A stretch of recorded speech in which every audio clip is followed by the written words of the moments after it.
and we can get some introductions out of the way.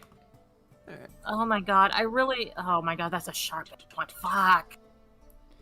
Alright, so we should... yeah, we should be live now. Okay, Alright. Welcome, everyone. I know it's been a while, but... It's been a while. We are finally back with Curse of Strahd.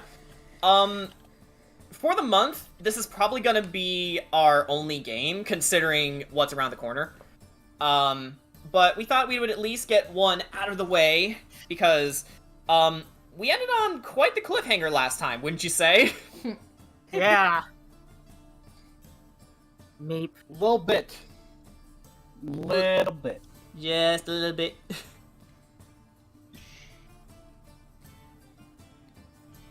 I also want to be the guy to make mention that to the players here, do not forget about the speaking terms. Do not forget about speaking terms. Yes, we do have a new speaking order here. As you can see. So, just a general reminder, like, just so we're all on the same page, wait for someone to finish. That includes the DM, before you speak yourselves. And if you want to say something, yeah, just type a sentence, and then I'll okay it when it's appropriate. That being said, Mr. Maniac, I see that you are there, but can you at least tell us how does the music sound? Because we're using a new bot. Yes.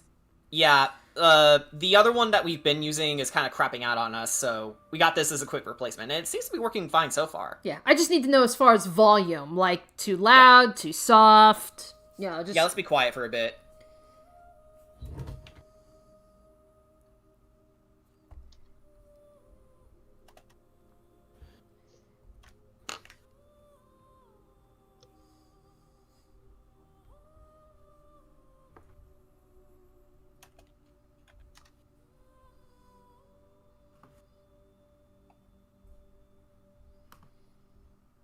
Bump that.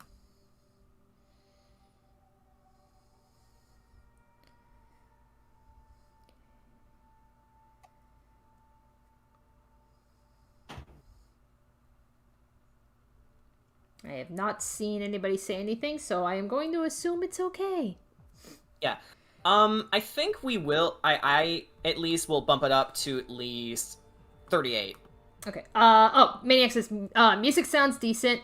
Not using headphones, so not that easy to tell, but so far sounds good. Okay. Cool. That's all we need to know.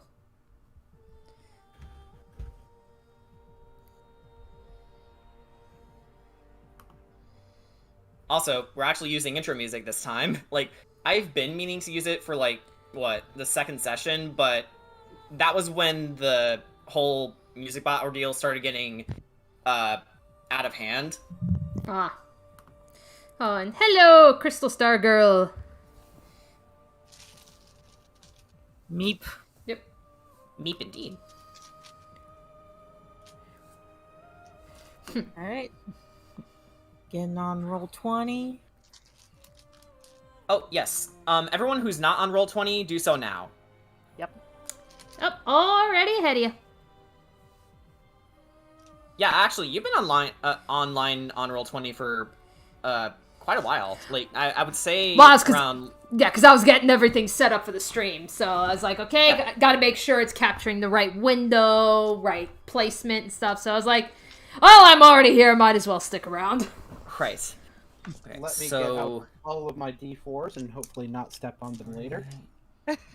Marie, Kira, Ricket, Belmondo, Art, etc. Mimi, currently you're the only one who's not on Roll20 just yet. By the way, Jordan, you forgot to do something in session 6.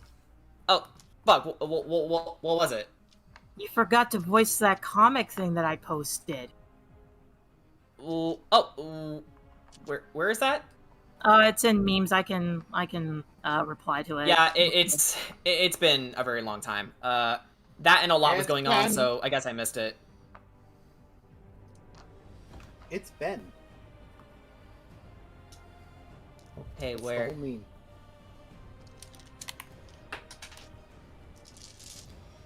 There you go. Oh crap. Yeah. Okay. Can we have our lovely Belmondo voice the other guy? You know what? Sure. Why not? Players! Hey, new players! Did you have fun playing inside the death house? Hang on, I gotta actually fucking get there. Fuck you. Yeah, Just started before I was ready. Just said, hey, Yeah, voice the yeah, other Kira- guy. Yeah, Kira booped it. Hey, boop. Okay, I'm there. Yeah, we can do it again. Yeah. Alright. Yeah? Yeah. Players! Hey, new players! Did you have fun playing inside the death house? I'm going home now. Needle.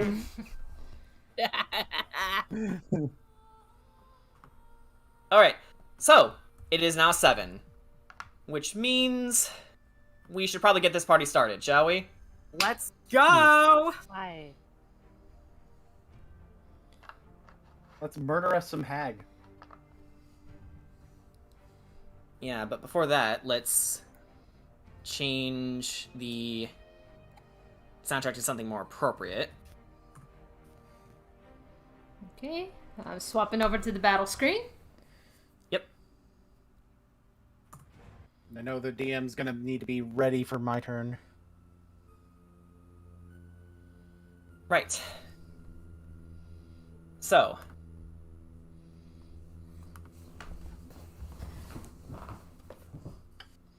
Standing before you is a third night hag with a boy held hostage. He just pulled himself free out of the bag, and she hears the commotion in the house, and she enters. What is this? And then she sees you, Corey, pushes you out of the way. Out of my way! What is the meaning of this? Who are you all? Can I get a reaction while she pushes me out the way? She kind of went in pretty fast, so Fair enough. Yeah. To gosh with shade around other hag. It's not what it looks like. Like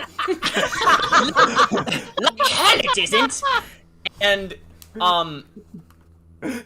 as you're all having, this standoff, suddenly, Bella, the blue hag, suddenly started catching fire, seemingly out of nowhere. But unlike the flame spear that Kira, threw out, the flame is blue, and she's, like, screaming in agony, "Ah! Ah!" Which Morgantha rushes over to pat the holy flames down, like, using, the sack. Like, she completely ignores the boy, for the record, and, she pats the flames down as best she can, completely ignoring the fact that you're tying her up.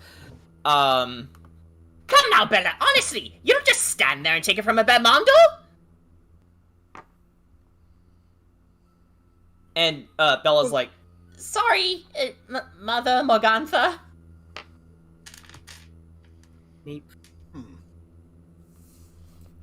Okay, so I guess it is what it looks like. You know, You she... figured that out so quickly. Yeah. Yes, I know who you are, boy. I would have thought your powers wouldn't have awakened just yet. She stops, and Bella jumps to her defense, saying, your powers of stupidity! That's it! And she gets slapped upside the back of the head by your fellow hag, and she says, quiet, Bella! Sorry, Mother Morgantha. I like these hags. Scotch just raises an eyebrow as he's watching that interaction. It's like, right, yes, of course, my powers. I mean, it shouldn't be that surprising. I always was considered the prodigy. Make a persuasion check. Are you sure that's not deception? Perception, like- yeah, deception. Deception's better for this situation. Go ahead. Alright. Just for fun. Go to fucking hell, you piece of shit. Oh no. That's a 5. 5. Do not tell Easy. that to go to hell. It doesn't Yeah, work. easy enough. Morgantha just looks at you and goes,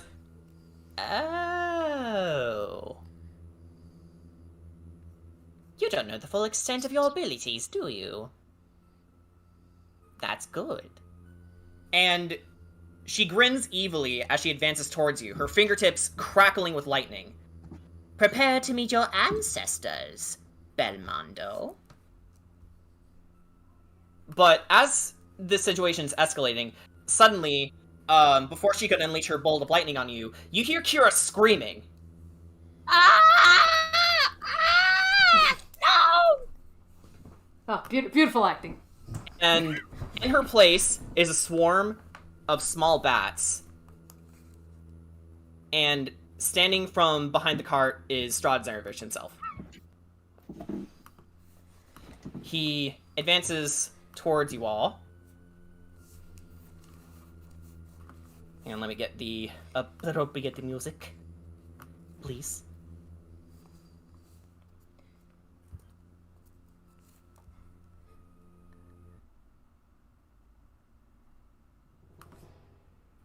And to which the two hags bow in his presence, and Mother Brigantha says, Lord Strahd. Well, well, well. Look at you all. He walks past you and the boy, Corey. My new playthings disrupting the economy of my land. And he looks over to Morgantha and Bella, lifting them up by the chin. At this point, you were all so surprised by Strahd's sudden appearance that your grip on the chains sort of loosens. Like, what the heck? Which was just enough time for Bella to sort of shimmy them off of her and assume a bowing position. He says, and not only that, but you dare to disturb these three beautiful witches. The two hags giggled bashfully, and Strahd urges them to stand up, saying, You should be ashamed of yourselves. It appears I will have to teach you all a lesson. Personally.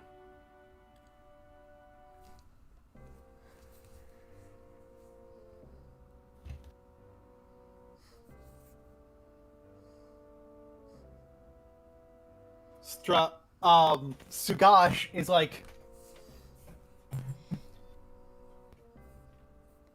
Sugash will look him dead in the eyes. He'll be like, and what exactly have you done with Kira? Oh, she's safe. Do not worry. She needs to spend time in her new home in Castle Ravenloft. I can't have someone like her to get into the fights and allow that precious blood of hers to be spilled, can I? You what? And Why have you taken her? Oh, I think you know why. Our small encounter should have clued you into that. And, Strahd looks over to, the hags and says, Mother Morgan, sweet Bella, keep these fools from trying anything else. Follow me as I go upstairs to deal with the idiots, won't you? And Morgantha and Bella bow in respect. As you command, Lord Strahd. You're in for it now! So, seeing no other choice, you guys descend upstairs with Strahd. Morgantha takes the boy in tow and says, Come here, you little maggot. And, you all ascend up to... Actually, you know what? Yeah, to save time, let's ascend to floor 3. So at this point... I'm sorry, I'm trying to follow the tokens. Yeah, it's okay, it's okay. Yeah, we are up here in the top left quadrant. So you descend upstairs to see Ark, Ricket, Kedrot, and the final hag still engaged in combat. You also see a man tied up in chains, gaunt, pale, and wearing filthy bloodstained clothes filled with holes. So still in the middle of tussling with Ricket, the purple hag stops what she was doing, but not before punching Ricket in the face one last time. So she's like, And then Strahd says, Ophadia, cease your hostility immediately. And she discards you into Kedrot's arms and back to her master, saying, My lord, I did not expect you to be here. She's holding her neck. She's still very weak, despite the situation. Strahd then motions, sort of spins around slowly as he looks to all of you and says, "So, you fools have all gathered here. I should have expected as much. After all, you would have been curious enough to investigate this mill thanks to your frivolous adventures in Durst Manor." You mean the death house? Once again, Morgantha slaps Bella upside the head and scolds her. Bella! Apologies, Mother Morgantha.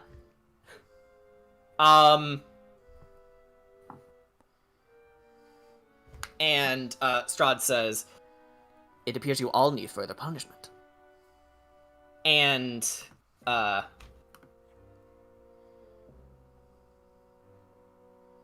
he motions over to you, Rickett, and he blasts you with a globby red energy.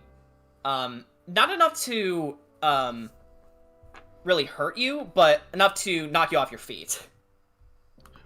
It wouldn't be hard to knock me off my feet. I've already been slammed against the wall twice. Yeah, like, you are pretty in pretty rough shape, all things considered. And once again, he turns to Bella and says, "Dear Bella, let me help you with cleaning up this mess. Ark, Sir Kedrot, release this man from his bonds." And he motions over to this guy right here, the one that you were protecting earlier, Kedrot. Yep. So yeah, I'm gonna walk over to him. Yeah, I am gonna start undoing his things, but then Kedrot turns. Actually, he kind of turns a bit to look at Strahd. "You don't seem too surprised to see me, Strahd." At this point, you do have the element of surprise on your side. This being one of them. It is something that you learned to pick up over the years. Well, hope you're not slipping too much, Strahd. Sugat- You don't want too Sugat many crosses- things to surprise you. Gosh crosses his arms with a smug look on his face, and he's like, "Strahd, you already know you were up against one. You already knew part of what you were up against. Is it really all that surprising?"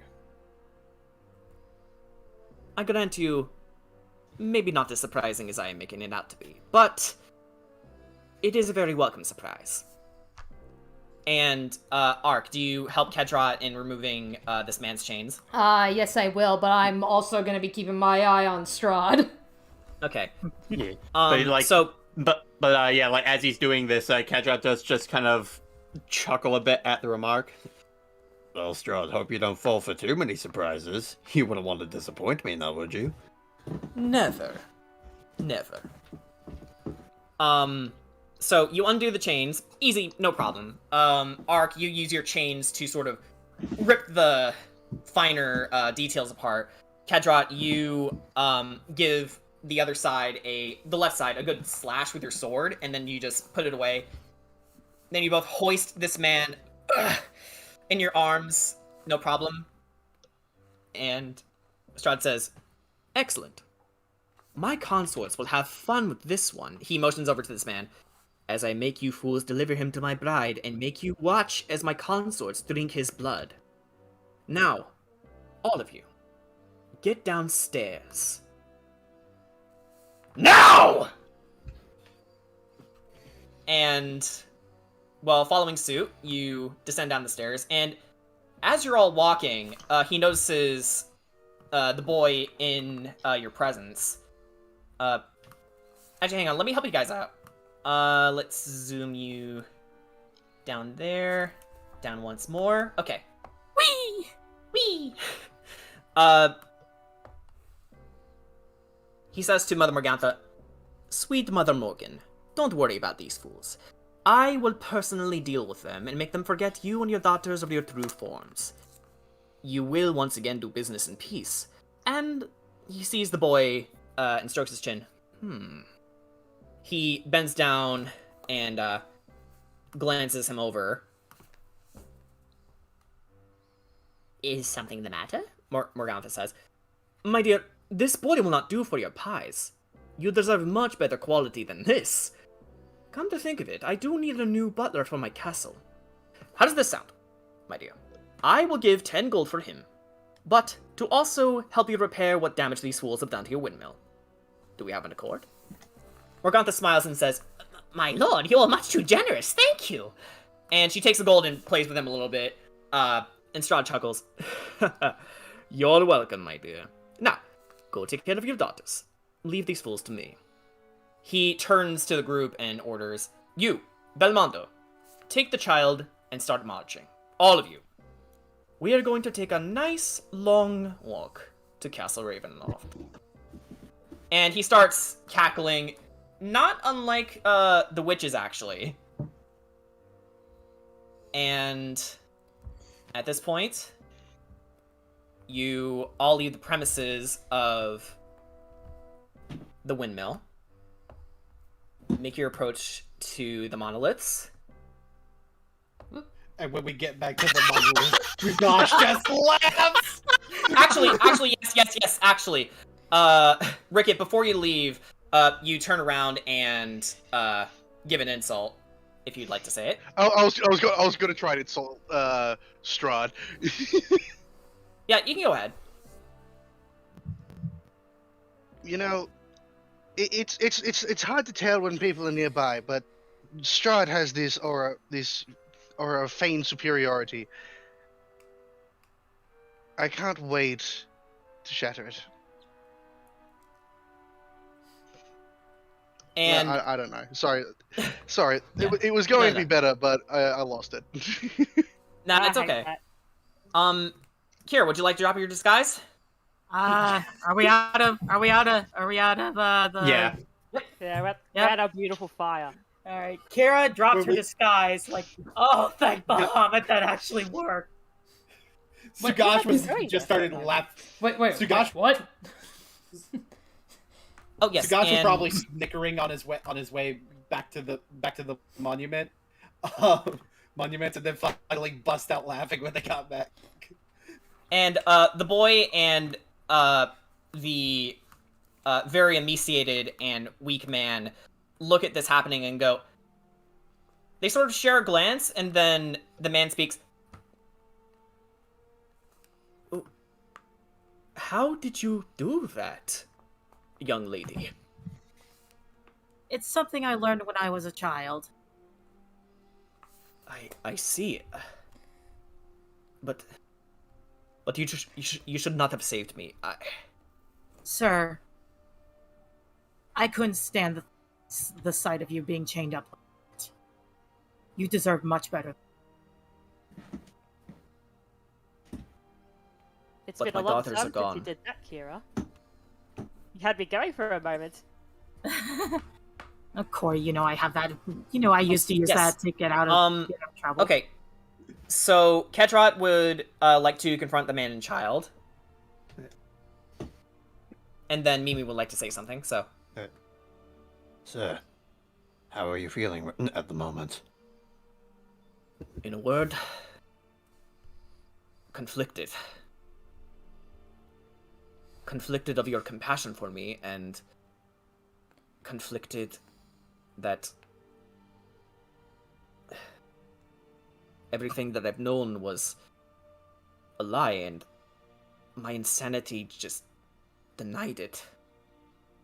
I wanted so badly to believe that my daughters were okay, but that woman, Morgantha, I think her name was, I fear the worst has happened to my real daughters. In that case, if we happen to find anything in regards to how we can bring back your original daughters, I can assure you their safety. You can't. They are night hags. They wouldn't have been spared. Perhaps there's a way we can. Perhaps that means to bring them back as they originally were. Hey, DM? Hang on. Mimi would like to say something first. We'll get to you in a second, Sagash. No. You know what? Sagash can go first. I want if it's gonna be related sure? to the if it's related to the man and the kid. Yeah. Okay. Sagash, go ahead. with that consideration, I wanted to see if I could roll a check about any way to reverse the night hagization, which is totally a word, process. You can certainly try. May I provide the help action, given apparently I rolled a nat 20 last session on night hags? Yeah, I'll allow it. Curse you to the ninth circle of hell, you son of a bitch.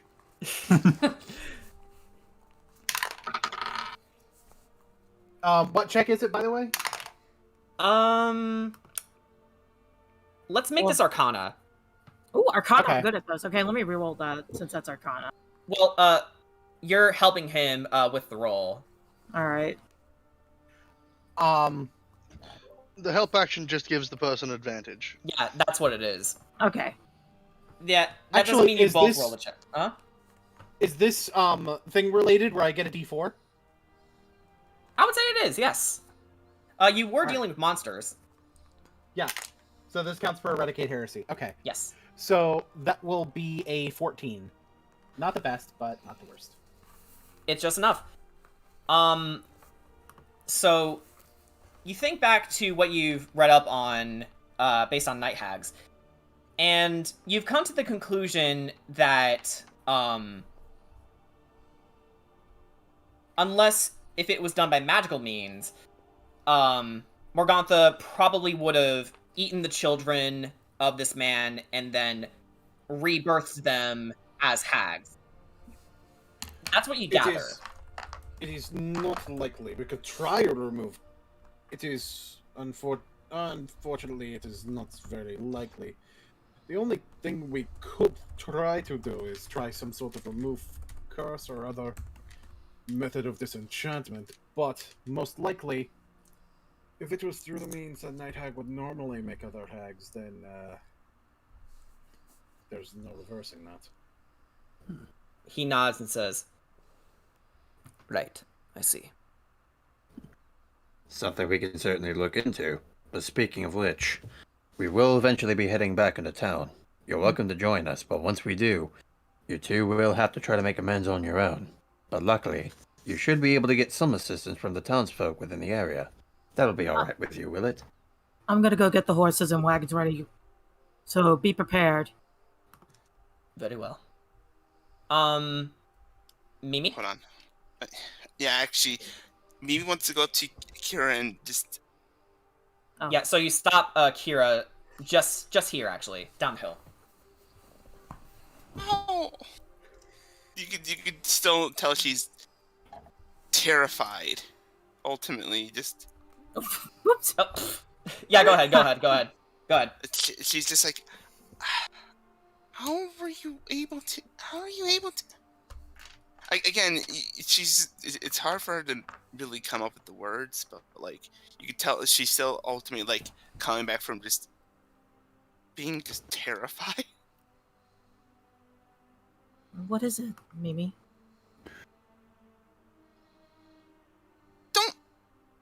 You were just. You were just the man who. Looking back at Ketra, nearly killed him. Well, Luckily, I had. Yeah, that could have been a possible giveaway. Luckily, I had an explanation for that. sorry if I scared you, Mimi, but that was an absolute last-minute resort. Okay, just.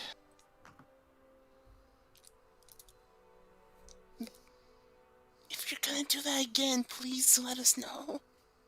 Well, No, let us know ahead of time that you have something like that. Mimi, it's okay. I will let you know, but I had to inform. My message can only hit one person at a time. I would have told you, but like I said, I wanted Sugash to know first before, because I didn't want him to attack me. Yeah, I probably will have. It was a convincing disguise. Yes. I'm terribly sorry. If But I have a You're feeling I probably am not going to be allowed to do that again. And as you're having this conversation, Corey, you motion over to this boy. And he looks at you quizzically.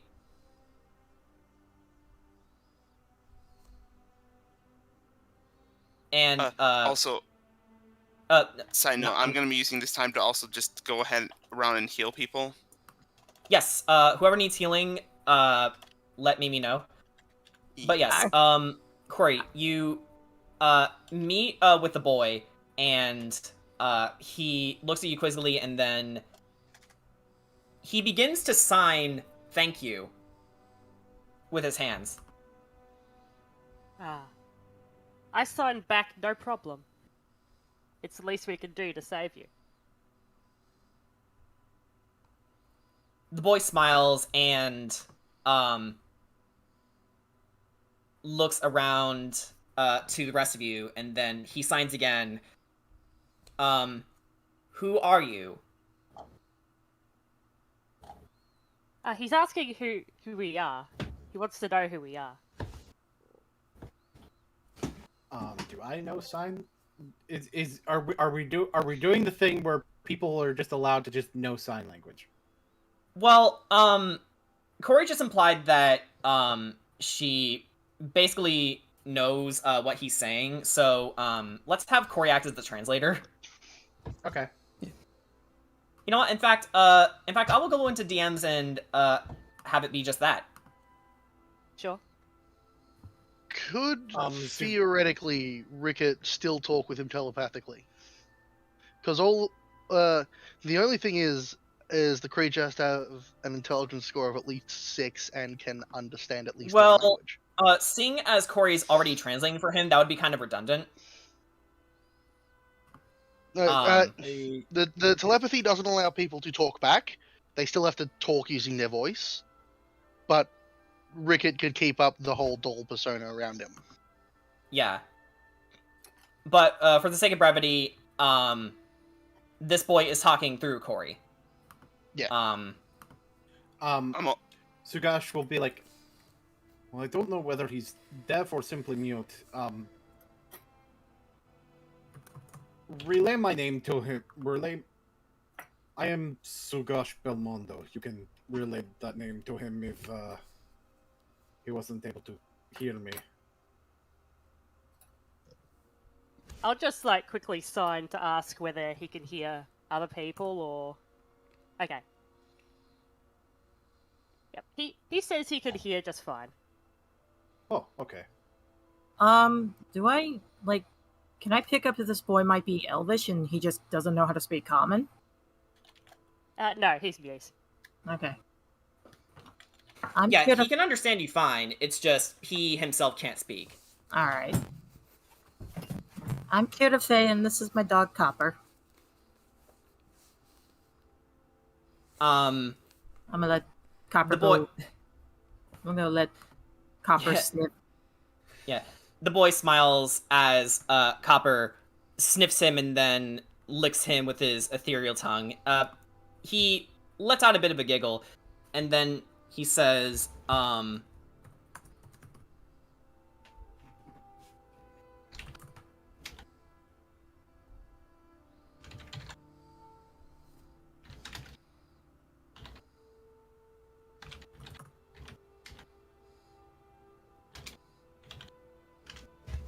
and Valentine asks as this is happening, and he says,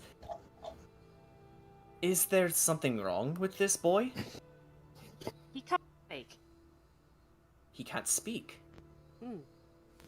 I picked up some sign from during my soldiering, so I could help translate for him. The boy nods. He can understand you just fine, though. Ah, of course.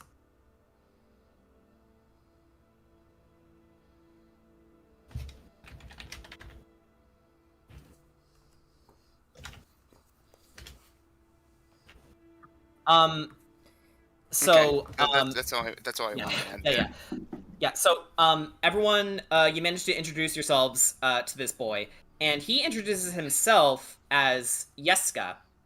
He is from the village of Valaki, and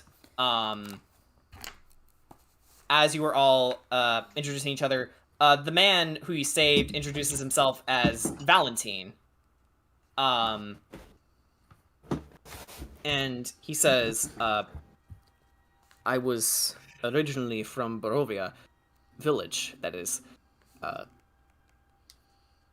Years ago, I was taking a trip to Valaki, and that was when I saw the woman, the hag Morgantha, leave with a large sack, hoisted around her back.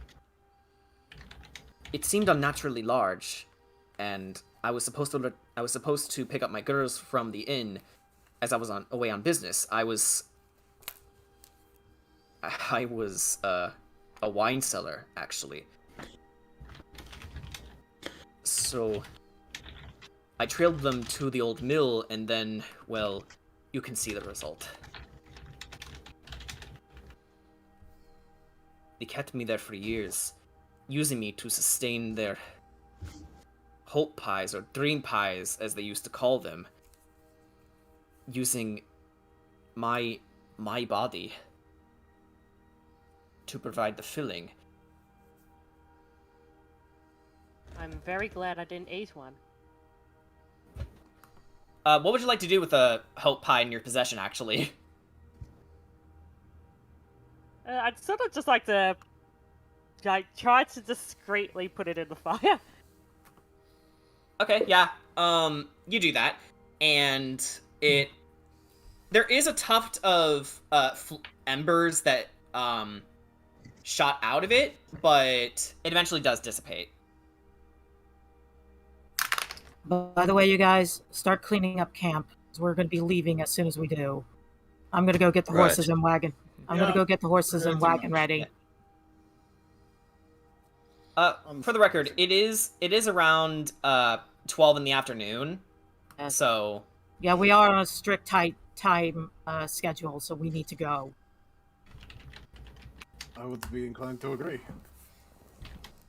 Now Kira's going to go get the wagon and horses and bring it around front back. Yeah. Yeah, for frame reference, the path should be around there, but Mimi? You know, during this time, you know, in the meantime, Mimi was casting Prayer of Healing in the back, just so that everyone who got hurt could could recover the damage, and because 10. Yeah, so specifically Art, Kedrot, and Ricket when he comes back. Yeah, I believe it. Since the casting time is 10 minutes, it really is. Yeah, you had 10 minutes to spare. Okay. Well, yeah, that puts me back to full health. Yep, same here. And I believe Ricket, if Ricket has HP above 1, because he has low HP, that brings him back up full. Yeah, let's take a look at Ricket's health, by the way. Oh, yeah, 19. Yeah, Ricket, you just got healed back for all your HP. Yeah, did a prayer of healing. He's like, woo! So, from this point, would you guys like to continue on to the abandoned boathouse, or would you like to rest here for a bit? Kira wants to leave immediately. Yeah, it's like... Nagasha's inclined to leave very quickly as well, although he does seem to be a little bit in thought. And then while on the road, we can have a certain word with someone. Yeah, Indeed. Ricket. Yeah. Kedrot and Corey... No, Kira, sorry. It's your names are very similar. Kira and Kedrot. You look over at Ricket, and Ricket just sort of darts his eyes between you and shrugs a bit. So I'm going to speak in Elvish. Ricket. when we send you on a reconnaissance, that means don't stab people! In my defense, usually when you cut someone's throat, they die. Yeah, She should have drowned on her own blood. Is Rickett saying that in Elvish? Yes. Yes. He's like actually speaking in Elvish. This is happening. So it's a kind of a bit of a screaming match between Rickett and Kira. Yeah. Kedrot then decides to like break up the screaming a bit, and then he just kind of kneels down a bit to get more to Rickett's level.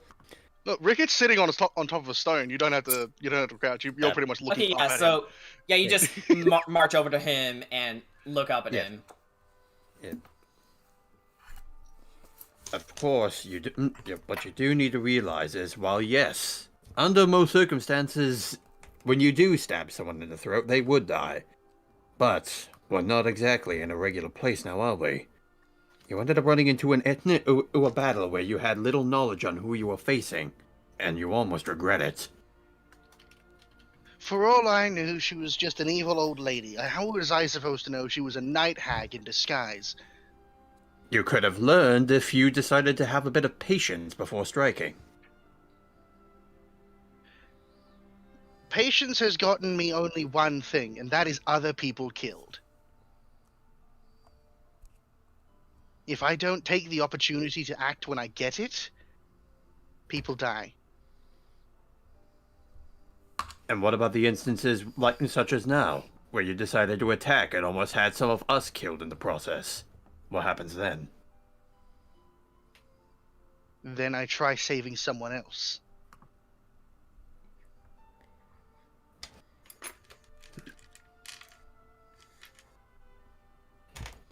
Kedrot just kind of crosses his arms a bit, and then he just kind of gives a sigh. All I'm merely saying is keep things into consideration next time, because even if you believe your intuition is correct, you can't always depend on that alone. All what matters is that we're all fine. You're on the path, Kira. Oh yeah. Yeah, Kira's Intuition has gotten me this far. You know, just for the record, I love how very little responsibility Rickett's taking for his actions. I actually really like that. He's a kid! Yeah, that's why. You're not my dad. yeah. Get off the rock! You're not my dad. This party's Rickett, get off the rock. You're not my father. Okay. I am literally on a rock and you're not. All right. So, do you guys follow everyone else on the path? Yeah. We can say that Kira's got the cart ready by now. Yeah, but actually, before we leave, Kedrot does just kind of give a bit of a warm smirk to Rickett. Although, perhaps maybe try patience next time. You might get a different result. Loki, Josh. I'm still going to stab things. It's sort of the only thing I can do. Oh, you certainly can still stab things, but imagine how much better you'd be at it with more knowledge. I mean, general knowledge is that if you stab something in the throat, it dies, once again. And I have a feeling I'm not allowed to do that again. So don't expect me to turn into Mr. Dreadlord again. Actually, Kira, I must say, that disguise was pretty good. I wanted to stab you.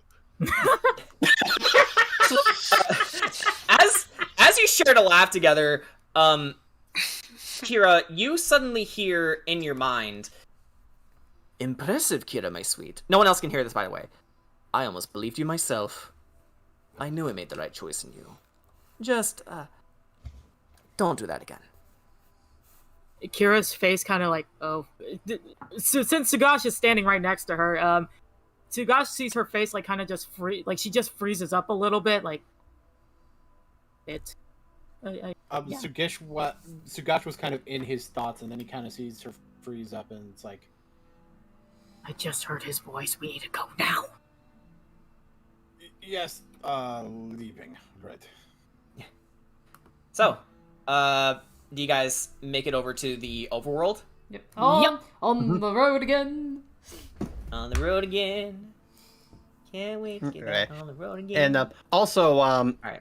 while we're you are about while to we're get on the, by the way, also while we're on the road, I decided to Kedrat decides to like let the little Actually, kid correction.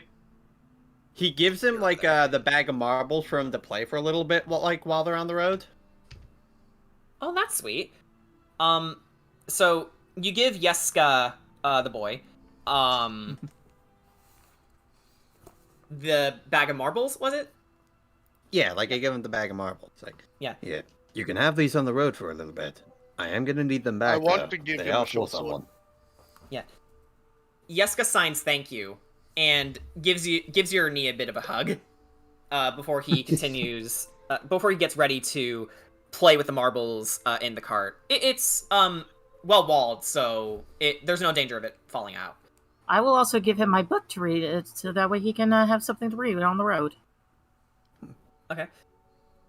Let's which not try to one is that? overwhelm the Because- We kid. need to give him some Yeah, green okay, clothing one at and a a time, sword. guys. One at a time. Ricket? We need to fulfill the prophecy. He needs green clothing and a sword. I can provide the sword. I have a spare one. Like, well, let's not overwhelm the kid. Yeah. You know, he either needs that or he needs to have his hair dyed blue and get a cloak. Somehow. Or maybe he just needs a green cap. Maybe a fairy. And a sword. And a sword. And a shield. And a sword. Anyway. All the swords. Okay. Does he so- also need a diamond and a pearl? Yeah, just give me a quick second while I check the map here. Just get a general idea of where you guys are going. Kira will also inform the party that, yeah, her mask of many faces allows her to basically get herself out of trouble or, like, sneak out of the castle when she was really young. So, you guys are actually well on the way to the abandoned boathouse, where, if you remember, you were supposed to meet two people there. Yep. Ismark. Please Right. stop fantasizing. That was me out of character. Yeah. Was Ricket talking to Kira or Sugash? Both of you. Hey Boone. Hey Boone. Okay. Yeah. It says, All hot right. boy, hot boy, hot boy. Hot soup! Strahd would watch reality TV. You know what? I can see him being that kind of an asshole. Yep. Alright, so you make it back to the abandoned boathouse, and, you see Ismark and Ireena, playing a game of, dice together. There's 20-sided, dice, and then they just roll it, and then they see the result.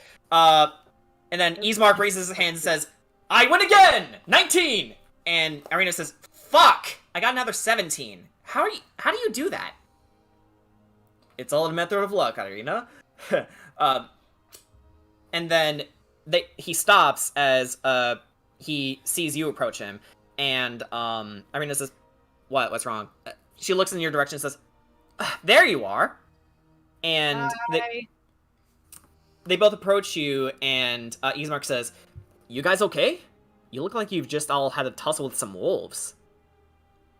No, not the wolves per se. I stabbed a night hag. Night hags, huh? Night hag. I believe it. And then, she looks over at Yeska and says, who's the kid?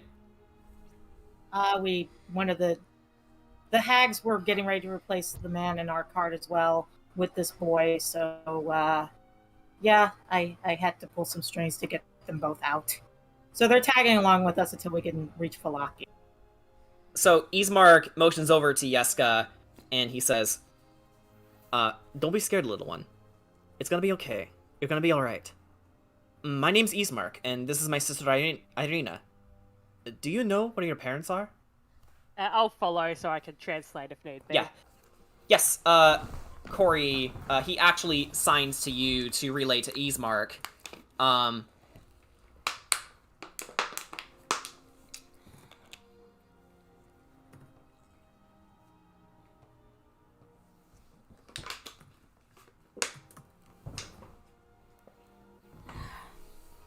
Alright. His name's Yeska. He's from Valaki's Orphanage.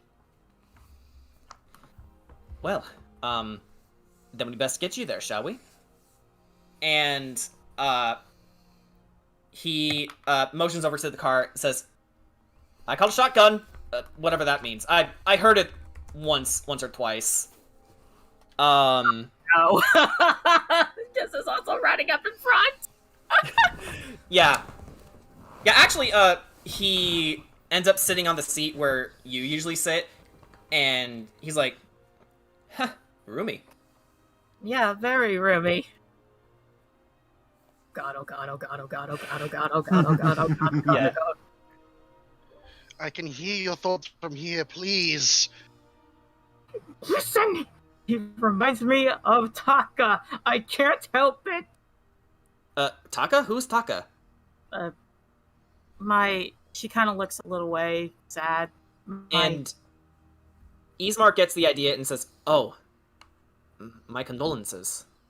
It's fine. You just remind me of him, that's all. And then Ireena sort of slaps you on the shoulder and says, come on, we gotta make tracks. All right. Dee, dee, dee, hop, hop, hop. Getting the horses to trot. I like this chick.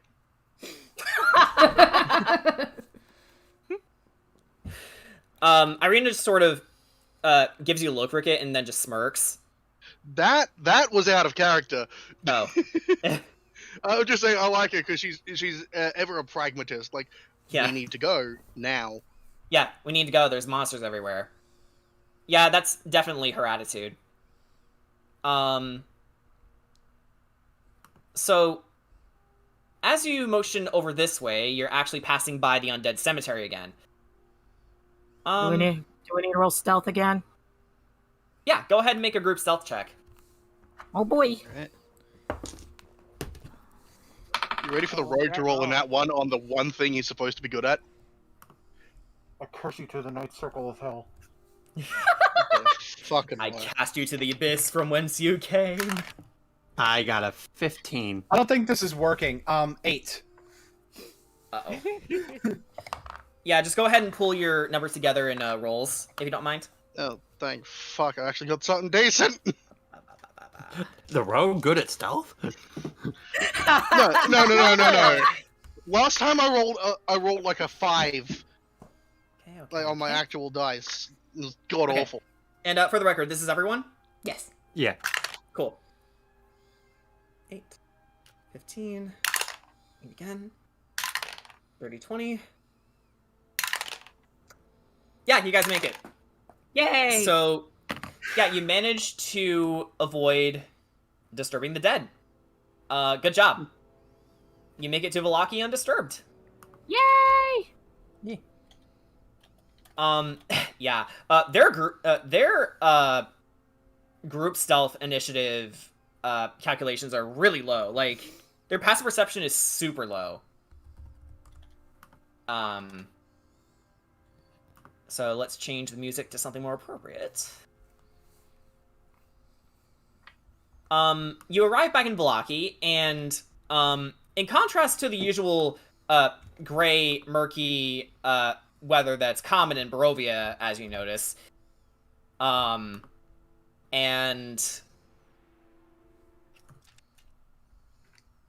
you come over to, let's say that you guys are in the town square at this point, because I feel like that's a good hub area for the whole town. Yep. Okay. All right. So you make it to the town square, and you see Holy a large shit. procession of people. Holy shit! Also, hi, Bravery. Yeah. So you guys are like in the center. If you can see the ping. Oh shit! It's Frank. It's Frank! It's What courage. is Frank doing here? Yeah. Pretty much the Man, whole this town looking- is convening somewhere. This looking like the Smash Ultimate roster. Everyone is here. Everyone is here. Strahd. Is that fucking Steven Universe, bro? What the fuck? Maybe. High five, Is that Gary. fucking Bob from Steven Universe? Maybe. Is that fucking Bob Universe? No, his dad's name is Greg. Hey, Boone, there's another party in the world. This guy, he's Samuel the Smithy, remember? The one that you promised. I was meaning. Oh, sure you were. Anyway, no. Okay. You guys mentioned you wanted to talk to the towns. Yeah. You guys mentioned you wanted to talk to the townsfolk, right? Yeah. To try and, get a smear campaign going. Well, I have. Well, this is where I wanted to perhaps get a little bit on getting that plan underway.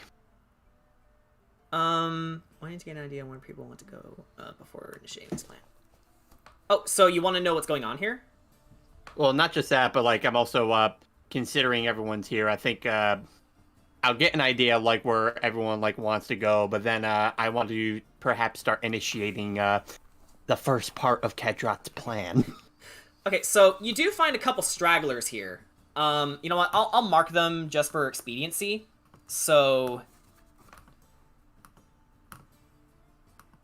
Hey, there's my friend Blinsky. And okay, so the colored people are the more approachable ones right now. Okay, so I'm actually gonna have I'm gonna gesture the party to gather around me, so Kedrat can kind of conceal the conversation a bit. Okay. Hang on. Let me take a look at your Let me take a look at everyone's things real fast. Oops, wrong menu. There they are. All right. Hey. Bum bum bum bum.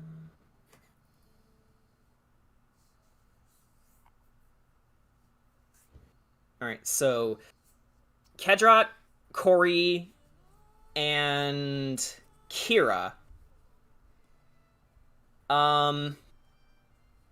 You approach the man in red. And Kedrat, you can go first since you're wanting to initiate this. Okay. Actually, I'm not gonna need to evolve the man in red for this. Oh no? No.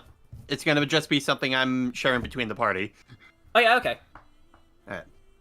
So yeah, you know what? He's within earshot. Yeah. This is perfect. So many people are here. Curious what's going on. Could be a possible social gathering, but that can also work to our advantage. But before I begin initiating things, I want to know: do any of you have any plans outside? Do any of you have any plans within this place before we end up leaving back on our journey? I do want to take a look around. Because remember, we said we wanted to find a library here too. Right, and I'll be needing Sugosh for that one. I hope you don't mind if I tagged along with you too. Not at all. I'll also be going to the blacksmith to see if there's anything I can do about my old sword. There's not much I can do with it anymore. Especially when we... Go on ahead. Sugosh, go ahead. Thanks. I was originally simply an escort on the library situation, but recent developments have made me end up needing to do a little bit more active research. Oh, and I need more barbecue sauce. All right. Priorities. Mimi, you'd like to say something? Remember, how do I word this? So what are we gonna be saying about everyone? Oh, you know the things we've said. Yeah, oh, don't worry. You already know the things we've said. We've talked about it at the bonfire. I know.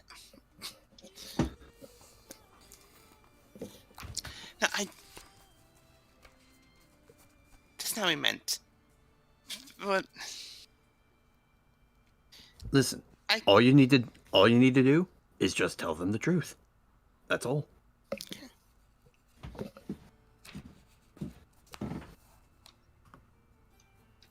However, before we can get around to doing that, I'm not entirely sure if there's any of them watching us at the moment. There most likely are, maybe 1 or 2 of them at the very least.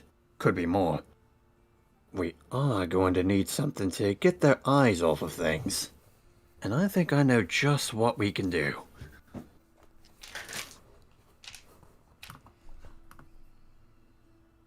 I could play my ocarina. Get their attention with music. Okay. No, we're gonna need Ricket something would like bigger to say than something. that. Ricket would like to say something. Normally, I would simply take to the rooftops and keep watch, but say, what do you think would happen if a few windows got shattered? Yeah, we're gonna need something much bigger than that. And I think I got just the thing. Corey, Mimi, you guys ready to start spreading words? I can certainly try. Alright. Alright. Alright, so, Now, hold on. Yeah, go ahead. Sagosh. Hype up the crowd for me, will you? Okay, so... And Ark, Yes. brace yourself. And I want to tackle Ark. Okay, I want to wrestle the barbarian. Oh shit! okay. You know what? Hang on. I need to look up something very fast. Give me 1 second. Give me 1 second. Oh I'm getting god. out of here. Kira casually moves beside his mark, like. Okay. Just for the sake of brevity, Kedra, make a melee attack against Ark. You're not using your swords; you're just using your fists, right? Yeah. Okay. That is a 15. Okay. Ark, make a dexterity save. Okay. That would be a 14. Oh my god! Not Kedra, you managed to tackle into Ark for. Go ahead and roll a d4. Okay. You will take some damage from this. That's fine. Ark's a big boy. He can take it. 6. Oh wait. 6? Yeah, 'cause you said roll a d4. Yeah, roll d4, but let's not add your proficiency to this. So it's Okay, just a then straight. that's straight a roll. 1. A 1, okay. So you managed to tackle Ark into this stand here, and then Ark, how do you respond to that? Since Kedra just attacked you. He's like, oh, it's like that now, is it? And I'm gonna yeah, wings out, beeline. I'm charging. Come on, Ark. Let's have ourselves a spar. You did want one, right? Okay, Ark, make a melee attack against Kedra. Okay, I got a 14. Yeah, let's use your normal rules for unarmed fighting because that's kind of your specialty. So you might do a little bit more damage to him, but that's okay. It's just a little bit. Okay, yeah, because normally talons, not on rage, are D4 slash. Oh, perfect. All right, so go ahead and roll Okay. to hit. That would be a 3. Oh, That is a miss. yeah. So, Ark, as you were prepared to tackle into Kedra, Kedra just sort of weaves out of the way to make you stumble a bit, but it's to help more people gather attention, turn their heads and go, oh, what's going on? What is this? So while that's happening, Corey and Mimi, I want you both to each go to Corey, you can go to the woman right there. Mimi, you can go to this man. The man in red. Yeah, go ahead and roll persuasion. Mm-hmm. With disadvantage. Ah. I'm not too bad. That is Y- 16.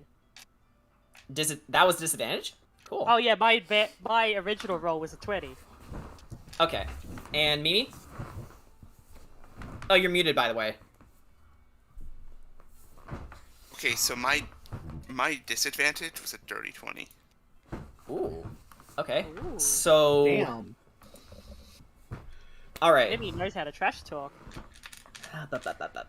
We So- rolling today, boys. So you two go on about all the terrible things about Strahd. So for you, Corey, let me get to the thing here.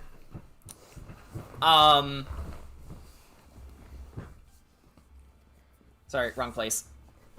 Oh, good. Like, these things are slightly organized and slightly not organized. Okay. So the woman says, "How dare you, you little imp! Don't talk badly about Lord Strahd! Guards! Guards!" And, as you try to defuse the situation, Mimi, you go over to the man and say all these things about Strahd, and then he says, "What blasphemy is this? Lord Strahd has done nothing but provide for Valaki. Burgomaster Valakovich said so."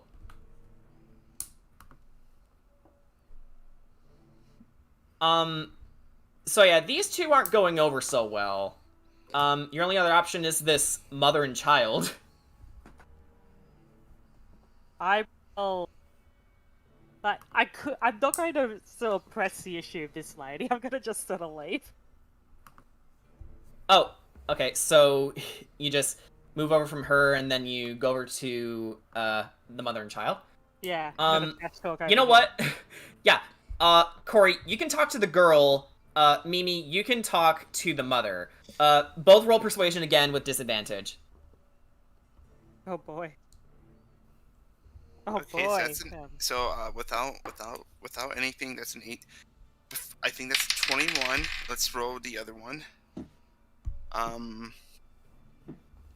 That's an 18.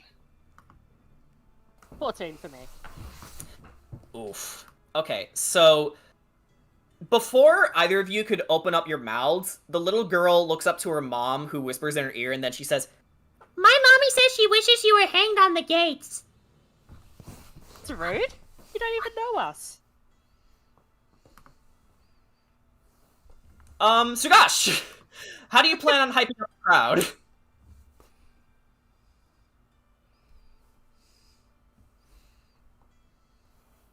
So Ark and Ketrat are throwing hands. Corey and Mimi are trying to talk to the people. What are you doing? Just so you know, Boone, you are muted. Yeah, you are muted. Fucking hatred. It's okay, go ahead. So, I'm going like full wrestling commentator. Oh no, okay. Oh my god. So, what are you doing? Are you going on the stage? There's no one up there right now. God, do I really? Your call? I have a fun idea. Let's hear Sugash's first. I gotta go upstage, on the stage. It's like, Okay. ladies and gentlemen, if you look behind me, we have two of the strongest fighters in the entirety of Barovia going at it. What Yeah, a they all- left hand by what a left by the Birdman! Look at that! They're throwing soup bones! And Gunther here is going like, "Eh? What's going on?" You got to love it, Muggle! And then Taylor's like, "Oh, this is gonna be juicy." And meanwhile, Snipes is just scrunching his eyebrows.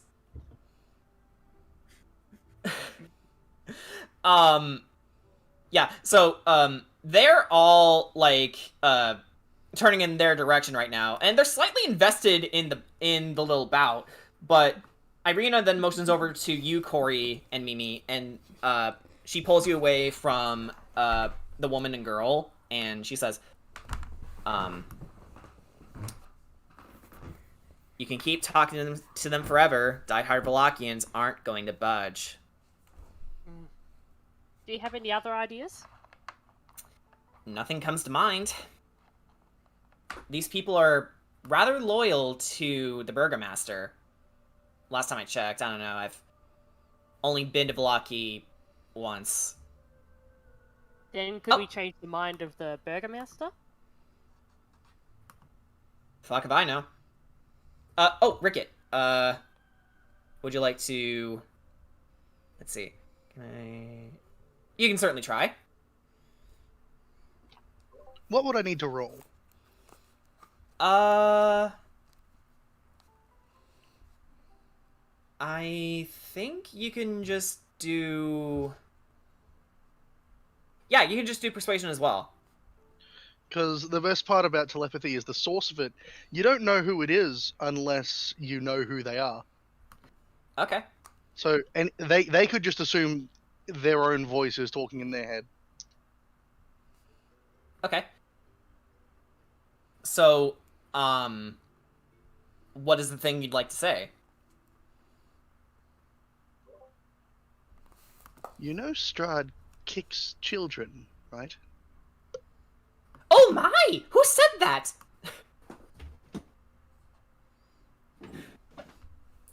And, Lindsay goes, "Oh, that's terrible!" And Figari says, "Yeah, you know what, that, motherfucker, what?" I don't know. Yes, name. Yes, no! Yeah! Dirty 20, even with disadvantage, is good. Yep. Okay, so, as these three were, talking amongst themselves, everyone else is just sort of invested in, Kedrot and, Ark's fight. It's sort of like a dinner and a show for them. You can see that some of them are eating apples and, dried meats, but, for the people who are listening to you, their attention is quickly changed over to the fight, and Bravery is sort of like cowering behind Miss Arasek, Yelena Arasek, because he's very averse to violence. So while all of this is going down, Sugash, you hear two guards shouting, "Oh, you! Get off the stage!" Oh, well, folks, that's my time. And he just hops off. Yeah, actually, a lot of people were disappointed that you had to go, and they were like, "Oh." Not my call. and they were like, "Just when it was getting good." So two guards. Let's see. And two mastiffs, accompanied by a man, very muscular, bald head, and wearing a, well, not wearing, but he has a peculiar arm, and he shouts, "The Burgomaster will now share a few words." And almost like, the waves parting, the guards and the mastiffs, let's see, wrong layer, okay. The guards and the mastiffs, yeah, that's fine.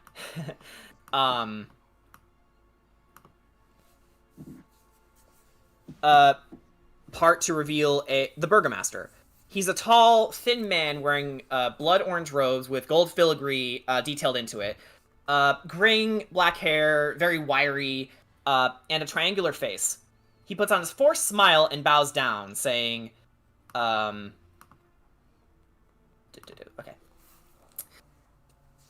Good evening, my humble citizens. 2 weeks from today is the big day, Election Day. Now, I'm sure you've all heard the news. There's a new group of adventurers who made it to our fair land of Barovia only a couple days ago. I know what you might be thinking. Will these people threaten the happiness we Valakians work so hard to maintain? I say no! For too long, Lord Zarovich has hung over our city like a disapproving elder. But I promise you, a vote for Burgomaster Valakovich, that's me, is a vote to put your foot down. Because everyone in this town deserves to be well, and I promise you, all will be well! And, make a wisdom save? Okay. Alright, that's...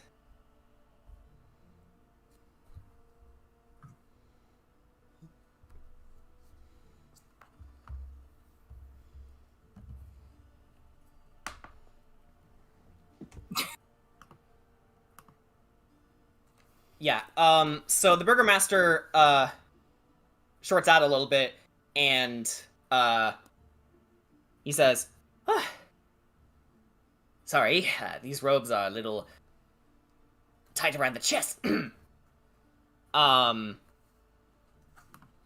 Okay, so, just waiting on Rickett here, don't worry.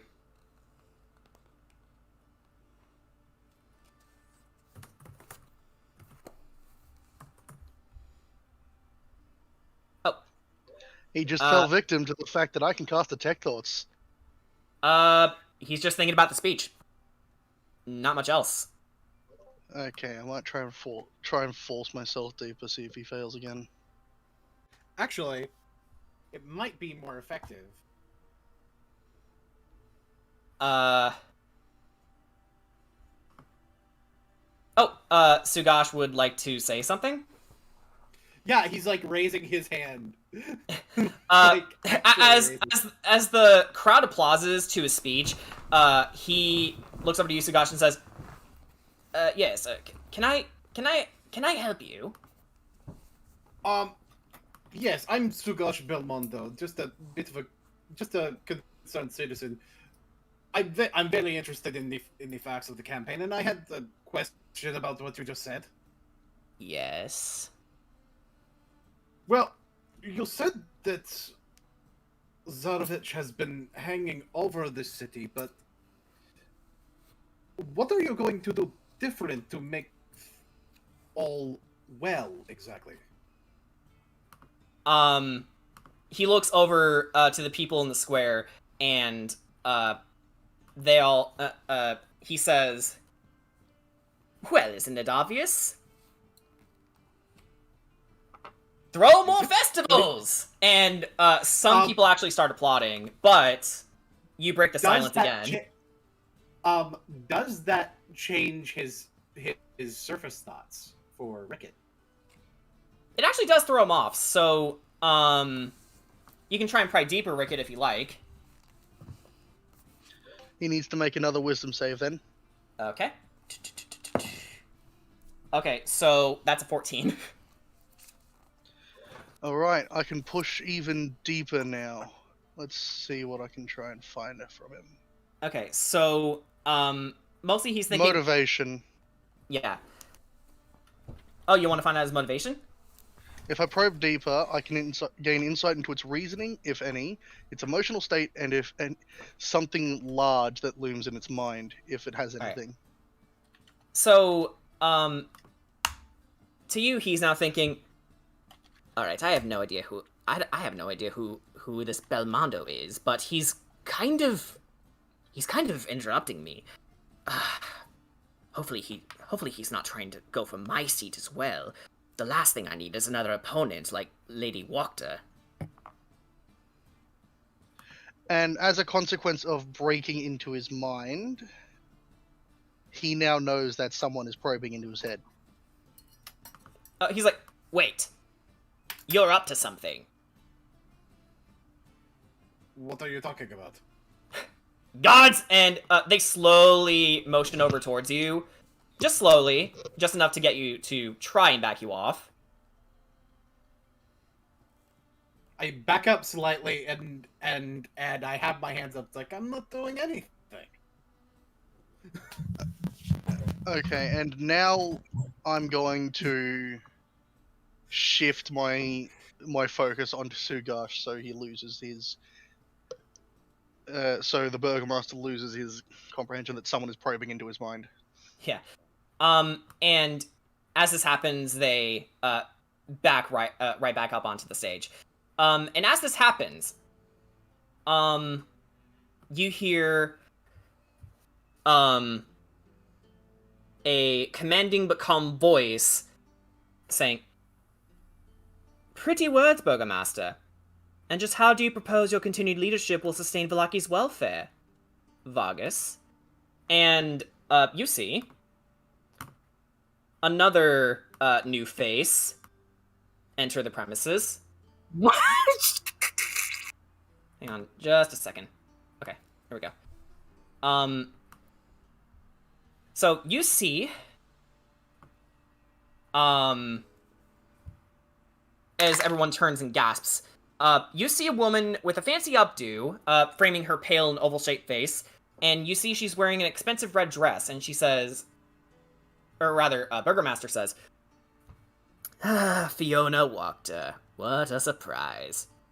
"That's Lady Fiona Wachter, dear Vargas." She turns to the crowd and says, "Let's not mince words.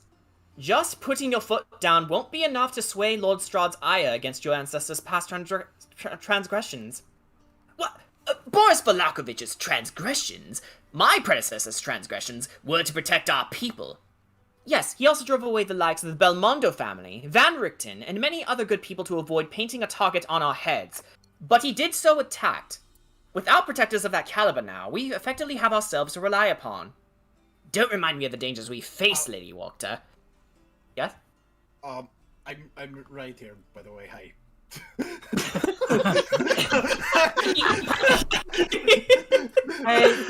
Hey, DM. That's funny. Yes, Kira? How close am I allowed to go? Because I want to, kind of, sneeze my way into the crowd and just kind of, listen and observe, and as well as, watch the people's reaction to these.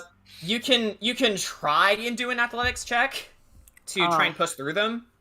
Oh, did anybody get a hi Zuko here vibe from that? Yeah.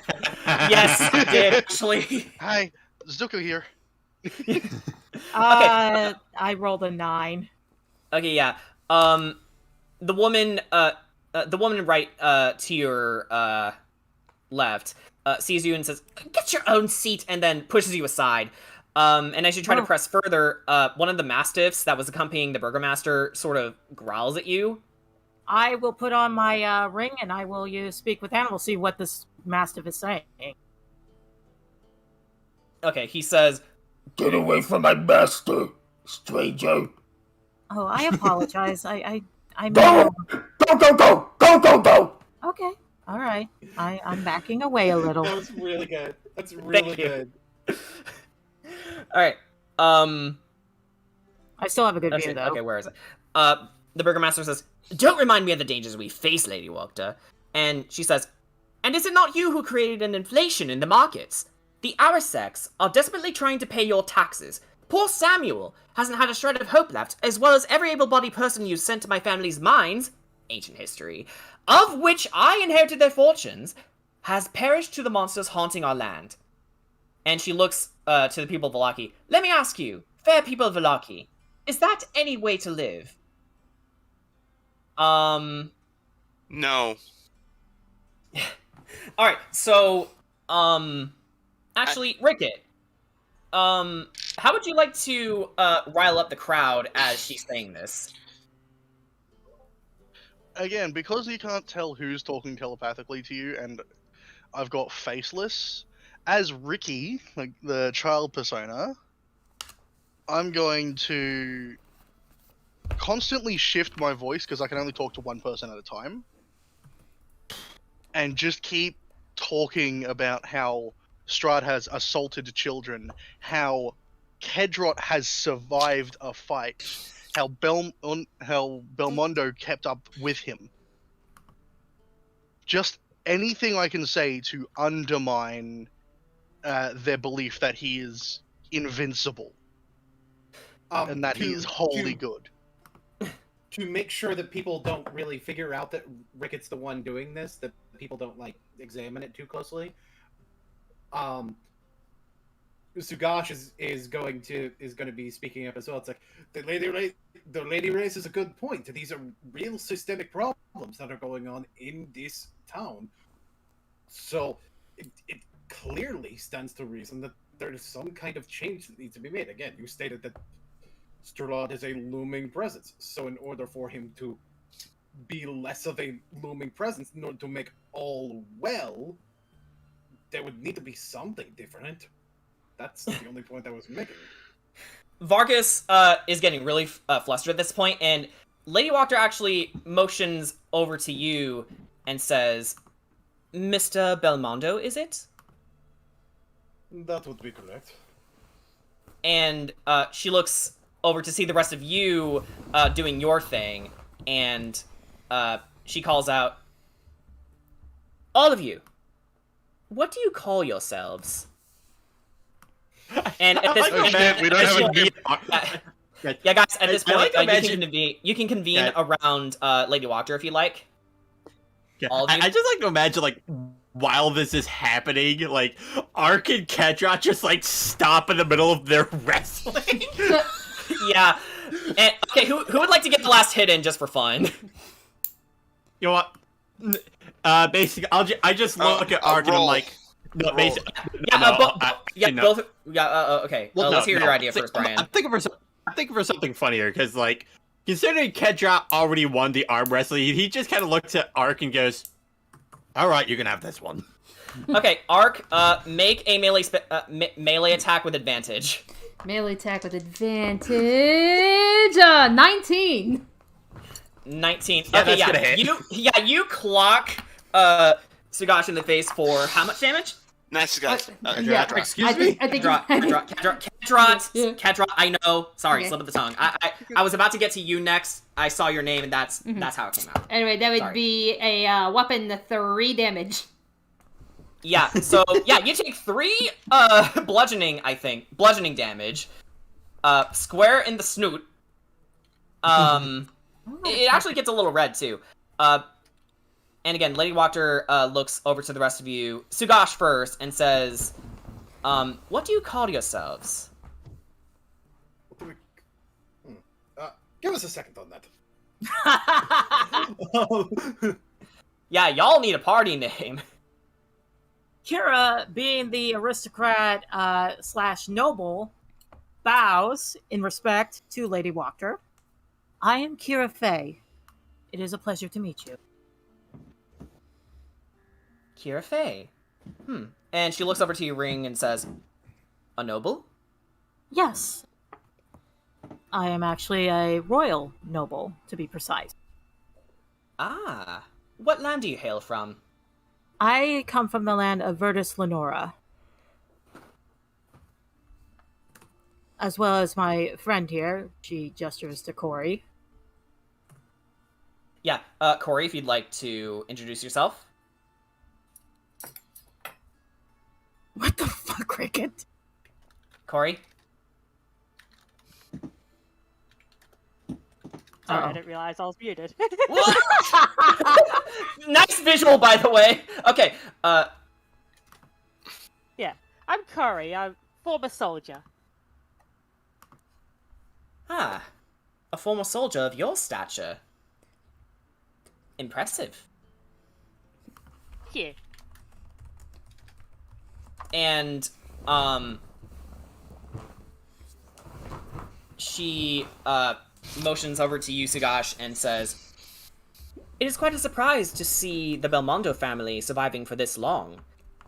I would have figured they'd died out years ago, but here you are. I have nothing but respect for you, sir. Thank you very much. It is, not always, it's very easy to count someone out, unless, of course, they're Belmondo. Indeed. People nowadays should respect a family of your standing. What, with all the monsters they used to hunt for us back in the day before. Anyway, she looks over to you, Ark, and says, "And you, mister?" Yep. What about me? I would like to know your name. Oh, Ark. Ark. Good, strong name. Simple. And fits you very well, I imagine. I would say so. I can't really complain. And, she, sees you, Kedrot, and, oh, actually, hang on, Kedrot. You actually need to change your icon. Yeah, I do. I thought... Wait, I thought I did... oh, probably not for this map, because it's been a while since we were on here. Yeah. You know what? Hang on. Let me delete this one, and you can drop, your new one in. Okay. Yeah, just, right there. There you go. There you go. She says, "Is that fire normal?" Yeah, I see it. I see it, guys. Yeah. Alright. It's a part of me as everything else is. Also, don't worry too much about the nose right here. Me and Ark were just simply having ourselves a bit of a test of strength. I did promise him as such. She raises an eyebrow and chuckles. I can see that. Yeah, and you know, he actually does put a arm on Ark's shoulder. You got a pretty good hook there. How does Art respond? Just like, I guess just like as much of like a big grin as a bird can muster. Bird smirk. Bird. And then I certainly don't want to take Ark's right hook. And then she sees you, Mimi, in the back and says, "Hello, young miss. What do you call yourself?"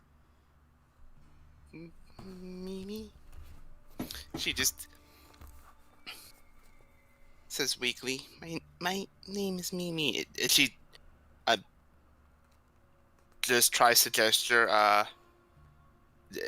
like she tries to bend, like bow, but like also not give herself away, you know? She chuckles and says, "Don't worry, we don't do that here.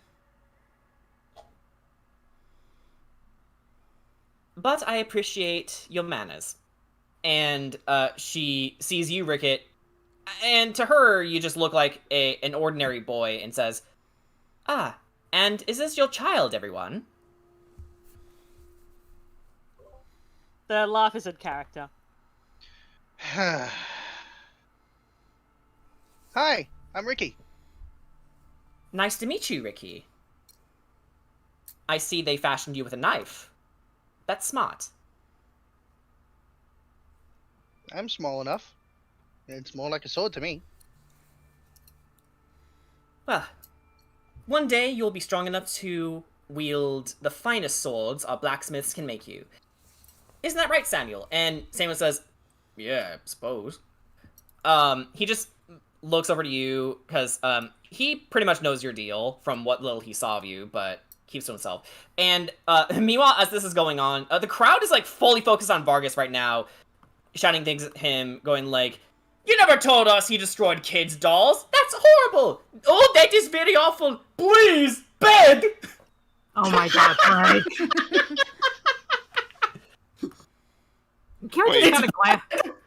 Kira just kind of take a double glance, like, "Oh, Frank is here too. Oh boy." Where is Frank? Where's Frank? Oh Where's god, Frank? is he... Oh, he's He's right here. Frank is here. You can see him. oh. Goodbye. Yeah. Alright, okay. I think that was everyone. And do you have a group name for easier identification? Because I would like to propose something to the Burgomaster, since he's having quite a rough go of it. Kira, do you have a name for us? Alright. Oh, sorry. Kedra, you first? What'd you say? It's like, yes, Kira. Do we have a name? Sugash, are you okay with that? Sugash will look to Kira. I'm imagining Sugash and Kira simply because Sugash simply because he's from here, and Kira because of the nobility. Like they kind of both serve as figureheads in a sense. Yes. So this is kind of a noble gesture that I've recently learned, is that Kira firstly puts her hand on her chest, then extends her other hand in front of the group. We are called the Tarot Group. Or the Tarot Court. The Tarot Court. She's better with the names than I am. Oh, Sugash, you give me too much.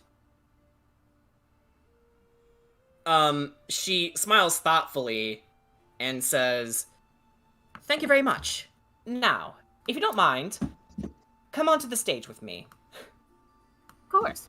Everybody, And rainbow group time. Yeah, everyone makes room for this, and Vargas goes, "Oh, what is the meaning of this?" And, Lady Wachter... Oh, sorry. Sorry, Kira. It's okay. You know what? Let's put the dog over there. So everyone... the party makes it onto the stage, and Ireena and Ismark are in the back watching this, and Ismark says, "Oh, this is gonna be good, I can tell." I'm also kind of glancing at Mr. Big Boy over there. Yeah. Yeah, right there. And, out of character. My dog is better than yours! So, Lady Wachter says, "Well, the Tarot Court, since you undoubtedly encountered many dangers along the way, please tell us one by one of your accomplishments thus far." She starts with you, Mimi, since, you're the shyest. I know words.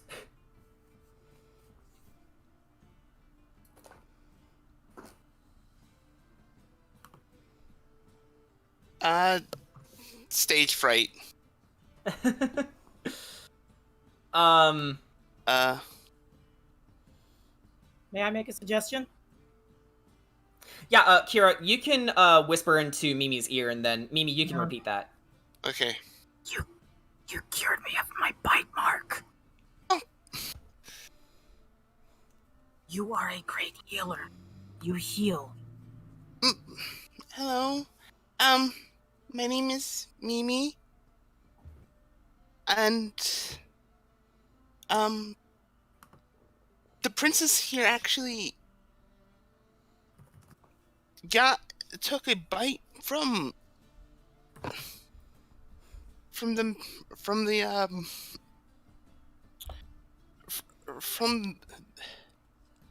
the Lord himself. Yeah, Mimi is super shaking at this point. And the whole crowd gasps, and Frank also says, "The bastard also uses bones! He must die!" And leaves the premises. And Snipe says, "Oh, that monster." Is he always like this? I hate you. I hate you. Thank you. You can just see Rickett laughing to himself. Okay. You're just face palms. Alright. So Lady Wachter then says,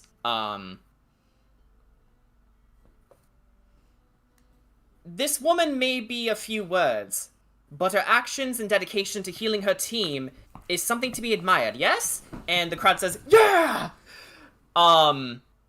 Sugash, she looks over to you next. "Tell me, Mr. Belmondo, what has been your greatest achievement thus far, since arriving to Barovia?"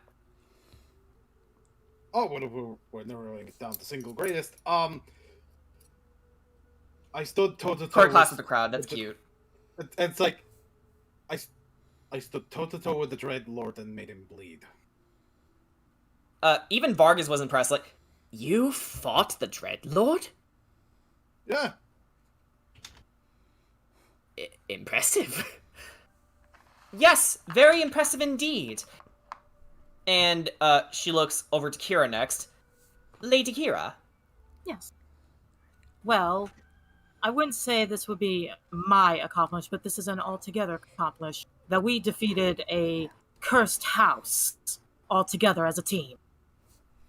And one of the hunters in the crowd, and let me zoom in, it's not letting me do the ping. Oh wait, there we go. He says, "You mean the Death House?" Yes, that place. No one's ever gone in there and lived. I pull out the jewelry box to show him as proof. And the whole crowd is impressed by that. You can hear them murmuring, and actually, you notice in the corner of your eye that the bar owner of the Blue Water Inn, Erwin, is actually amongst the crowd. Same as his family. They're all just sort of nodding silently and seemingly in approval because you see a smile creasing on their faces. She gives a small smile back and then puts the jewelry box away.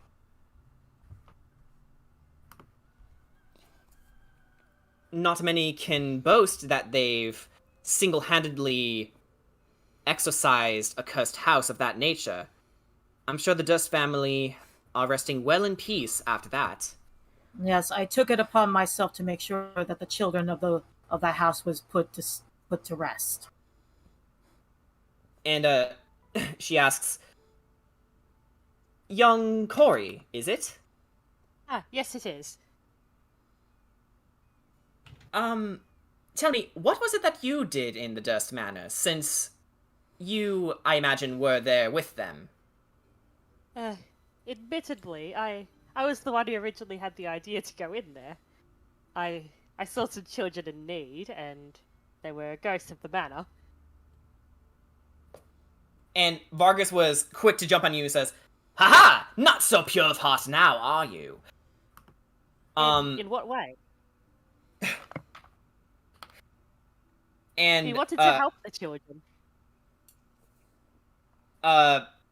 He then says, "Well, you rushed into danger without thinking, and I bet you had your entire party to bail you out, didn't you? But that's when you had the Uno reverse card, Corey, and mention, remember how you killed, Elizabeth Durst in her cursed gibbering mouther form? Ah, yes. Would you like to share that with him?" Well, we went up against the abomination that the Elizabeth Durst turned into, and I suppose I had quite the hand in bringing her down. He just looks at you and says, "What?" It was my decision to go in there, but we did all make it out okay. Blinsky says, "Size matters not. Judged by your size, do you?" Sizest. Yeah. Sizest. And you actually hear several people in the crowd shouting sizest. Even Ireena shouts sizest. Sizest. Actually, everyone, let's do it together. Ready? 1, 2, 3. Sizest. That was terrible. That was terrible, but that's why we do this. And Lady Wachter then looks to you, Rickett, who's kind of been, unable to sit still, really. But she manages to spot you. You, small one. Ricky? My name is Rickett. Ah, Rickett. He's gonna drop the disguise. And everyone in the crowd gasps. Taylor Hello. vomits. Now, It's purple. I'm probably the least useful person in this group. However, I did uncover the fact that the 3 old ladies living in the windmill are night hags and have been feeding people human flesh. Fiona actually walks over to you. Slow down. There are hags in the old windmill? Yes. What were their names? What were the names? Ophelia, Bella, and Morgantha. Those are the names. Yeah. That's him. Yeah. Morgantha, Bella, and Ophalia. Morgantha, Ophelia, and... Ophelia. Ophalia. Ophalia. Yeah. They night hags are night hags. A coven of them. And those pies they've been selling? Why, they're stuffed to the brim with human meat. I'm sure hope none of you have bought them before. That's and do you know who they work for? Do not interrupt me or I will cut your throat. He will do it. And Vargas says, please don't threaten my people. And the guards actually do motion over to you, Rickett. I'll cut your throats too if you come any closer. They get their spears ready. Stay, Rickett. Stop it. Yeah, Ark, you actually... you restrained him. Yeah, like, Ark is just gonna, like, take an arm, just be like, pull Rickett back, but, like, pull him back, like, behind him. So, like, you gotta get to the big bird, but to get to the little man. And then Fiona... the point still stands. They've been feeding people human meat, and they work for Strahd. And then Vargas shouts over to you and says, show us witnesses. Oh, we have 2, actually, including the man they were using for meat. Oh, and the boy that they were going to use to replace him, as a matter of fact. Would you 2 please come up here? Yeska and Valentine make their way up to everyone, and you can see that for as long as they've been supporting the Burgomaster, now they're just like totally silent, and you hear murmurs coming through the crowd, and you hear things like, they would threaten a boy like that? That man looks so starved. And another woman says, this is horrible. And another man stands up and says, that's disgusting! My daughter has eaten those pies! This is a disgrace! I suggest you take her to a healer as soon as you can. I very well shall. Thank you! And in fact, this I happen man to know a wonderful healer. She's right here. Oh, and who? Yeah, you point to Mimi, or who are you pointing to?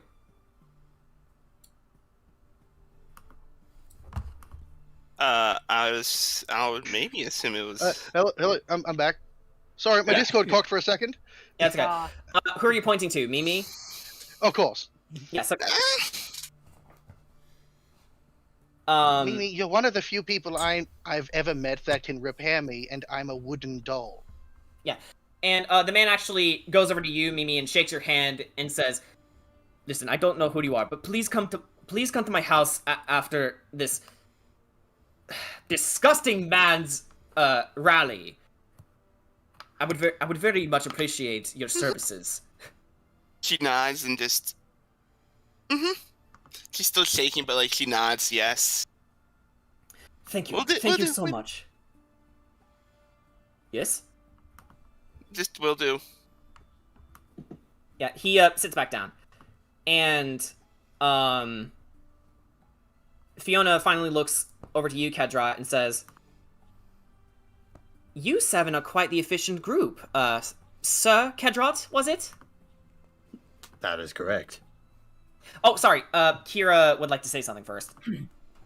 Just so you know, those hags no doubt will come to this town. So I suggest everybody be prepared when they do. You will know what they are. Oh, I feel we can do something much worse to them.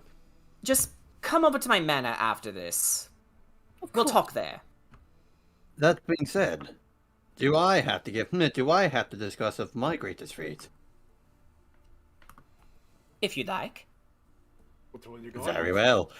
And then Kedra, in, of course, epic fashion, takes out his sword and pins it to the ground and just puts his, rests his arm on the hilt. That is pure oak! And you actually hear the crowd shushing the Burgomaster now. Yeah. Like, he is being completely shut down at every turn. Yeah. I am the one who was mortally impaled by Strahd himself, and even by his cursed touch. I stand before you all, cheating death. Before you I stand as the pinnacle of all dragonborn races, untouchable by even his cursed name. The flames you see before you is life reborn, and the significance of my will to live. So long as I burn brightly, his failure will always make his mark. Whether it's here or the farthest reaches of Barovia, never forget the day you saw in person the one who survived his wrath and laughed back.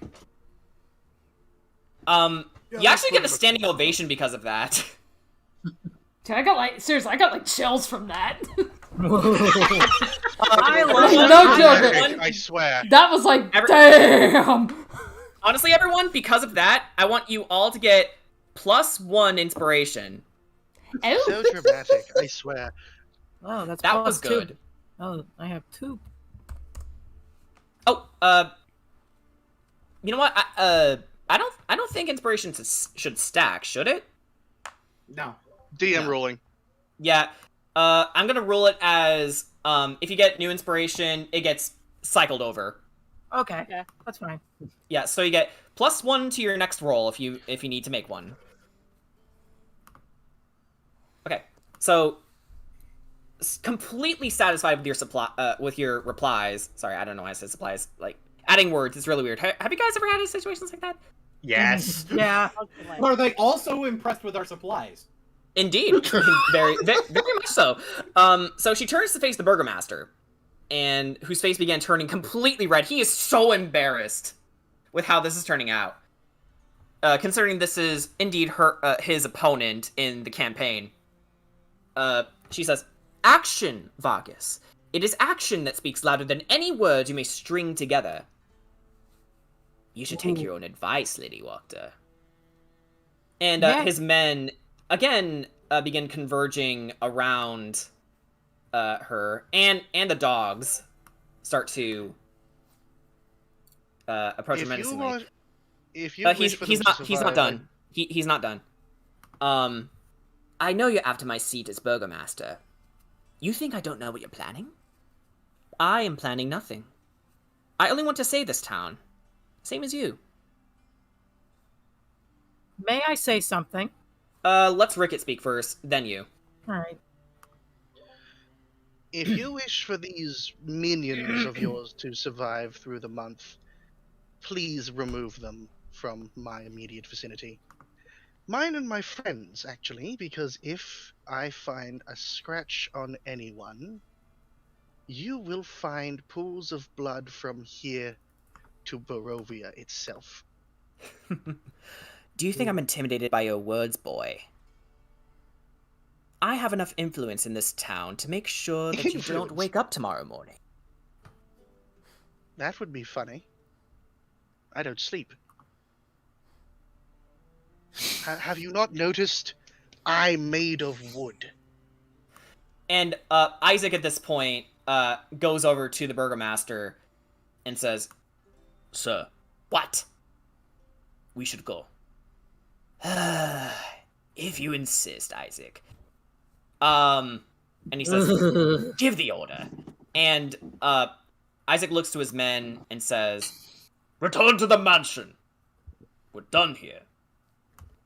And at this point, they all begin leaving this way, again, surrounding Vargas to protect him. But Isaac notices Ireena in the crowd, and Ireena notices him in the crowd, and then he just turns and walks away. Sus. So may I say my little thing? Oh, yes? People of Vallaki, as a noble and a princess myself, please remember this. You do... There we go. The leader of this place does... You do not protect the leader of this place. They protect you. Lady Wachter will do everything she can to protect. And at this point, you hear people in the crowd shouting, "I'll vote for Lady Wachter! I'll vote for Lady Wachter! I'll vote for Lady Wachter! I'll vote for Lady Wachter! Yeah, she's got my vote! Uh-huh! Break it down!" By the way, Five Gary will be stopping by your place later. I'll vote for Lady Wachter! And then you see her husband Gunther just going, if that's what the lady wants, no arguments from me. I'll vote for you. And actually, as people are giving their own votes, in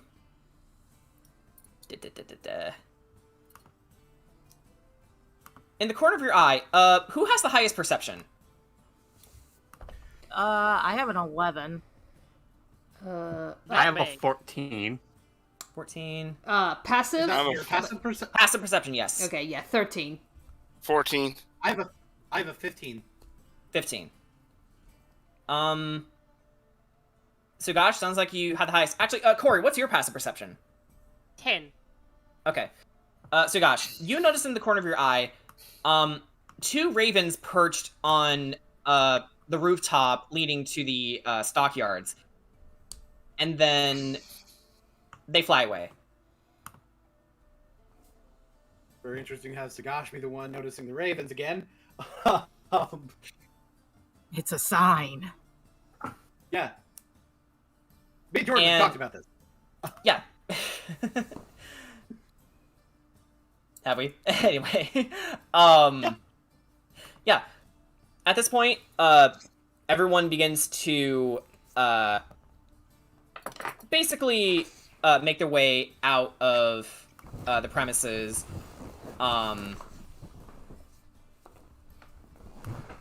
And Lady Wachter looks at the rest of you and says, "So, shall I take you to my house then?" Of course. I would love to discuss more about the politics of Vallaki. Oh, not the politics. I would like to discuss how we can remove the hags from the old mill. Of course, because eventually my fear is that they're going to come back here and they're going to try and grab another child. And we right well can't let that happen, can we? Exactly. We most certainly can't, no. I'm not going to lie. They nearly took us out. I literally had to deceive them in order to get us all out. But I did manage to rescue the two prisoners. I appreciate your honesty. Now, if you would please follow me. All right. Come on, Copper. Yeah, and she leads you over there. Copper eagerly follows suit behind you, Kira. And Ismark and Ireena, as well as Valentine and Yeska follow behind. I'm assuming I'm gonna be needing to help out the one person, or do I do that? Yes. Or do I do actually, the man does lead you. The house is on the way. And we can do this theater of the mind. So Mimi, you lag behind a little bit to help him out. And everyone else, for the matter, you head straight over to the Wachter house. Wachter! I love that name. Wachter! Let's see here. I just need to double check where you are. Yes, you're actually right here. Right. Good initiative. You're right here. Just follow the ping. Okay. And since I got my fucking token. Yeah. There's nowhere to hide in here, and I don't like that. Yeah, so everyone except Mimi, you go here, and then we'll also drop in everyone else for posterity. Yeah, as you can see, this is a pretty tidy house. You have a very nice house, Lady Wachter. Thank you. It's been in my family for many generations. And I ensure to give it the best of care. And speaking of taking care of things, we might as well get down to brass tacks. What are you doing in Wallachia exactly? Let us start with you, young Corey. You seem rather like you have a good head on your shoulders.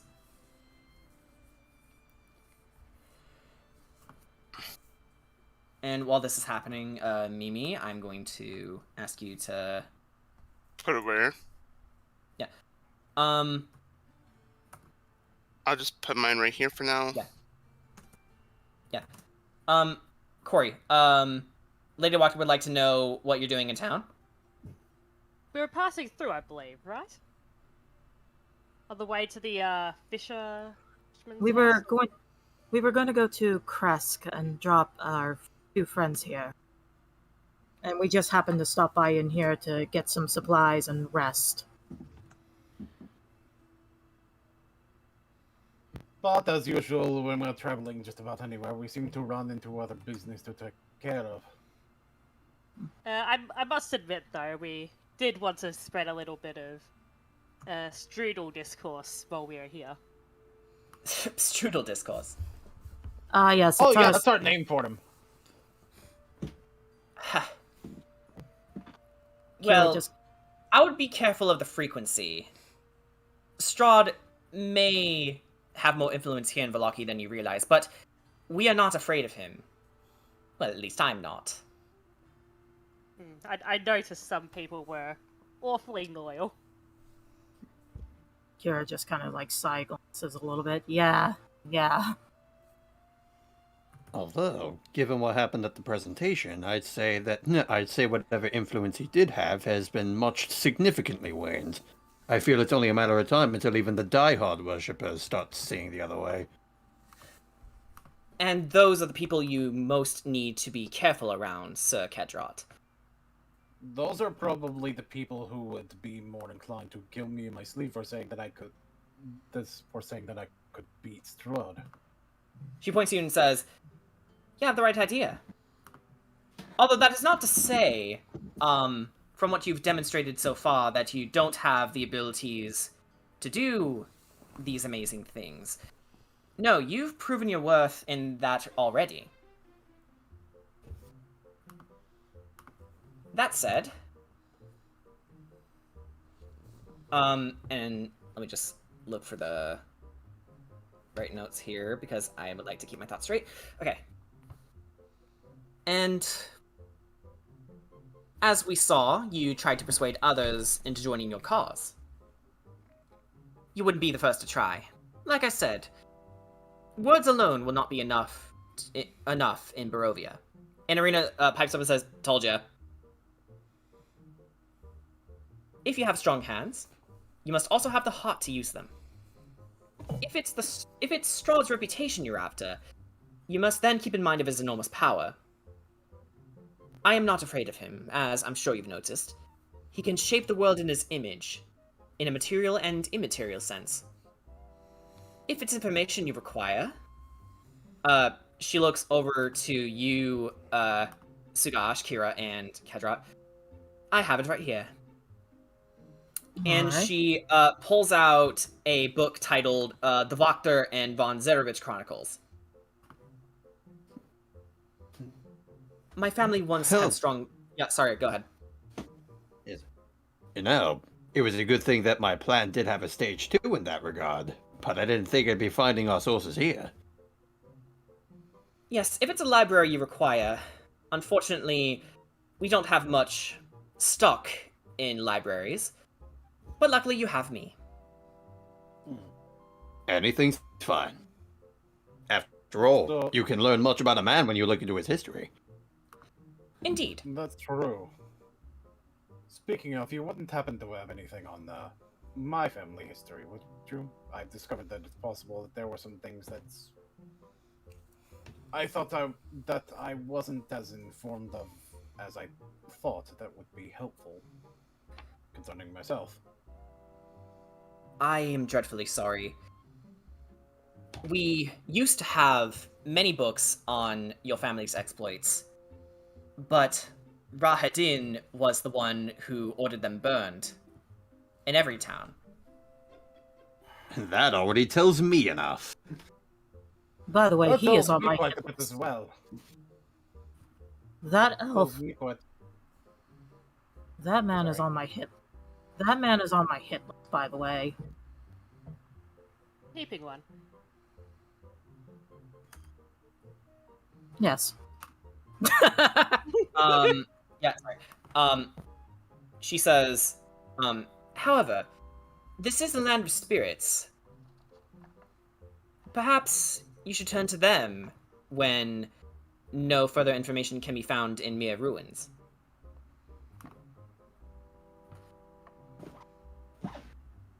Sugash nods a little bit. And again, you take another look at the book's title, The Wachter and von Zarovich Chronicles. How do you three react?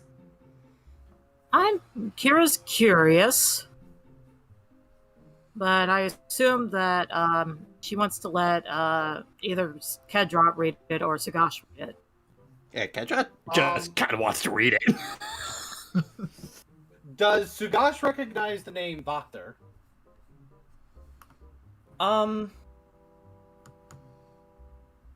No, the name is more recent. It's definitely a name you haven't heard of until now. But you definitely get some red flags in your head when you see those two names together. Something a little bit disturbing about seeing those names together. I'm not sure who Wachter is, but I don't know. A sensation, as it were. Well, we have the book in our hands. We might as well take a look and see what we can gather from it. We might as well.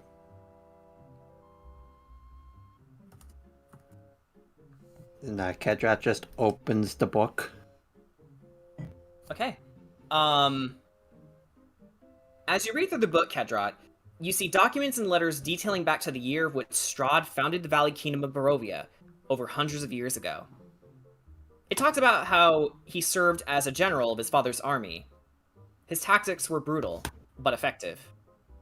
One day, though, Strahd and his men were pulled into a portal leading to the Shadowfell, a plane of existence much like the material, but wrong.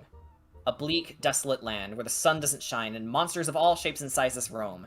They tried for 30 days and 30 nights to escape the plane of shadow, but on the 31st day, Strahd was the only survivor. He came tumbling out of the nearest portal, landing in his brother Sergei's arms. But the man who entered the Shadowfell did not come out. Strahd was changed somehow, as accounted by the first Wachter. His name is a little scribbled. Not so much scribbled, but smudged out. Changed somehow. More confident. More assertive. More dangerous in battle. You fill in the rest in your head. And hang on, let me finish the side RP with Amy here.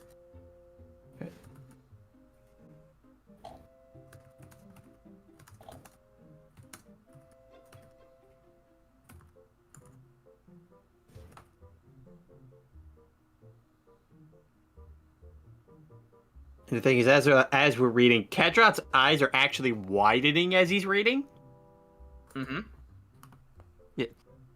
I can actually, seeing a whole, wide range of emotions as he's reading it, like, just indifference, then surprise, then shock, then anger, maybe?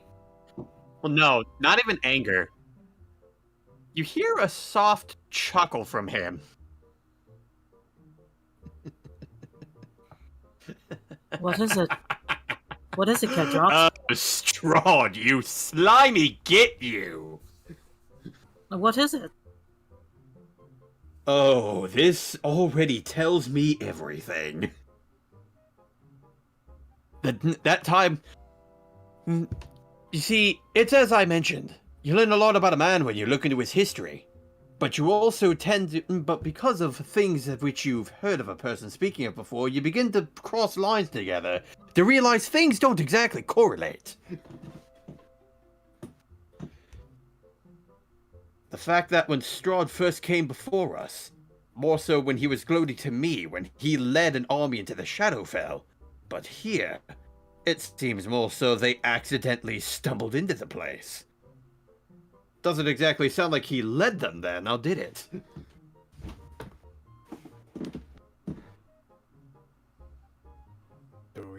Do you think it's possible that the Shadowfell is part of the source of how much power he has now? Oh no, it's not about the source of power. Actually, I believe it's the source of one of his greatest shames. After all, he was gloating about how he led the army there, but mentioned nothing about losing every one of his men. Huh. Not gonna lie, that actually sounds really heartbroken. Yeah, so as you have this conversation, Mimi makes her way back to you guys. Yeah, she opens the door, panting a little bit. Mimi, are you alright?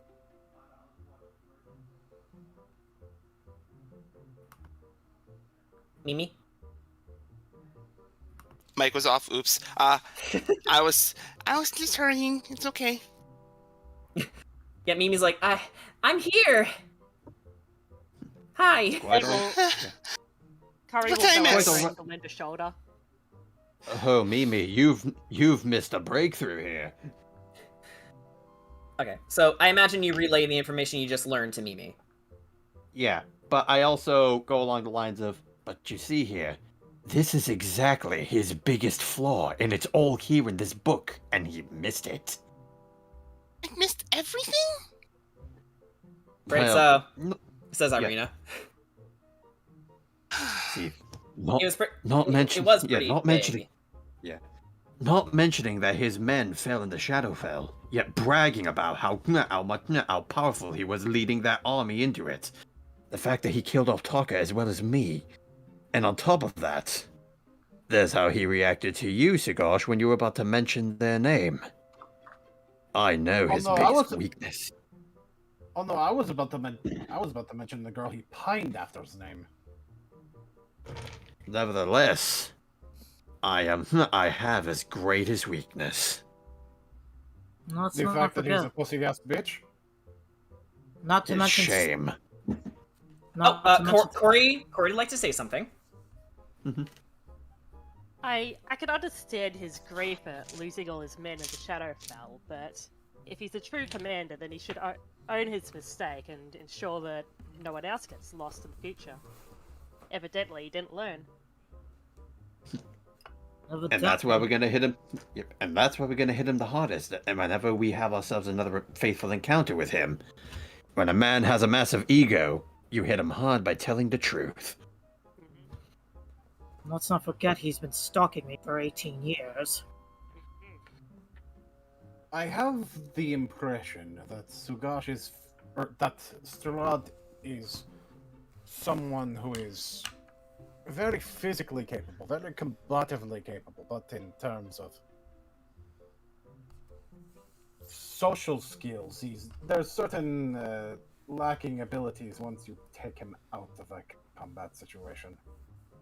And that is where his envy towards Ricky comes in. Exactly. Fear is all he has. Ismark says, well, I wouldn't be so sure about that. Remember what happened to my father. He definitely had a hand in his death. Not that I'm disagreeing with you, just, don't be so sure you have all the details. But no, we don't this have is a everything start. yet. This is a start. It is a start. It is a very important aspect. It's not everything, though. No. Yeah. And Lady Wachter then says, "Now, as for young Yeska and Master Valentine, I will have the Burgomaster officiate a cease and desist for the proprietors of the old mill. Those hags will see justice this day." I hope you have a lot of silver weapons on you. Oh, we don't need weapons. We're going to do something called a business transaction. That. Hence the cease and desist. Kira just smirks like, I see. You're talking my language. And Ireena's like, wait a minute. So, you're gonna shut down their pie operation? That is exactly what I'm proposing. And Ireena says, oh my god, that's amazing. And even Ismark couldn't help but chuckle at the idea of hags, getting thrown in jail for false advertising and drug trafficking. And kidnapping. And kidnapping. Oh, and dismemberment. In some cases, literal kidnapping. Indeed. And she says, you can take the boy Yeska to the orphanage. I believe Mr. Valentine will be under the best of care under my watch. And Valentine says, well, I wouldn't say I 100% agree to that, but I appreciate it nonetheless. Don't worry, sir. Everything is going to be fine. And he takes a seat next to her, and she says, so, any further business you would like to inquire, or...? Yes, I saw the guard with the big, creepy hand. I got really odd vibes from him. Who is he? Ah, that would be Isaac Strasny. He is considered the Burgomaster's right-hand man. No pun intended, of course. That was in character. That was an in-character held back laughter, by the way. And she says, excuse me. I meant no disrespect. He's a loyal man. If intimidating. I see, because couldn't help but notice, how he had quite an influence over his guards. Well, he is the captain of the guard. I would imagine so. Yes. Sorry, yes. I didn't mean to be crass. It's okay. I'm used to it. And Ireena says, boy, don't wear that like a badge of honor. I won't. We do have a lot of business to attend to here in Vallaki. But if you do need us, you know where we'll probably most likely be staying at the Blue Water Inn. Indeed. I shall let you know of the developments with the old mill as they come. Thank you. Should you ever need me, I'm right here. Gotcha. Yeah. Kedra wants to walk up to her and wants to offer her 30 gold. This is for dealing business with you. You've been much great help. Oh, Sir Kedron, I possibly can't. I can't possibly accept this. Yeah, well, I figured perhaps if there's any difficulty trying to get the hags out of there, maybe a couple of shiny gold pieces would persuade them. Perhaps. And she takes them hesitantly and says, so would that be a vote for me then? Of course. You had it the moment I stepped on the stage. You are too kind. Do we count as citizens? I do. She looks. Yeah, okay. She looks over to you, Sagash, and says, "Yes, I suppose you would.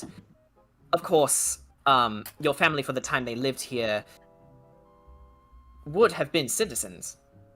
Your father more so, since he actually grew up here at the orphanage. That was where he was found, of course. He became a citizen after the fact, as he grew older. But yes, I would say, on a technical basis, you count as a Valakian.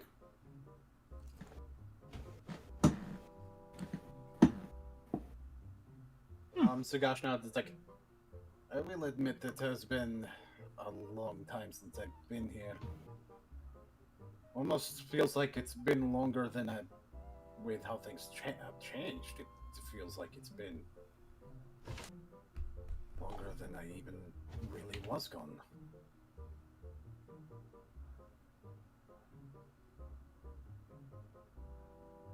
Yes. I'm sure you have a lot of questions. And I hope they will be answered in time. I am deeply sorry I did not have much written information for you, but it was out of my hands. It can't be helped. Perhaps, I should look at the ravenflies. Yes. Do pay attention to those ravens. You know, people often see ravens as a symbol of protection here in Barovia. Where the bat, well, you can imagine. But should a raven fly across your way, see it as a sign of good luck.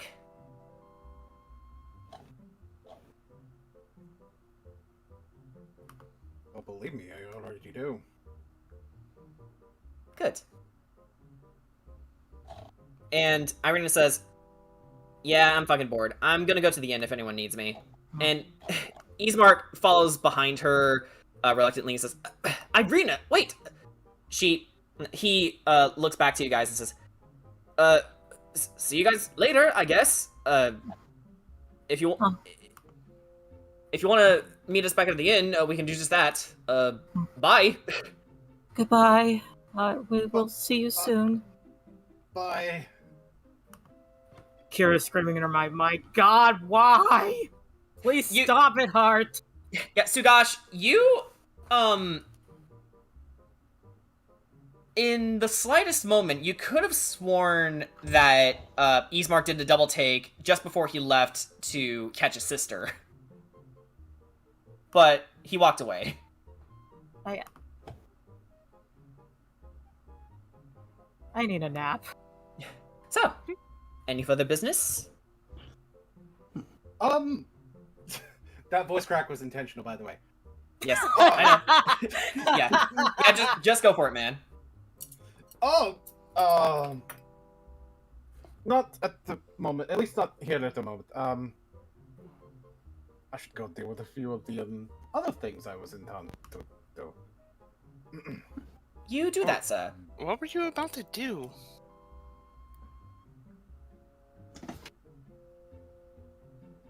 I know, I was going to be off to see a smith. I'm gonna probably go to the inn and probably go relax. I'm headed to the stockyards first. There's a couple. Copper actually motions over to Yeska and whines out of concern for him. Oh yes. I guess on my way to the inn, I will take Yaska and drop him off at the orphanage. Corey, would you like to go along? Yes. All right. Here we go, splitting the party. You know what? In this instance, it's safe. If that's what you're gonna do. I need to rest, so I need to too.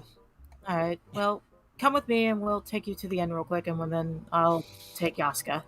And everyone, as you were all having this conversation, you notice that Ark, for pretty much this whole exchange, has been nodding off.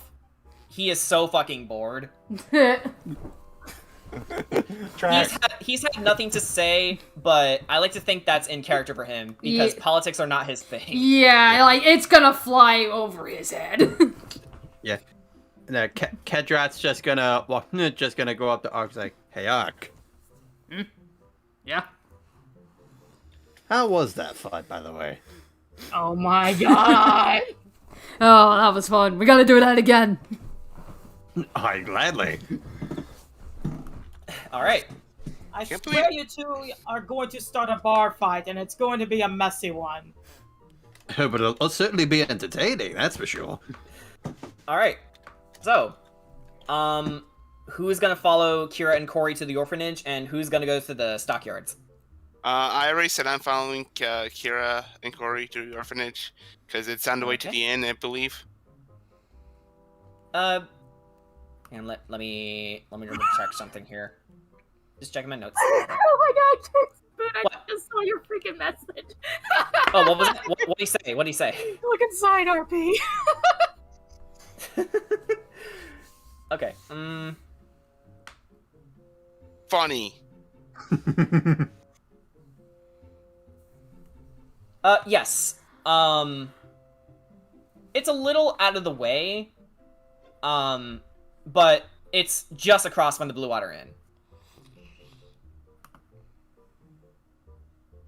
So, okay. Who's gonna go to the market? I know. Yeah, I just know Kedra wanted to. I know Kedra just wanted to see the Smith. Yeah. That's in the market. Yeah. I guess I.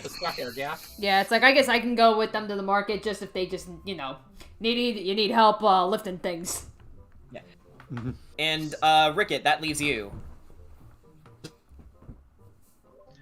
Rickett doesn't really have any pressing business, but with the expediency that Sugash went to the docks, I think Rickett will probably try and follow him from the rooftops. Alright, so, the guys go to the stockyard, and, the girls go to, the orphanage. The girls night out. This is not how I. This is not the reason. Is this the second time we've split the party between the guys Actually, and girls? it is. It actually is. Because we did this in the abode as well. Yeah. No Strahd is gonna bother us. Like, oh my god. That boy's allowed. Yeah. Give me a second. We need to break the tie because this will determine whose group we're gonna focus on first. So okay. Best 2 out of 3. Okay, so Let's go, girls. Actually, guys. it seems it's actually the guys' turn. Then we'll go to the ladies. Misogyny at work. No, it's not even misogyny. It's completely fair coin tosses. But if you want something to blame the coin toss, that doesn't mean women always go first. Damn it! Oh yes, yeah. it does.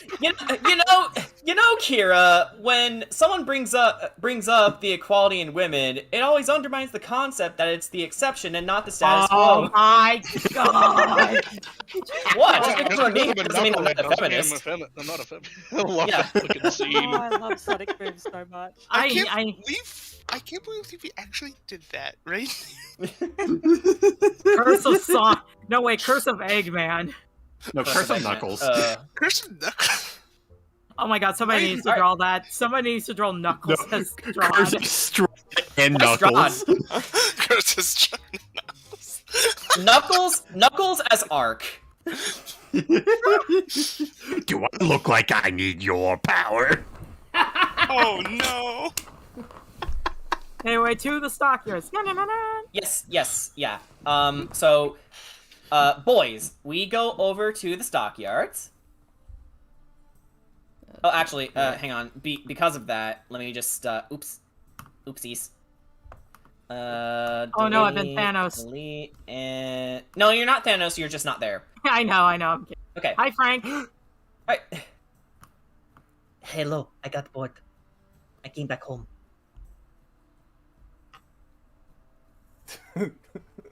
What? Sagash is regretting his nightmare. You're not there. Nothing.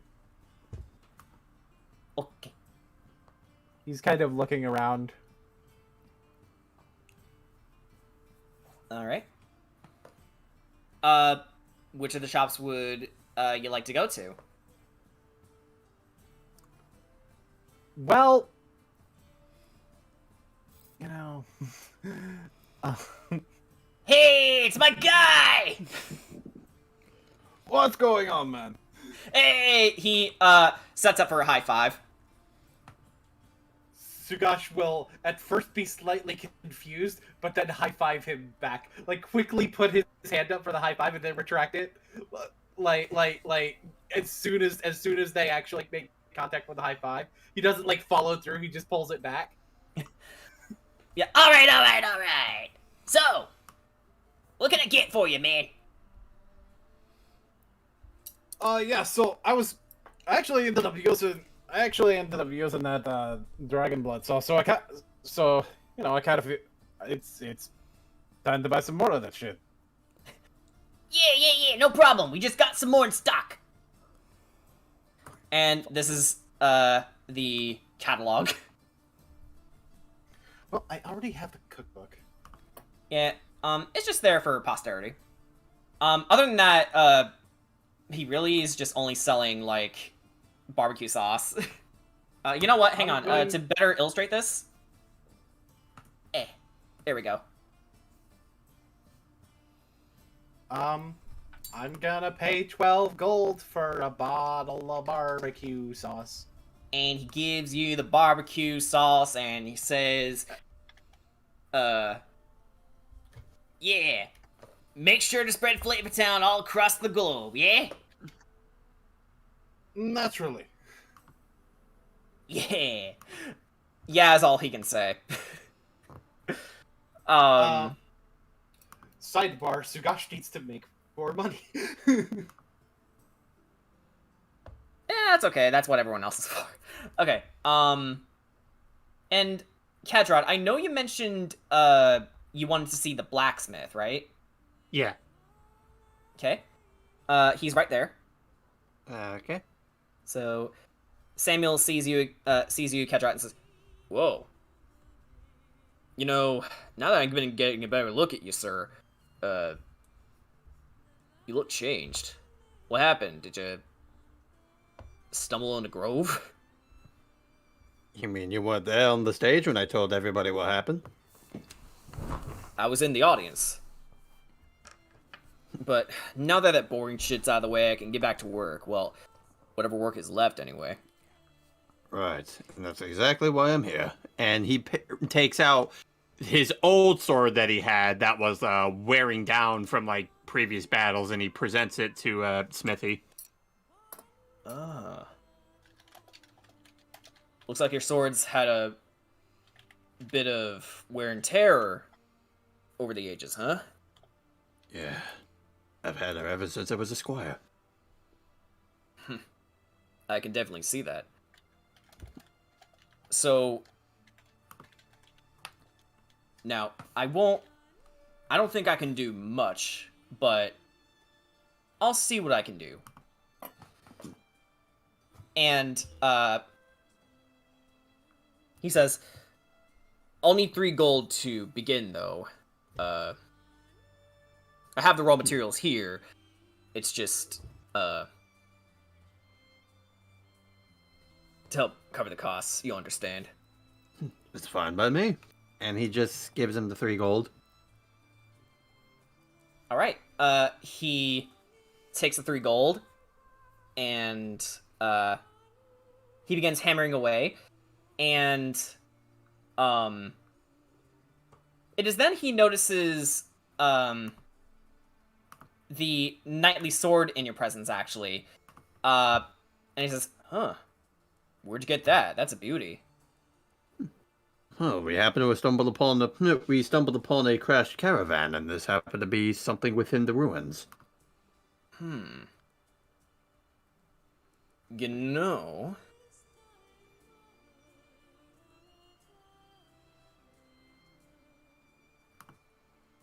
if you'd like, I could very well,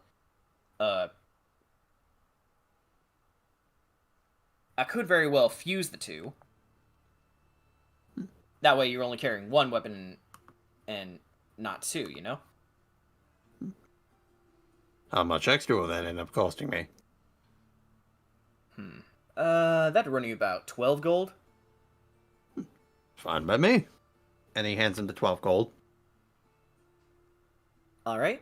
And, with this in mind, your knightly sword actually gets a +1 to it. So that's +1 to your, to hit rolls. Ooh. And honestly, it's kind of like a natural progression of your knightly, sword. So, where it was once short and stubby and, scuffed up, now it's a little more regal, and there's a bit of a crossguard forming.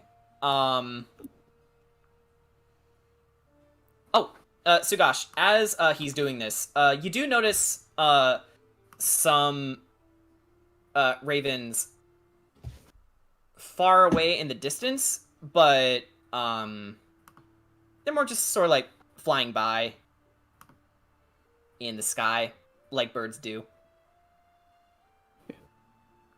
And then he says, all right, will there be anything else? I can show you what else I have in stock.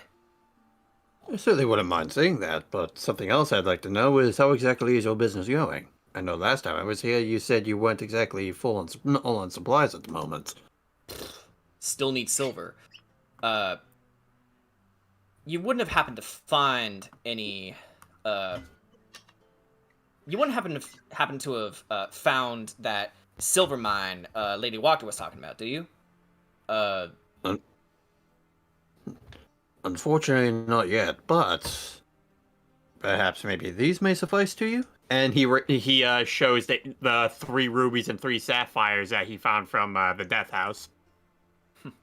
Well, he takes it. It's something.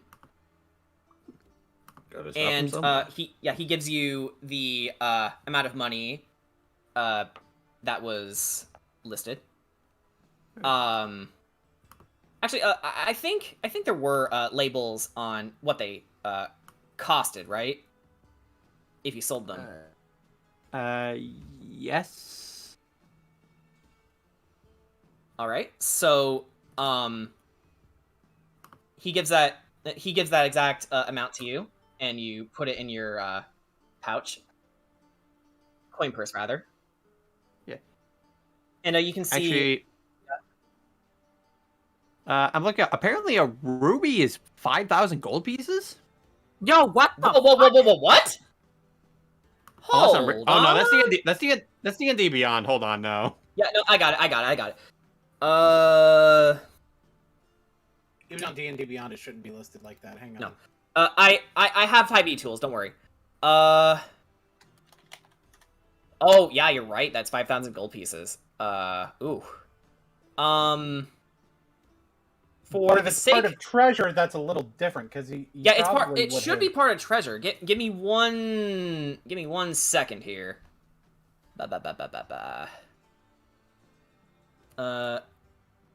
Random. Treasure. Wait. I know there's a thingy. Because you probably. Hey, because I don't want to bankrupt this poor man. If you rolled on treasure, then you probably it probably should have told you.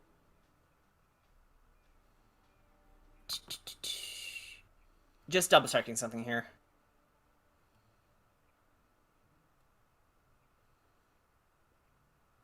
Because yeah, I don't want to bankrupt this poor man.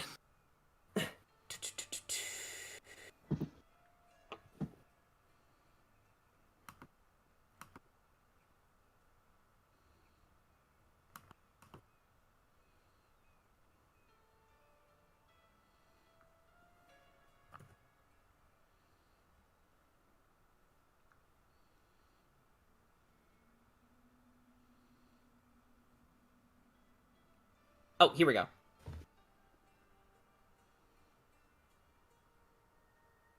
Yeah, don't mind me, guys. Just trying to get my things square here. It is okay.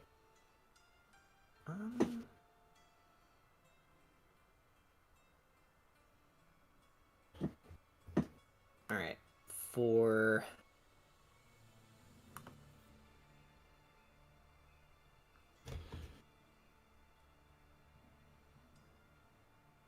For now, let's say it's 10 gold. Yeah, that's fine. And honestly, you know what? Because, you know, like I said, I don't want to bankrupt him, so, like, I'll probably just take the 10 gold and just, you know, let him have the rest of it as, like, you know, donation to the shop. Yes. 10 unless otherwise proven. Because we only have so much time here. So, sorry for holding guys up. I just wanted to double check something. I didn't find it, but I did find something close. So, hopefully that's serviceable. Yeah. Because you're right. There are random treasure tables, but the amount that they're given is a little different, and there are totally different elements that are totally different gemstones that are about 10 gold. So I figured that's a good estimate for now. Okay, so again, this is what the smithy sells. There are hand axes here.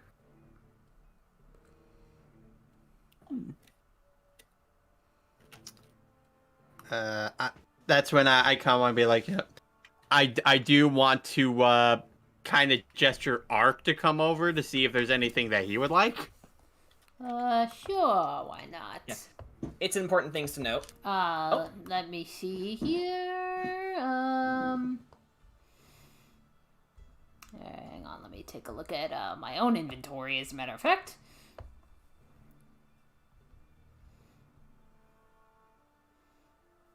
Yeah, actually, did you pick up the hand axes that you threw at enemies? I don't think so. Yeah, because I only have one hand axe left, so it probably wouldn't hurt to get some more. Okay. Alright, so I'm trying to think. All right, then. So is that 3 GP total or each? Okay. Each. Each. Okay. Yep. Yeah, alright. I will buy 3 hand axes. Alright, and with that out of the way, he is out of hand axes for now. He has to make more. And he says, "Thanks for your patronage." Mm-hmm. Thank you. And I believe... Actually... Sagash will wind up joining you guys. Mm-hmm. Yeah. So gosh, is there anything you find interesting here? Sugash, with wearing the whip scarf and holding the chain, is thinking for a moment. He's like, okay, I probably don't need a grappling hook. Considering the fact that he kind of just points to his scarf, you know. Yeah, Samuel just nods his head like, We could get some for the ones who don't exactly have that kind of mobility. That's true. They would probably be more inclined to need them. You know what? Right. I bet Rickett would like one of these. Right. And speaking of Rickett, I'm sure he wouldn't mind having another set of ball bearings on him. I'm sure he wouldn't. yeah, considering Strahd kind of melted his last one. Alright. That would be very How many- thoughtful. Right. So how many grappling hooks are we gonna need? Let's see. A question for the party. Did any of you take grappling hooks? Can you all check your inventories real fast? I did not, but I still have the rope. Okay. Yeah, I've got a grappling hook. Okay, so Corey has one. I do not have grappling hook. And again, I can just Indiana Jones shit, so... All right. Yeah, Well, so I you don't need one. Well, that's what I figure. If anything, Ark can fly. It's like I Yeah, don't know if a that's why grappling. Kedra- I don't know if a grappling Yeah, Ark hook is doesn't need one. necessarily needed. And I have a magic room, but I need the word for it. Yeah, so you know what? Before learning that, you know, we might as well get one for you then.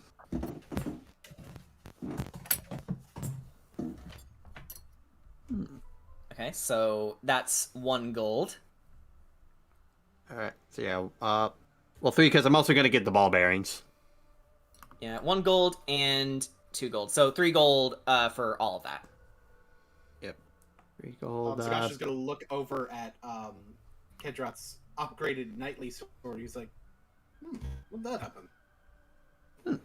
Why, this fine young gentleman here decided to take the 2 swords I had and fuse them together to make them something even stronger. Really?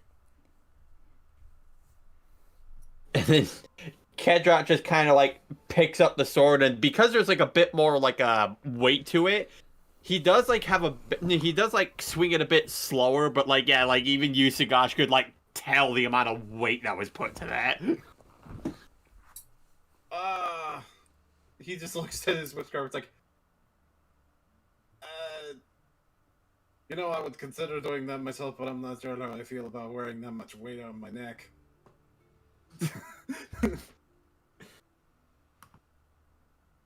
Well then, luckily there's some short swords here in that case.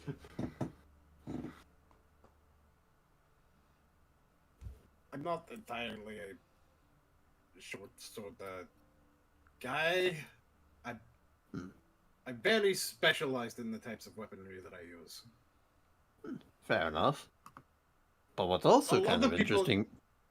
But what's also interesting me at the moment, or more rather, what would be more... What would be more interesting for perhaps a certain rogue of ours, I might be interested in that crowbar.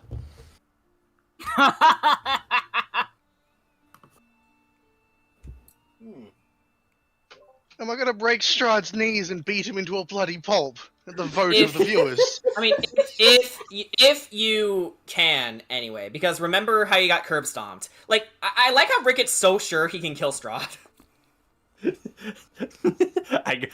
Ricket's gonna become Gordon Freeman. Mini Gordon Freeman. Yeah. Alright. Yeah, we're just getting all the video game protagonists together, aren't we? Alright, I'll give you a gold piece for the crowbar. Done. So that should be okay. So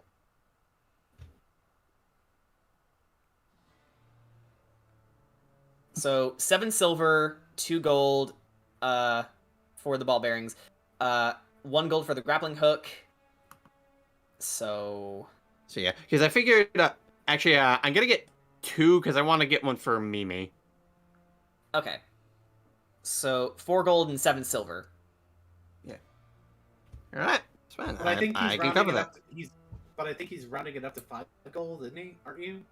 But yeah, because I don't have any silver pieces. I would assume about yeah. I would imagine that people can make change, but fair. Yeah. Well, the other thing too is Kedrat also kind of wants to help his business too, so he's not asking for change. He's saying he can keep the change. True. Yeah, and also I am bad at math. You guys know this. Again, welcome to D&D. I know, but I'm not here for the math. But yeah, so you get all these things, and you see a little bit of a smile creasing along Samuel's face, and he says, "Thank you, mister. You know, ever since we met, you've always been a real gentleman." Which isn't much I can say for this town, so thanks. Might as well have something of a different face every now and then. And besides, you do good work. Thanks. Hopefully we can meet again. Till then, thank you for your services.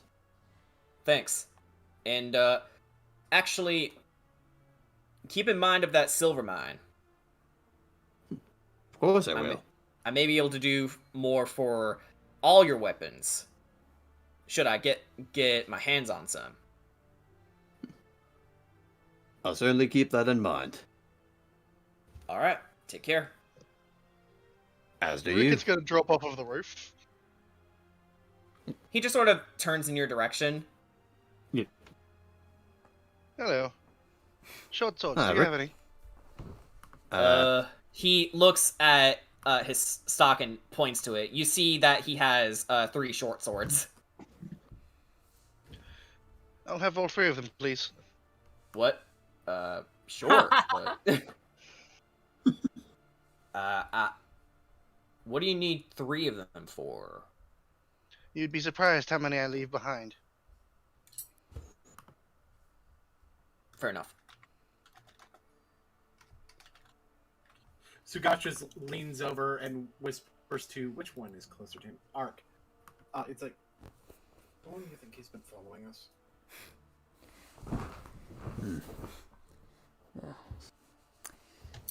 Probably for a while. I would say so. He tends to do that. Yeah. Hey, Rickett. I do have something here for you. And he pulls out the bag of barbarians. Oh, wonderful. Wonder how long Figured these you'd ones want more of it. Yeah, figured you'd want more of them. Just making some corrections here. I now am carrying 5 short swords. What the fuck, man? Like, is this the new Baku has too many guns, except it's Ricky with too many swords? To be fair, Baku also had too many swords. He had, like, 7 scimitars. Yes, that's true. That is true. And also, to be fair, the more guns you had as a pirate, that meant the more power you had. Yeah. Also, and also swords. So, if there's a big battle somewhere, I can imagine Rickett, like, this is gonna be a reach, but bear with me. In the 2007 Ninja Turtles movie, the CGI one, Leo was thrown into a case full of swords, so he gets a grin on his face, stands up with all of them on his back, and he says, "Come to daddy." So he's just fighting with all his swords until they break, and he just resorts to his ninjato. I'm imagining Rickett in that scenario. I'm just imagining Rickett just carrying these swords and handing them to children. You know what? That's charitable. We've already proven that Strahd is willing to hit someone who looks like a kid and is willing to let his minions capture children. Why not arm the children? Yes, Arm that's the children. again. Okay. As I said on the cart right here, we need to give the mute child a sword. Yeah. Okay. So, Hashtag arm the children. Yeah. So, is there anything else you guys would like to do in the stockyards, or are we good to go to the orphanage? What else is there to do? Wasn't there a library? No. No. Yeah. Lady Wachter already gave you pretty much most of the information that you needed on Strahd's military background. Sugash will probably wind up heading straight back to the inn. It's like, I've got a few things to think about, and I know Rickett doesn't want to hear them. So, I'll see you guys back at the inn, okay? Sounds good. Right. Just for frame of reference, currently it's about 4 p.m. So pretty late in the day, but yeah. So does everyone else follow him to the inn, considering there's not much else to do? Yeah, I'd say so. Yep. That's how Rickett would follow, climbing through one of the windows. Pet the dog quick.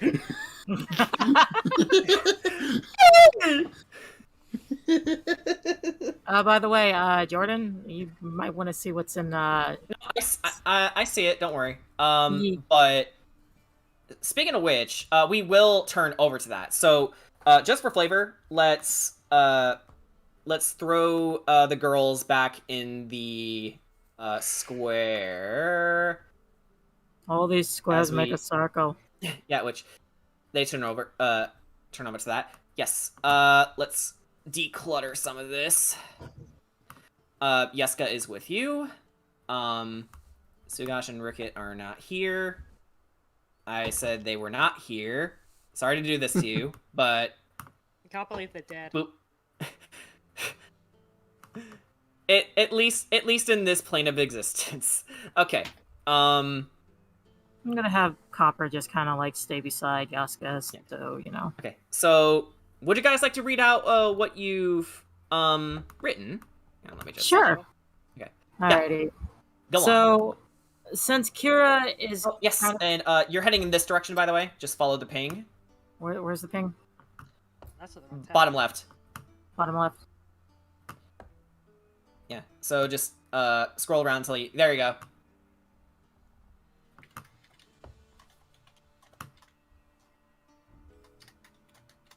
Yeah. So. Yeah, you can read it out now. Yeah. So Kira at this point is looking more downtrodden. Now, since she's more so alone with Corey and Mimi, her heart, she's like grasping her chest, like her hand is shaking. And it's saying in a voice that only Corey can hear right now is, "My heart, I know you ache. I miss him so much. Ismark is not him. He only looks like him, but it's not him. Please stop this pain. His warmth, his love, his affection. It hurts without it." Her eyes are kind of more dull yellow now, and they're not the bright yellow. But she's entering a state of vulnerability. Like, basically, she's like open, like into a very bad state right now. And she's just low-key crying as well. Because she has not been... It's been so long since she's had Taka holding her and stuff, and that was her sort of comfort. But it feels like her world is just shattering without him. Curry will sort of stop walking and go hold Kira's hand. And she'll say, "It's normal to feel that way. I have to admit it's been hard for me too with our friends passing on. But not in the same way as you. Just be careful not to go too fast with Ismark. He's a good man, but he isn't Taka. Yeah. But if the time ever comes, I'm sure Taka would be happy for you to move on too." I don't know about that, Corey. It would be hard for me to move on, but I know eventually I might have to. Thank you, Corey. It's been hard, not to mention the loss of Xavier, too. And yes, Ismark is a wonderful man, but I'm battling with my heart to see him as Ismark and not Taka. And I'm not sure if Taka would want me to move on. I mean, to be frank, I don't know if there's any man around here that's around my age. But thank you, Corey. You're an awesome friend, and that is never going to change. Curry will give a big old lizard smile and she'll go in for the hug. Kira will also hug Corey like, "You're my best friend, and that's never going to change." I imagine they sort of hug for like a second, and then Curry motions for Mimi to join. And Mimi does join. Big sister hug! I realized my mic was off. Oops. Yes, yeah. I do motion to join. Mm-hmm. And then you can chime in. Okay. I'm just hoping my internet doesn't go out for a second. Hold on. So look, I'm not as familiar with Taka as you two. Like, the most I remember him for is what he did for me that one time, that one fight. But I bet he would appreciate you remaining as loyal to him as you've been. I kind of like to believe others would like that or want to be like that too. No. It's just my heart aches. There's a gape in my heart that just feels incomplete. Taka was the one thing that kept me from going insane in that castle, along with Corey and Arissa and Xavier. But Taka kept me the most stable. And honestly, it's incredible to feel bad, but don't feel bad for feeling bad. Yeah. Like I said, I don't know if... I mean, eventually I will have to move on, but I don't know if I... Like I said, I don't know if there's anyone that's my type that lives around here in these lands. And I don't know if he would actually appreciate me seeing other people either. Thank you, Dreadlord. Honestly, I think I sort of relate to the idea of someone keeping you stable. Very much so. Do know that I just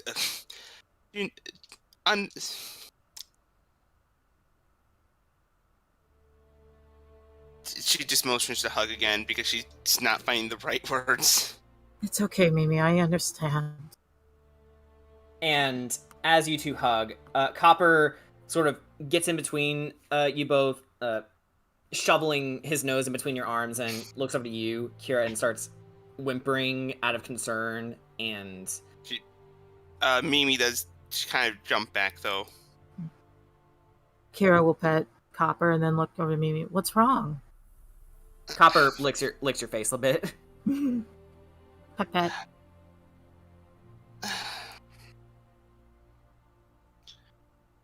The truth is, I still haven't gotten over Sephaxis either. Understand. And I never even get the chance to truly cry about him, because after that was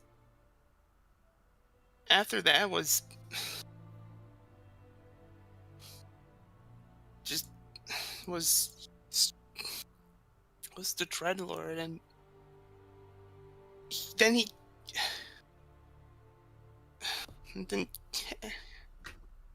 Kedrad and Ricket and... Listen, Mimi. Sometimes when you lose something, something is always gained. Yes, Strahd may be the one that causing all of this, and finding the right time to mourn is hard. But know that you are strong for them, that all these losses will be a path to victory. You're strong, Mimi, and you're the reason why most of us are still up and running. Not that.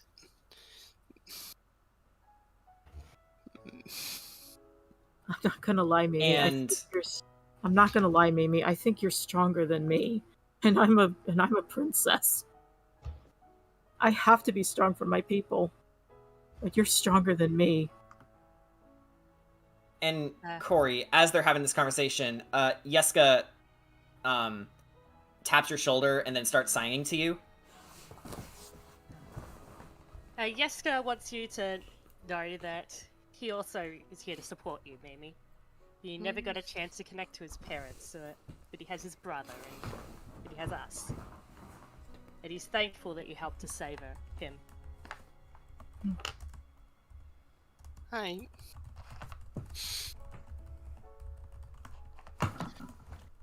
Okay, let me just... Okay, I tried to roll to see if I would break down. I rolled a 2. Oh. She breaks down hard. What were you rolling? Okay. Rolls are yeah. sad. Yeah, I rolled for sad and I rolled a 2. Rolled for sad. She's very sad. But yes, the girls, character development. The boys, let's buy the things to break the things. I mean, that sounds about right. That's more or less what's happening. Yeah, move Whiplash aside. This is good. Look, some of us needed the Yeah. Some of us need a good cry. Yeah, and it's not.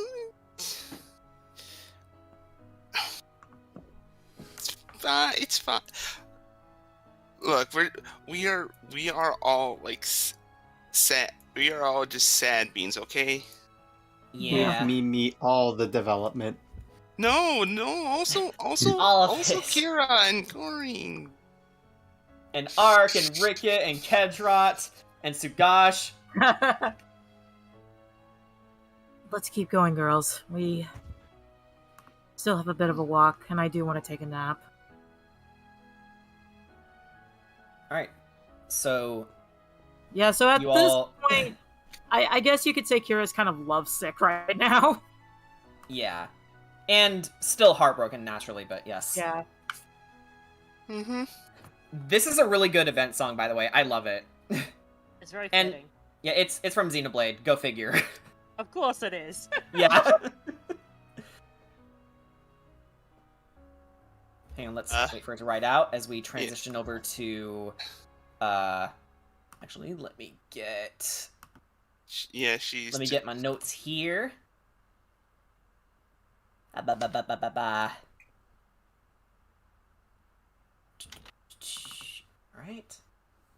I just love the parallel that's going on between the girls and the boys. Yeah. Also, girls, lovey-feely stuff. Boys, hey, what kind of swords you like? How many swords do you want?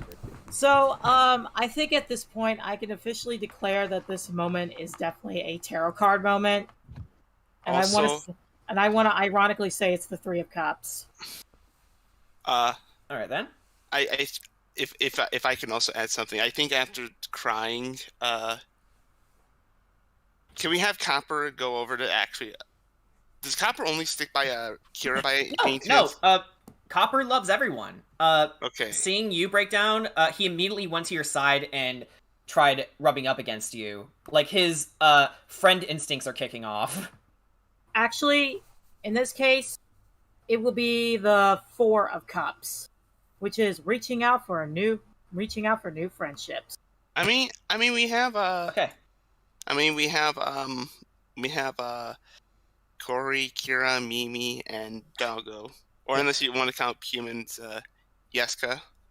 Okay, so everyone, now that this is out of the way, let's motion over to St. Andrew's Orphanage.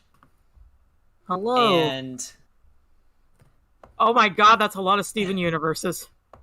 yeah, they're supposed to be kids. Like, okay, I can't draw everything. Like, I had to pick something. Okay. A lot of so Stevens, before you all, a lot of Connies. Yeah. So making your way through the first floor hallway, the front hallway is wood paneled and dimly lit. The wooden floors are old and worn, and the steps on the main staircase sag with age. Piled children's shoes lay by the western wall, and in the main living area, which is where this is, the orphanage's main living area features an old couch, a few mismatched stuffed chairs, chests crammed with worn toys, and 2 small dining tables surrounded by chairs. 3 young girls crowd around a dollhouse in the south of the room. An older boy paces the room with a toddler on each hip as he tries to soothe them. They're crying their eyes out like, ah!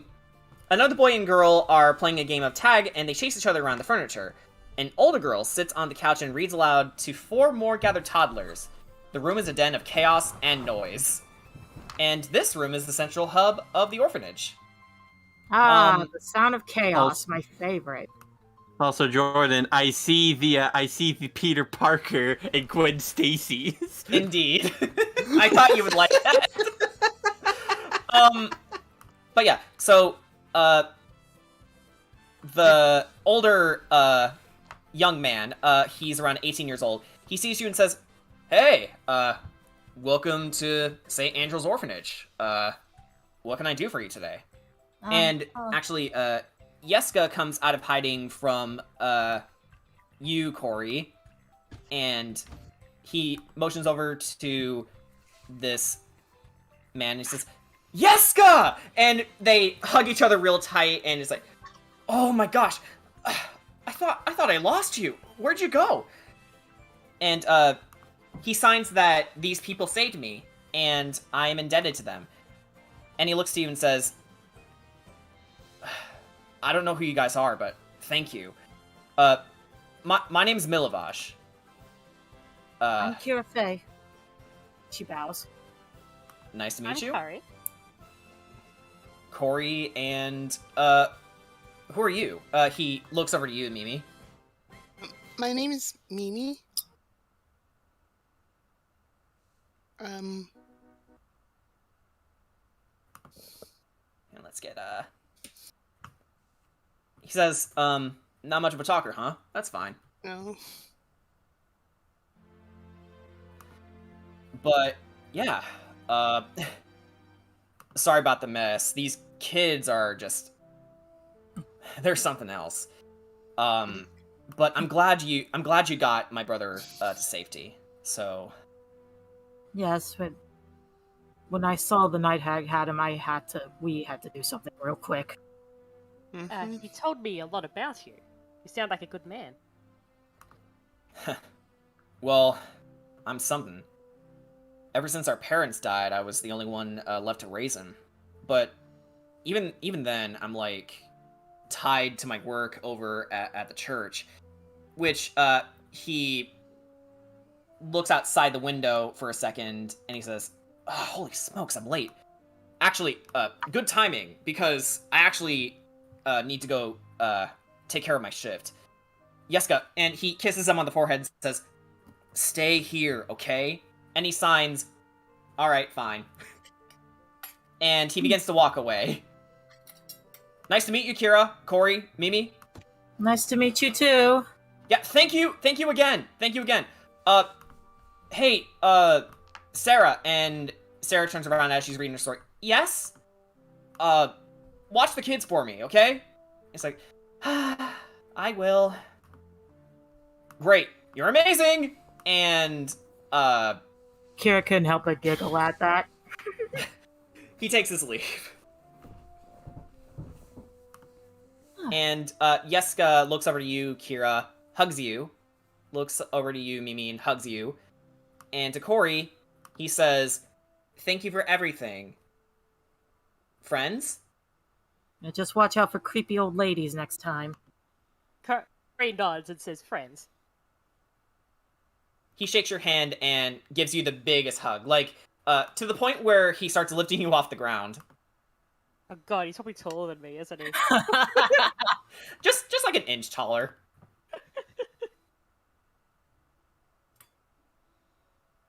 Alright, you got hugged by Toon Link. How? That is precious. And couldn't even be hugged by young Link. I'm going. Oh, that was. Well, job well done. I hope things work out well for him. I agree. I can tell he's going to be a strong fighter. Actually, Copper, as you guys are having this conversation, he headbutts Mimi's satchel for a bit, and the little slip of paper that the man gave you for healing his daughter slips out. Kira, you can read that it's in Elvish. Okay. Send it to me. Okay. Actually, Mimi, since you have it, why don't you send it to her? Oh my god, Rickett, no! Oh wait, is it the thing that you said, Inside RP. Oh yeah, side RP, okay. Yeah, I see it. Yeah. It really just says, hurry.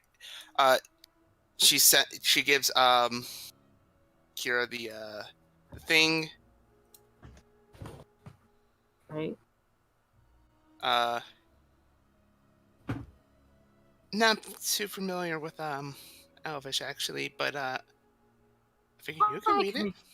Yes, I can read Elvish. Alright, so send it over to me and I will read it. She handed it over, so, You know what it says? All right. I'm trying to find the thing on the. It should be in your DMs.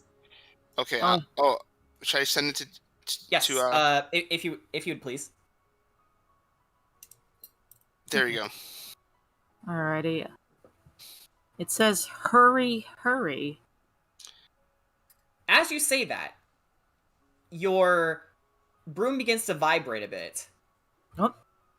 And you take it out, and dust begins to form just around it, lifting off the ground gently. Kira takes a double take. And then she looks at Corey, and then at Mimi, and the biggest smile appears on her face. Congratulations. That's your command word. Nice! So anytime we want to fly, just say hurry, hurry. Alright. Yeah, make sure to write that down. I shall. I am writing this down in my notes now. That's a weird way to say Tia Frele. You know what? That could be what it says in Elvish in our minds. Like Tia Frele in. I actually really like that. Yeah, you should do that. I'm just gonna double check just to make sure. And technically, it like directly translates to "hurry quickly," but like you know the people who made the dub decided that sounded a little bit dumb, so.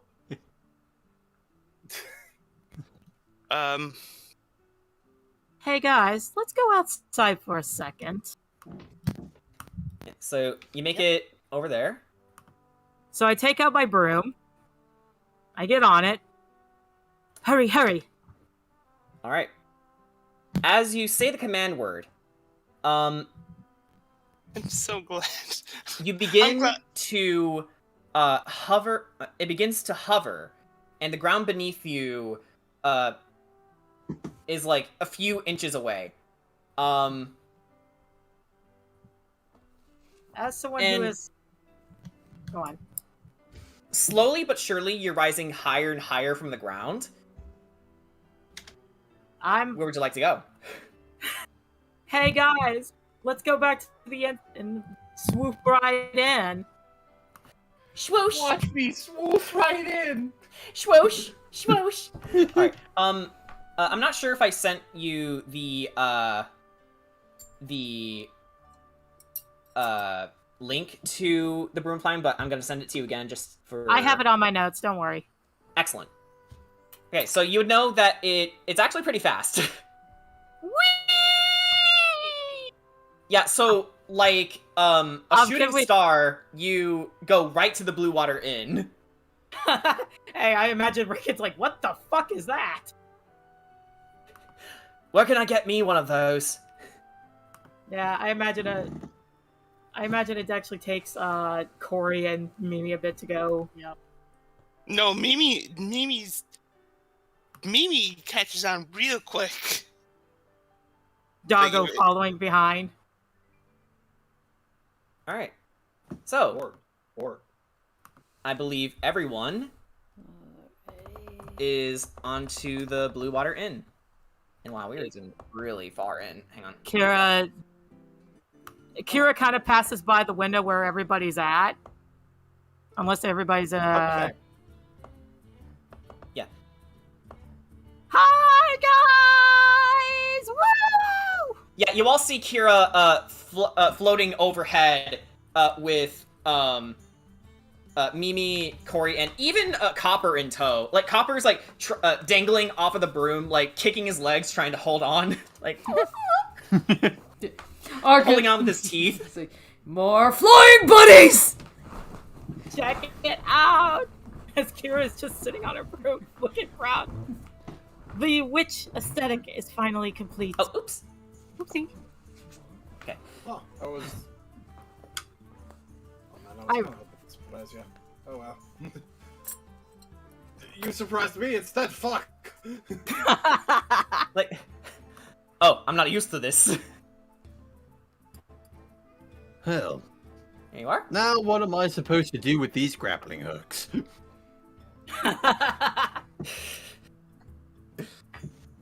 Yeah, Kedrak's like, great. He's not that disappointed. Yeah. Anyway, you guys, I'm gonna go upstairs and take me a nap. I am exhausted. Give me a moment. Oh boy, here we go. We're gonna do this. So, he goes up to the bar. It's like,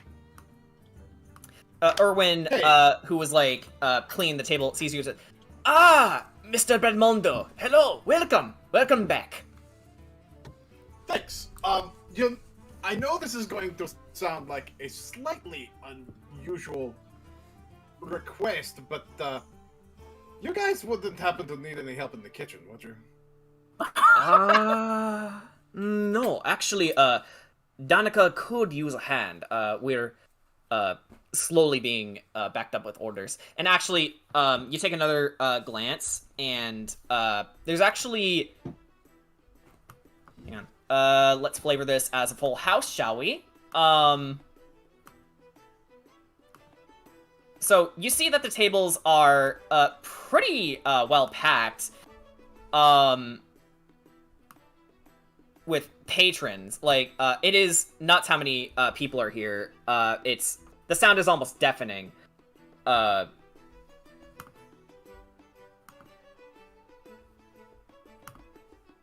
And he says, "Yes, I'm sure she wouldn't mind a bit of a hand. You can just go through here. The door's unlocked." Excellent. Right, Danica, who was like busy chopping carrots, looks to you, Sagash, and says, "Ah, well, hello, Mr. Belmondo. How can I help you today?" Well, at the moment, it's more about how I can help you. Where do you need me? Oh, yes. If you could go over to the meat station, that would be most helpful. My hands are full with the vegetables, as you can see. we put the Flavor Town boy on the meat station. All right, let's go. Okay. All right. Where's Ismark and Okay, Ireena? let's see. I don't see them. Okay. Sugash, I want you to go ahead and make, let's make this a normal dexterity check. Since I'm proficient with cooking utensils, do I get to add my proficiency or no? Yes, you do. Excellent. That is going to be a 19. A 19, okay. So everyone else, as you enter the tavern... Actually, you know what? Let me use that +1 inspiration to just make that a dirty 20. You know what? Yeah, go for it. So as you enter the tavern, beautiful smells just fill the air. Specifically, hang on, let me take a look at the menu just so I can get the right okay. You smell chicken and all the spices associated it wafting through the air. You smell a little bit of pork. You smell lamb. Like it's a really spicy and warm, comforting scent, and you feel like you're right back at home. Not to mention, there's a little bit of heat in the kitchen with you and Danica, and Danica shouts over to you, Sugash, and says, "Sugash, I need your help with the sweets again." You got it. Yeah, and you, like, crush the chocolate pieces, like, no problem. You're a deft-handed, like, dump, and you throw them into the pot, and now the scent of chocolate is in the air. Fresh pastries. It is the most wonderful sensation of scents that you've had for the longest time in Barovia. Oh, chocolate! I need some! I also need a hot bath.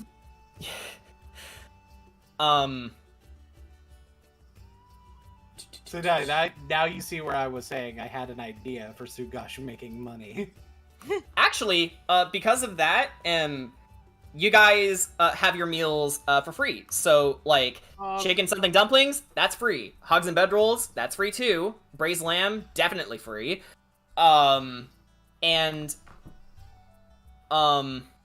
Just for fun, hang on. I'm just imagining when they come in, Sugash pops his head out of the kitchen. It's like,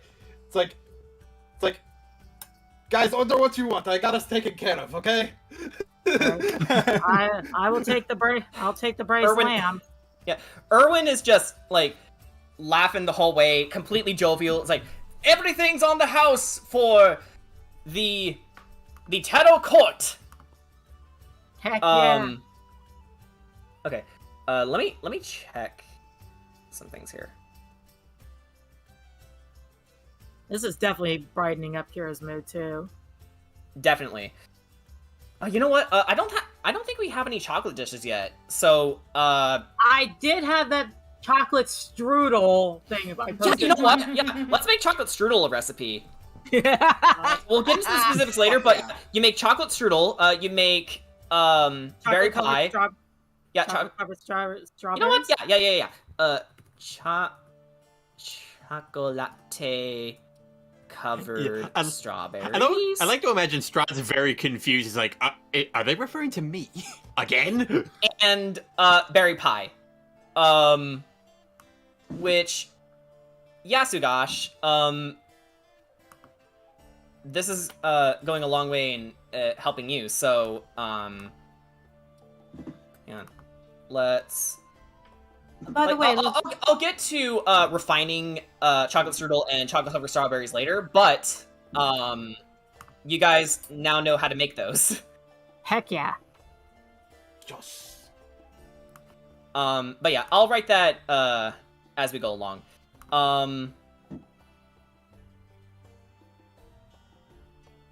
Yes, please, Corey. Wait. Oh, I see them now. Okay, I was like, where the heck is Ireena and Ismark? I was like, oh, they're up there. And hang on, I'm actually trying to see if there are any places where you can take a bath, Kira. Let me check the book here. But yes, you guys, for those who can eat anyway, you are fully rested. You're full. You feel so good, and we got our spell slots back. Yeah, we'll count this as a long rest. I want to say this little building here in the corner, that's probably the bathhouse. Yeah, I'm gonna say that too, but just to be certain. Alright, where's the inn? Okay, here it is. This room is... Okay. I mean, we could flavor it as the bathhouse. Yeah, you know what? Yeah, we'll flavor it as the bathhouse. Alrighty. Yeah. This right here. Yeah. This right here. After Kira gets her meal,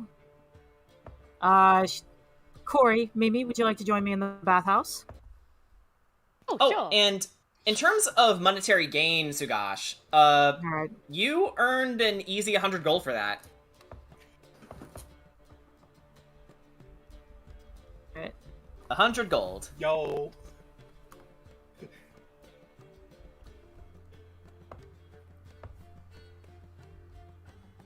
After dinner service and Sugash cleans down, can you tell I've been binge watching Hell's Kitchen? Not at all. You know what, dude? I've been watching a lot of Hell's Kitchen clips myself. Like, I don't know what it is. I over the past couple days just watched the entirety of season 8. You know what? I should watch the season myself. I haven't done it yet. Like, I've seen clips, but not a full season. So, like, what would you recommend? Just my favorite season is either season 2 or 3, honestly. Okay, 2 or 3. Let me make a quick note of that. Season 1 is, like, kind of weird compared to other seasons. Hell's Kitchen. And I need to catch up on later seasons, too. Okay, you got it. Okay. Also, did someone ask for me? Yeah, Kira asked Corey and Mimi if they would join her in the bathhouse. Oh, would you guys like to join her in the bathhouse? And I guess Yeah. Copper too, since Copper's gonna stand outside the door. yeah, Copper would like to keep watch. Let us pay. For any potential creeps, which actually he does see too, like drunkenly stumbling towards the bar, and then he just growls and boofs them away, and they just like run off scared.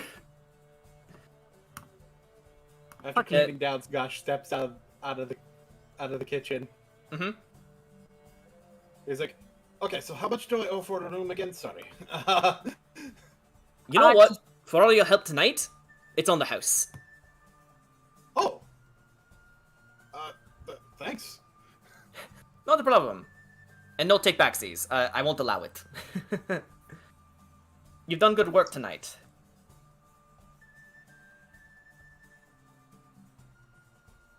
So, you might as well celebrate. Oh yeah, totally. He's starting to get a little bit less rigid, starting to get a little bit of that loosey-goosey going on. Mm-hmm, all that loosey-goosey, keeping the shoulders loose. Yeah. He is becoming a real mayor of Flavor Town. You're well on your journey. And he ends up cooking his own chicken something dumplings as well, most likely. Which actually you had Ismark and Ireena try, since they came downstairs to smell all these smells, and they're very impressed with your cooking. For example, actually let's have them here. Ireena has no sarcastic comment. She's like, I'm not gonna lie, this is really good. This is so damn good. I love it. And Ismark's like, you know, Sugash, you're quite the cook.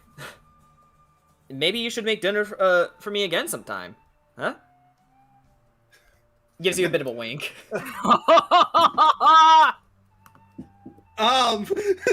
Confused orc noises. Yeah. Look, it doesn't have to be crazy. Just whatever you think works. Like I'm fine with whatever, really. Right. Yeah, right. Yeah. Of course. Yeah. Yeah, of course. Yeah. Yeah. I feel so bad. I feel so bad for Sugash right now. Why?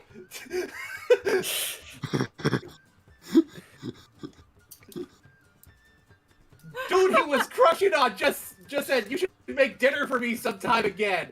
Fuck. Ireena's like raising her eyebrows like Dr. Wily.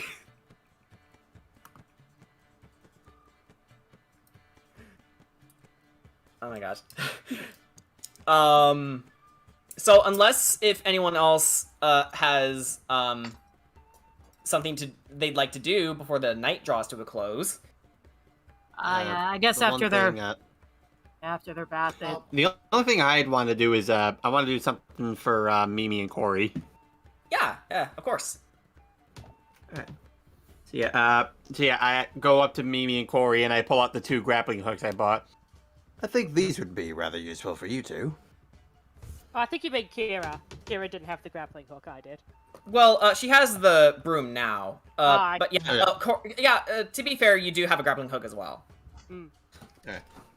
It's like, yeah, I can give one to Mimi. It's like, Mimi? Yeah. Thank you. I'm adding that grappling hook. Mm-hmm. Ricket's back. Hi, Ricket. Question. Have we, next, you know what, I'll wait until whenever. Actually, I do have a question. Do we still have our temporary hit points?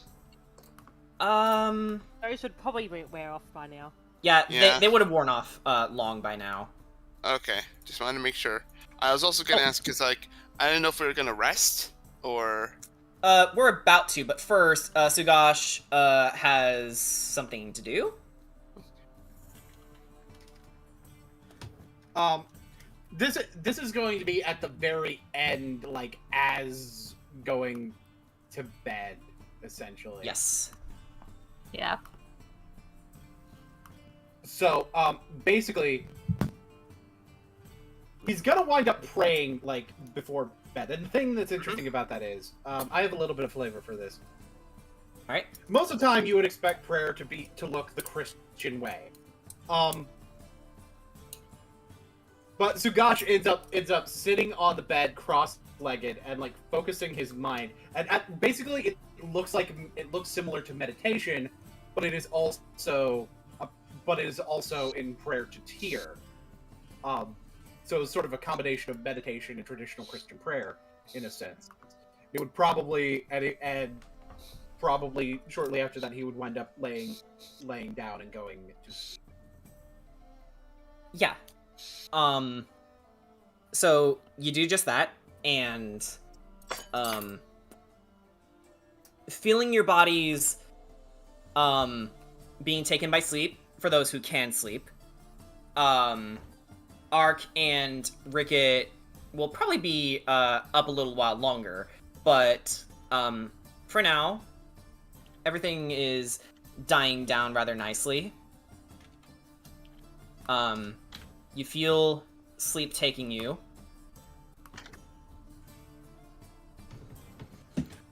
Oh! Kedrot, actually.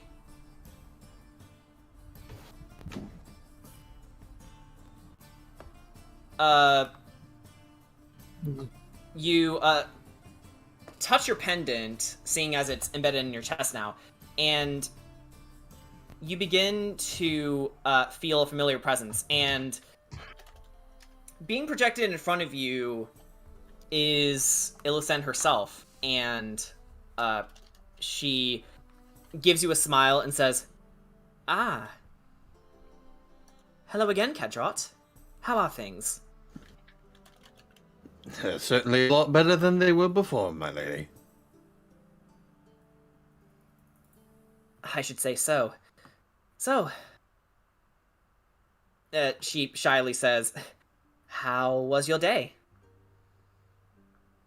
Well, it was certainly quite eventful. We ended up having to run into a couple of night hags, but we were able to make it out of there relatively unscathed. That's good. That's very good to hear. Night hags are no joke. Ethia can certainly tell you about that. They're certainly not. But I do have something I believe you would consider excellent news. What would that be? Well, it would appear that the plan to slowly raise a revolt against Strahd himself is actually working. Excellent.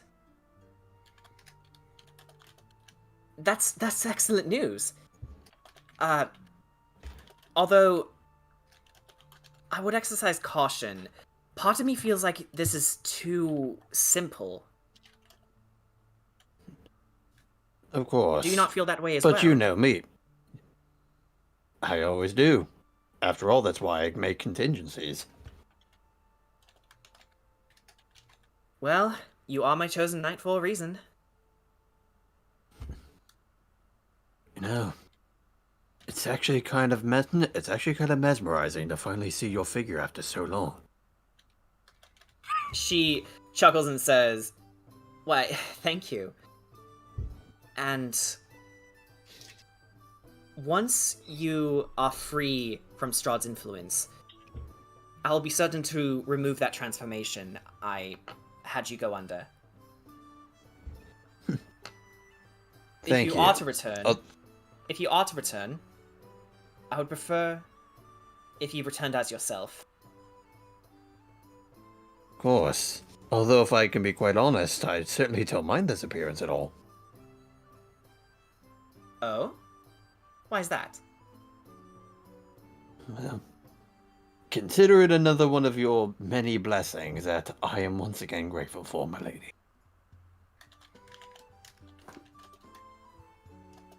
Yes.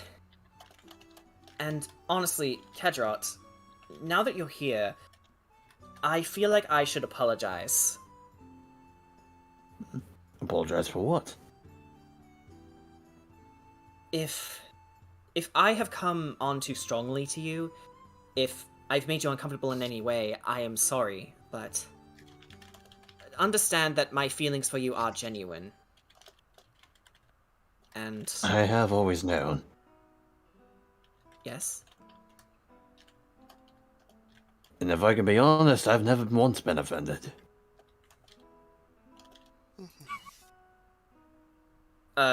There's a moment of shyness you've never seen before in Illusen take her, and she says,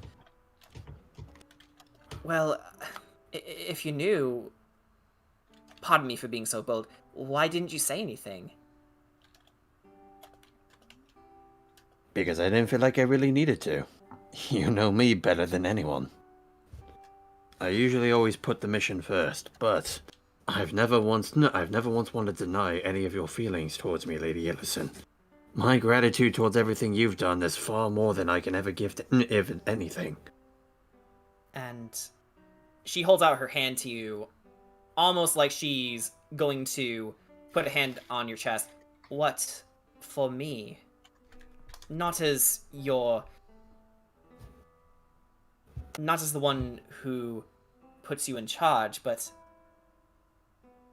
as me.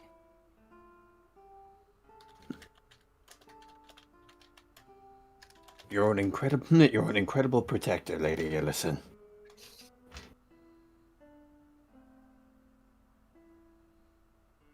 She smiles and says, I guess that's an acceptable answer. Is there anything else that weighs on your heart? Kedrat pulls out the bag of marbles. I still plan to give these to you. Figure your magic would like to enchant these in some sort of way. Then I shall be waiting for you. I'm so tired of waiting for you. As am I. As much as I appreciate your projection here, I do miss actually seeing you in person. You see a blush forming on her face. And Lady Illison, one other thing. Yes, Kedrot? Don't ever think you're calling me at an inappropriate time. I'll bear that in mind. Stay strong for me, my lady, and I'll stay strong for you. Stay alive for me, Sir Kedrot, so you can come back. And please do be more careful next time. Of course. But before I let you go, Lady Illison, about coming off too strong to me, don't worry about it. To be honest, I kind of like it. Oh my god! Illison is like flush in the face right now. She's like, yes, I should best be getting back to work, and you'd best be getting some shut-eye. Of course. Yes, goodbye. Thank you, my lady. Bye, goodbye. That was fucking cute. Fucking adorable. Yes, the two genders, smooth talking Cedrot and barely containing himself Sugaj. All right. Oh yeah, me and Boone, we were talking in private about that. Yes, the two genders, smooth and keyboard smashes. Smooth operator. No, And then just saying the word "yeah" back and forth. Yeah. All right, guys. Corey. Yes. I'm assuming this is a long rest, by the way. Corey. Yes. This is a long rest for everyone. Corey. As sleep takes your mind, you reawaken in a black void, bereft of sound, bereft of light, bereft of feeling and sense. before you try to make sense of it, you find yourself back in Queen Cilicia Faye's throne room. Give me a second. And let's do that, and then let's do... Okay, so here she is. Hi, Mom! Alright, okay. So, this is just Corey right now. Corey? I have a favor to ask of you. Yes, Your Majesty? I'm aware, as you are aware, that Princess Kira had escaped the palace with Sir Taka, Xavier, and Orissa. I want you to go find them.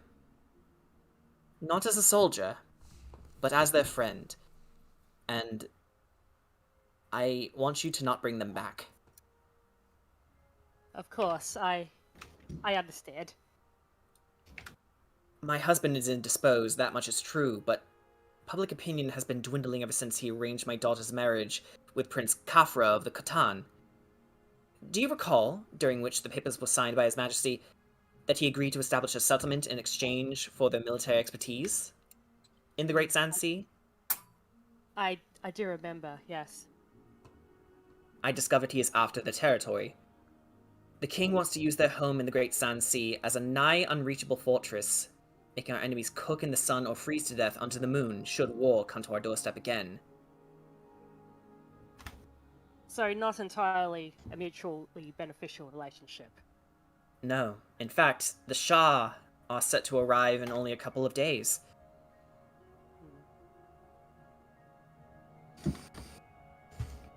You five had your whole lives plotted out for you. It goes beyond responsibility. It is tyranny. And she gets off her throne and actually approaches you, Corey. Hold your shoulders. Corey, I do not want you or my darling daughter to be caught in the middle of the Shah's wrath. Take them. Find them. Don't come back. Of course. Good. She gets up. Now go. May Bahamut guide your way, always. Thank you, Your Majesty.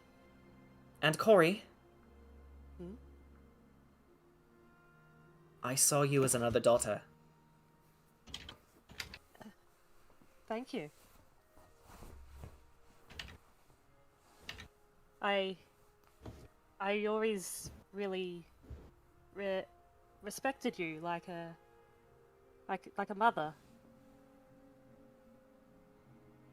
You see her smile gently, almost holding back tears, and she gesticulates for you to be on your way. Curry obliges.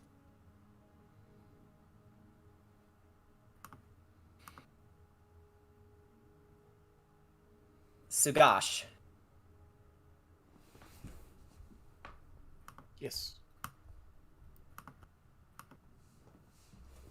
As sleep takes your mind, you reawaken in a blackened void, bereft of sound, bereft of light, bereft of feeling and sense.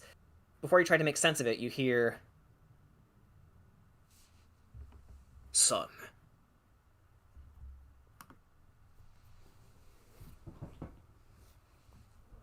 And you see before you a vestige of your family symbol, which undoubtedly you will not. You will definitely recognize.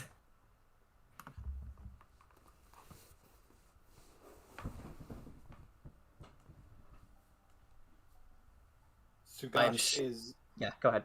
Sorry. Sugash is, like, definitively taken just somewhat aghast, honestly, at this vision entering his mind at this particular time.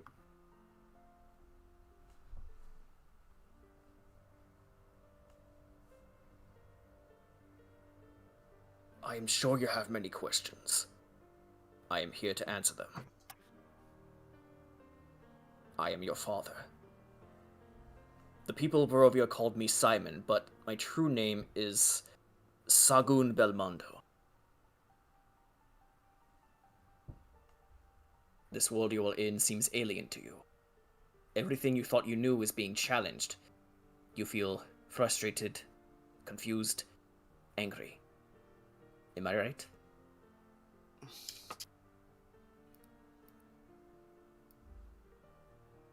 I was told you were also very insightful in how people might feel. Yes. And that's proving correct to me right now. When my mother and I left you with Van Richten, we thought our divine bloodline would be strengthened through you. We were sacrifices. It would seem your innate abilities are finally coming to the surface. And you think back to the moment when Bella the Night Hag actually caught on fire hours ago. And you remember the holy water you threw.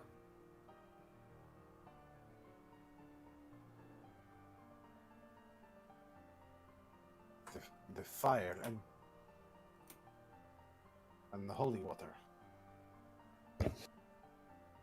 Holy water, whips, axes, and boomerangs are precious to our clan.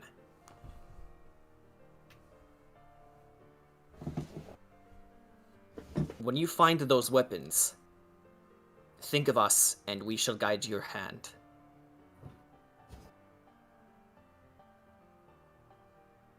I ask you not as the patriarch of our clan, but as your father. Restore the family name through the Knights of Argynvostholt.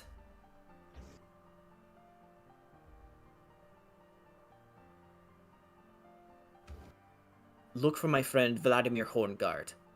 He too, like the spirits of your mother and I, are trapped in this landscape. He too, like so many others before, fell victims to Strahd's evil. Give him hope again by standing before him.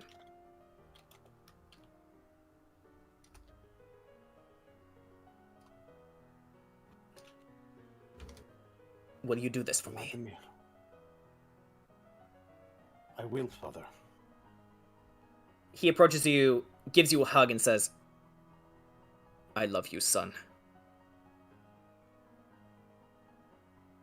Sugash at first doesn't fully know what to do, and then he hugs back. And as you embrace your father, you begin to feel your grip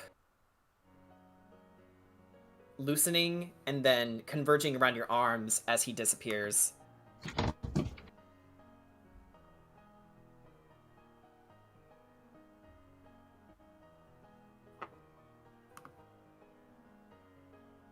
That's the first part of the answer.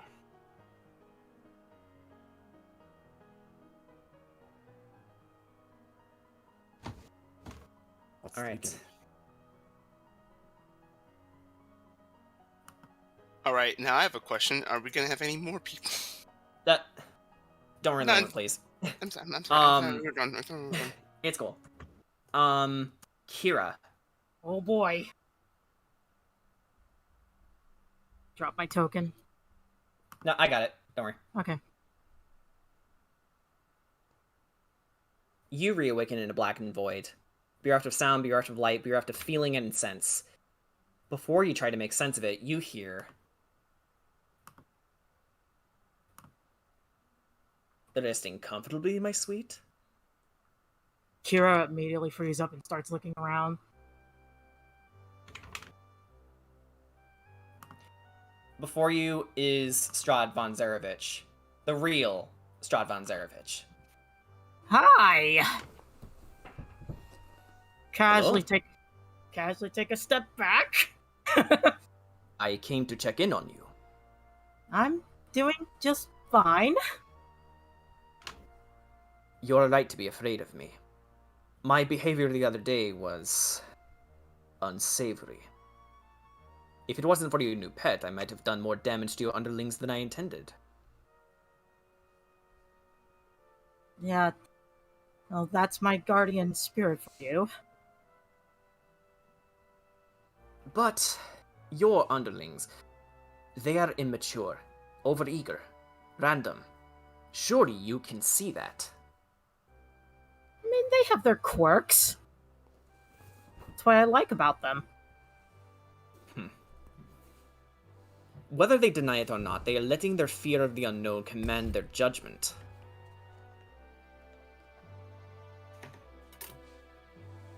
As you are letting your fear control your judgment.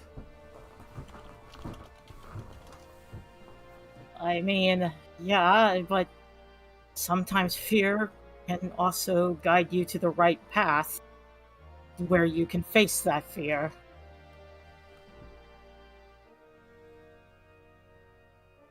Let me ask you. Yeah, go ahead. Let me ask you a question, Strahd. Why me? He sighs and says, "Very well. Allow me to be honest with you. I am dying, Kira." Dying? Every day I'm beginning to feel the flow of time coming over me. I sought you 7 to take my place, to see who among you will succeed me. Not all 7 of you. One of you. One of you. Once you all grow powerful enough, I expect you to go to my castle and prove your worth. A battle to the death. I have every confidence you will succeed. I mean, I have no choice, especially if I want to get out of here. You and I may be on opposite sides, but we do share a common goal. Verdus Lenore.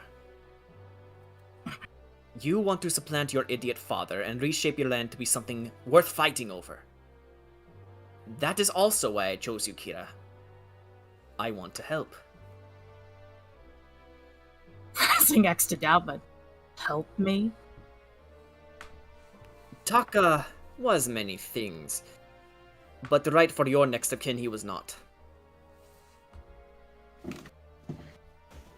He loved me for me, not for not what I was. You need a bloodline equally strong to secure the future of Verdus Lenore. A peasant like him would only serve to mar your kin's abilities. Like that man from the Great Sand Sea was any better.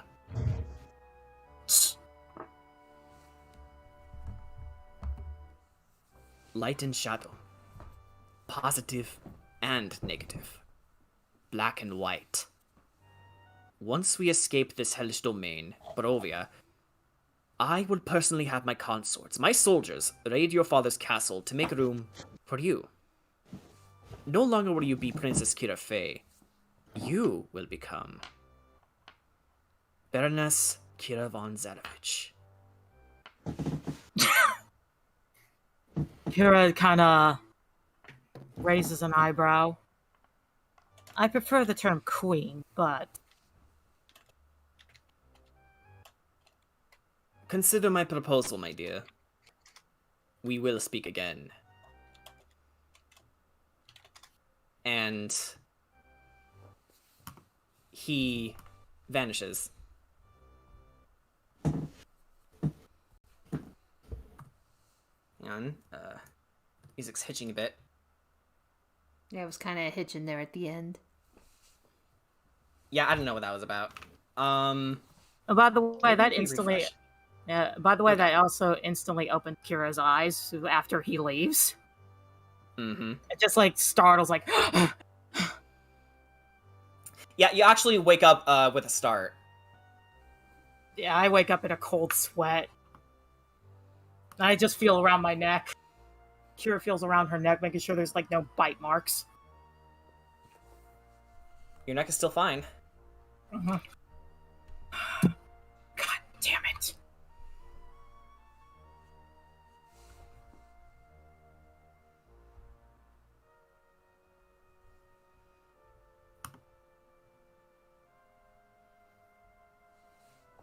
I call Copper over and I'm gonna hug him. Yeah, Copper, And Copper can nuzzles up to sense... you. Yeah, Copper can sense that Kira is shaking and she's, like, sweating really bad. And, again, he nuzzles you just to make sure you're feeling okay, and Great. sits next to you to make sure you're okay. Yeah. He's coming to me in my dreams now. Great. I don't need this.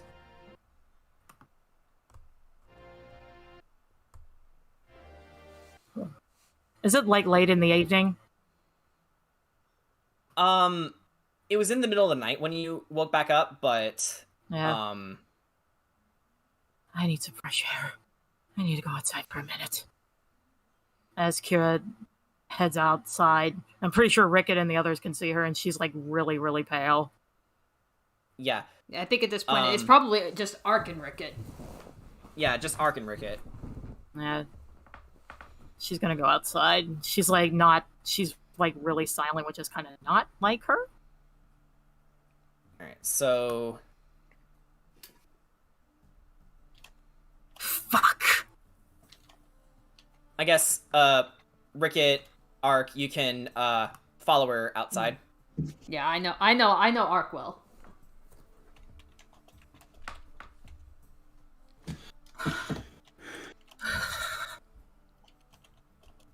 Yeah, you see Kira clutching herself, trying to calm herself down. Something must have happened, or you'd still be asleep. He's coming to me in my dreams now. Wait, he can do that now? Apparently so, because he just talked to me, and apparently, he's told me what he wants to do. Okay. Well, what did he tell you? What does he want? Simply put, he says that he's quote-unquote dying, and that the reason why he chose me is because he wants to help me take the throne from my father, and calling me Baroness, and have his consort, and have his consorts also to help. And I'm like, well, if he's dying, what the hell is that gonna do him? I don't know!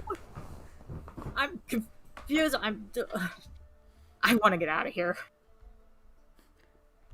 Like, trust me, you're not the only one.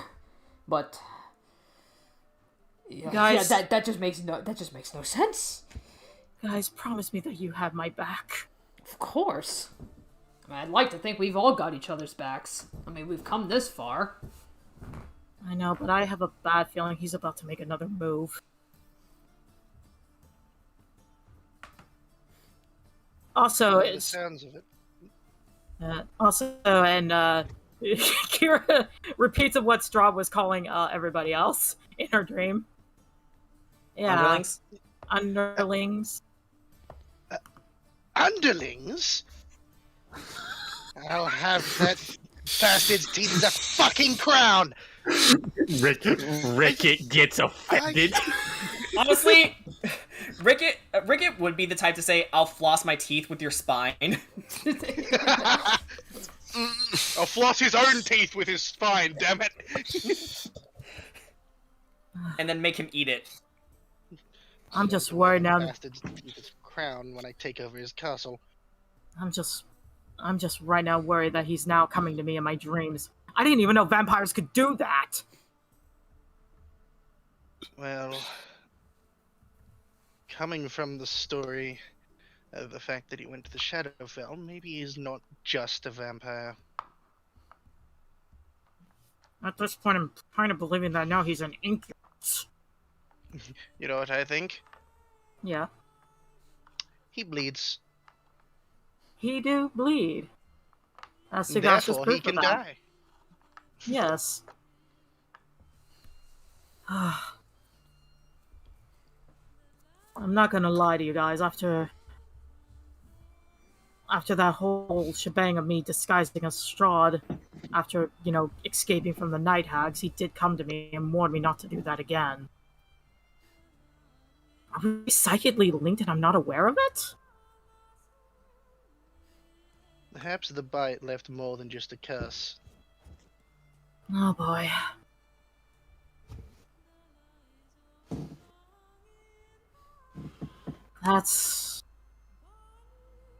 We need more information on his power. Not just on him, but his powers as well.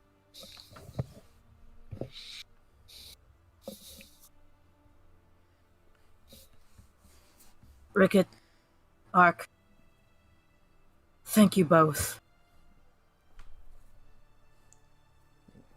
Hey, no. We may... There's no need to thank me. I mean, we have our differences, but you are a very strong fighter. I'm glad to have you on our side.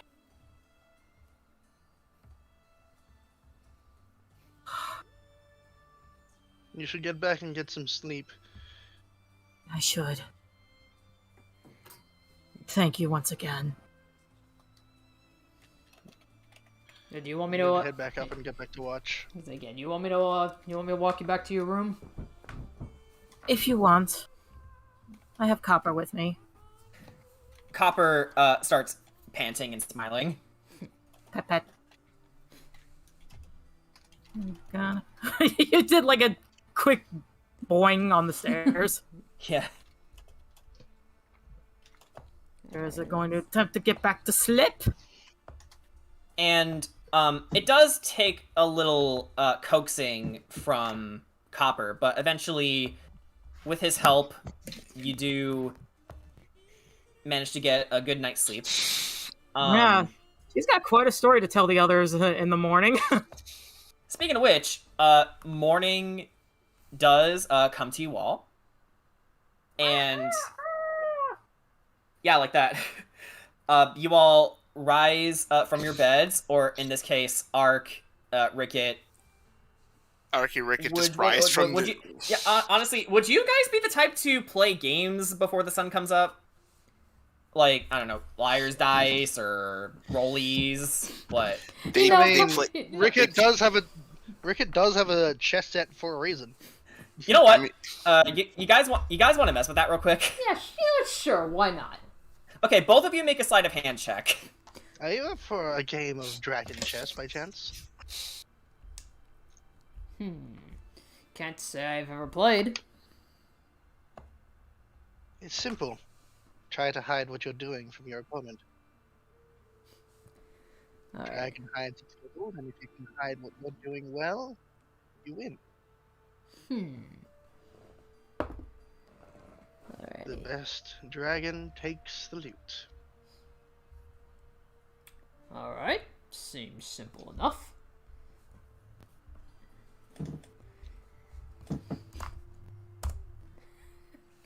What is this, my luck? Okay. Why am I always one below everybody? In all fairness, I am a rogue and I do have proficiency in sleight of hand. I know, but still. But by one. It's by one. Yeah. Every I rolled a 16. fucking time. Damn it. Meanwhile, I rolled an 18, but I only have +3 to the sleight of hand. So you rolled better. I just have a better modifier. Are you guys betting anything, by the way? I think Rickard will wager all the silver he's carrying. Okay. Okay, so, you guys all wake up. Ireena and Ismark leave their room. Ireena yawns. Sunrise. Back to bed. And then Ismark's like, Ireena? Fine. Hi, guys. Oh. Sugash comes out of his room. Ismark's like, morning, Kira. Morning, Sugash. Ricket, Ark. Kira The doesn't. others are still, Corey's a late riser. Yep. We're just It's all best to curled let up them in a sleep. bed. I should His hair was slightly messy when he stepped out. He quickly fixes it when he sees Ismark. yeah, and then you, like, tie it back up in a ponytail. Yes. I told you to shut your brain up. By the way, a little thing, kind of side thing is Kira's not wearing her hat. How bad is your bedhead, for the record? It's pretty bad. She looked like it looks like she was tossing and turning in her sleep a lot. Did you meet the Dickens in sleep? I'm just gonna go get some food. Oh, by the way, later, guys, we're gonna have to have a meeting. I had You too, huh? Yep. As she uses her message, her cantrip message to tell Sagash, like, the big man apparently can now enter my dream. Sagash responds back in message. What the fuck? Yeah, honestly, Ismark was like, oh shit. Does it look super busy during breakfast down here? Actually, you know what? Not particularly. Let's get rid of these Bargoas for now. Alright. Ricket's just gonna sit on the railing and watch everyone. Because if it looked super busy, he'd be like, nope, I'm helping. Hello, good morning, everyone. Yeah, and we can flavor Erwin in the back with his wife, just preparing breakfast. Alrighty. Corey, come here. We need to talk. Okay. Oh, Ark, are you like flying over everyone as they're talking, or? Well, let me see, where is everybody? She's basically. Oh, Kedrot, I'm sorry, Kedrot. Okay. Yeah, you know what it is? They both have the ability to fly, so for some reason I put Ark first. Sorry. Winglies. And Ricket's on the railing, that's fine. We currently have 3 flying characters and one that just climbs things all the time. I love a good climb. Alright. Well, we got a problem, you guys, and as crazy as it's gonna sound, as she goes down to a whisper. Yeah, well, you might as well get it out now. Strahd came to me in my dreams last night. Ugh, that's creepy. You see Ireena just like shuddering. Tell us more. Basically, he was telling us of why he why he acted the way he did when we first met, and why apparently he has chosen me to be his bride. Apparently, he's quote-unquote dying, and apparently the one reason why he murdered Taka was because apparently he didn't see it as a suitable heir for me, and that he was the better result, and that he wants... Okay. No, let her finish. And that apparently he wants to help me overthrow my father. Also apparently calling me a baroness, even though I prefer the term queen. Oh, and it gets better. Here's the creepy part. Apparently, he thinks that that we should have an heir. Just saying. I'm freaked out. I know I would be. That's terrible. Well, if he's dying, then the most likely what he wants is for him to have an heir, and is using what you want in order to try to get what he wants. That's really all there is to it. I am praying to Bahamut that we get out of here soon. Because I have a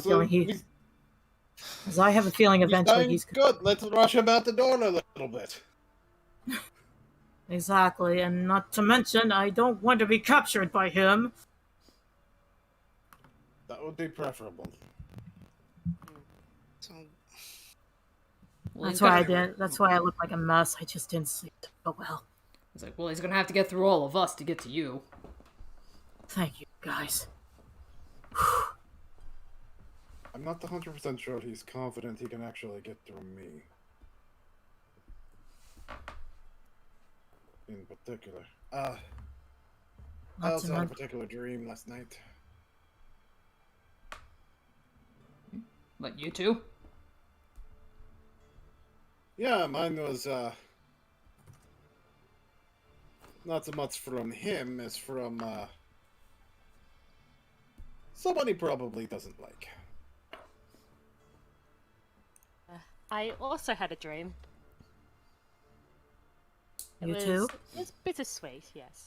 It was about your mother. Just, Is she okay? Well, it was a memory. Memory. Or at least it was presented that way.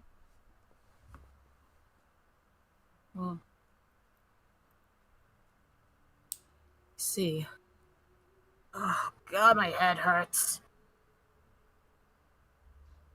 To get into more detail on my dream, you remember the... Fuck, I've already forgotten how to pronounce their name at the moment because my brain is halfway turned off. Who are you trying to remember? The knights. Argynvost, there we go. Yes. Like, yeah. Hang on. My brain exists. Yeah. Don't worry. Let me help you out too. Specifically, you had one night to look for. Yeah, I'd written that one down. Although I can redo the spelling on my sheet when I do that. All right. Okay. Yeah. It's like I've specifically been given a goal from my father relating to my bloodline. There's seems to be more to it than just seems to be a lot more to it actually.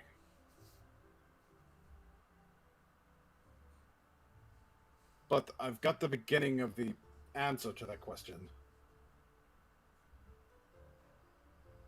The Knights of Argynvost, do you remember me mentioning them? Yes, I remember. He was also one of the... They were also the knights that helped fight against Tiamat in my kingdom those many years ago. I've been told I should look for one in particular among their ranks. Vladimir Horngod. You guys can go ahead and add his name to your lists if you like.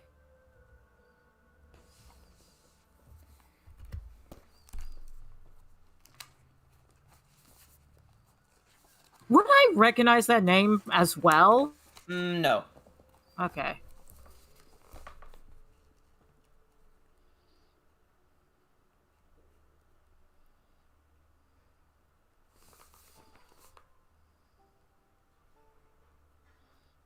With the mention of divine bloodlines and continuing the Belmondo legacy.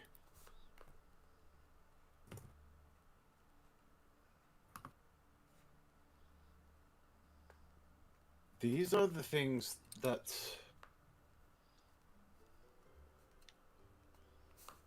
well, Strahd is probably the most afraid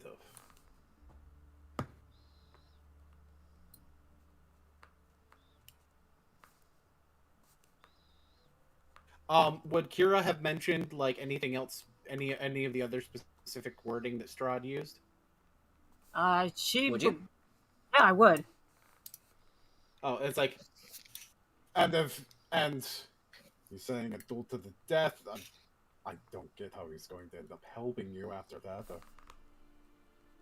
I think he talks about expecting us to succeed and wanting this fight to the death to happen, but I'm not so sure. And he expects me to carry his heir. Yeah, I'm not so sure that he's not just clinging to the life he has left.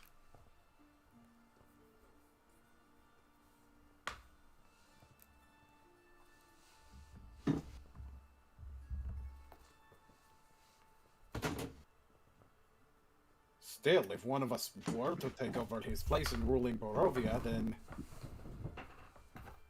there's absolutely no reason we would run it the same way.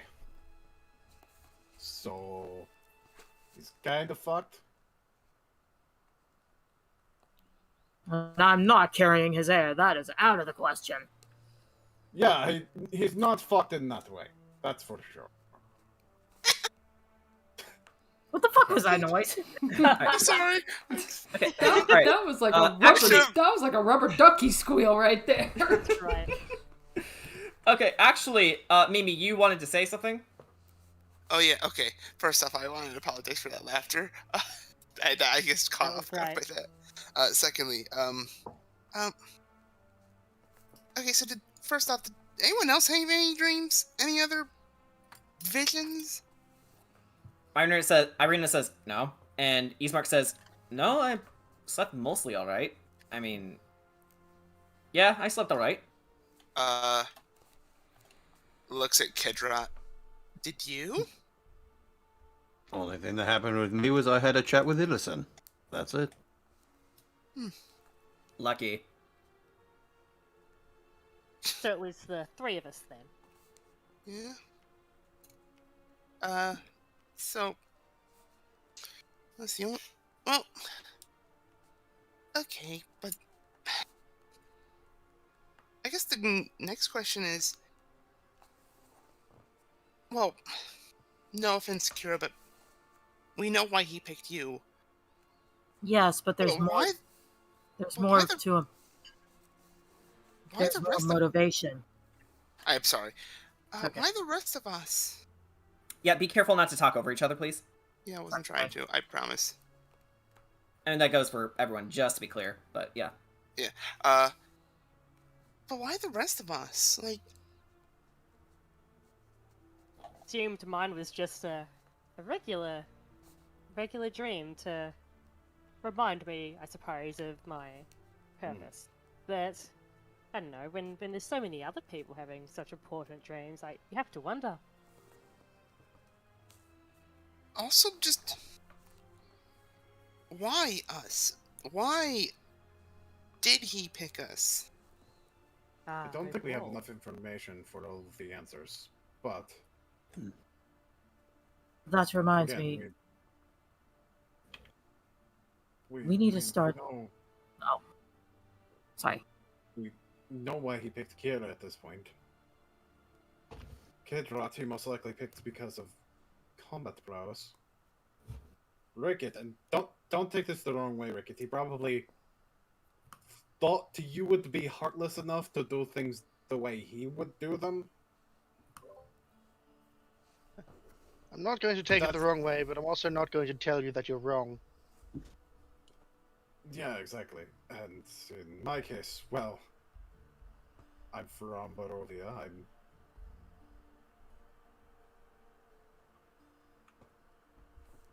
Kedra is pondering. Oh, sorry, go ahead. You first. Sorry, I thought you were done. I'm from Barovia, and well, I can also match up to it. Well, as I've shown, I can also match up to him in combat. That, or try to get a Belmondo casualty along with it.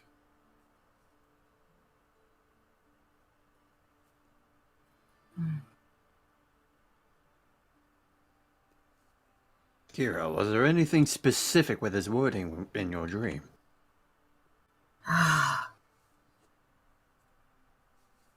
Kira rubs her head as she would go explain like every last little detail, every little word that he said to her. So a battle to the death, is it?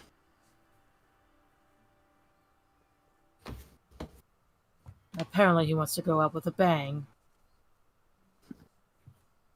So a battle to the death.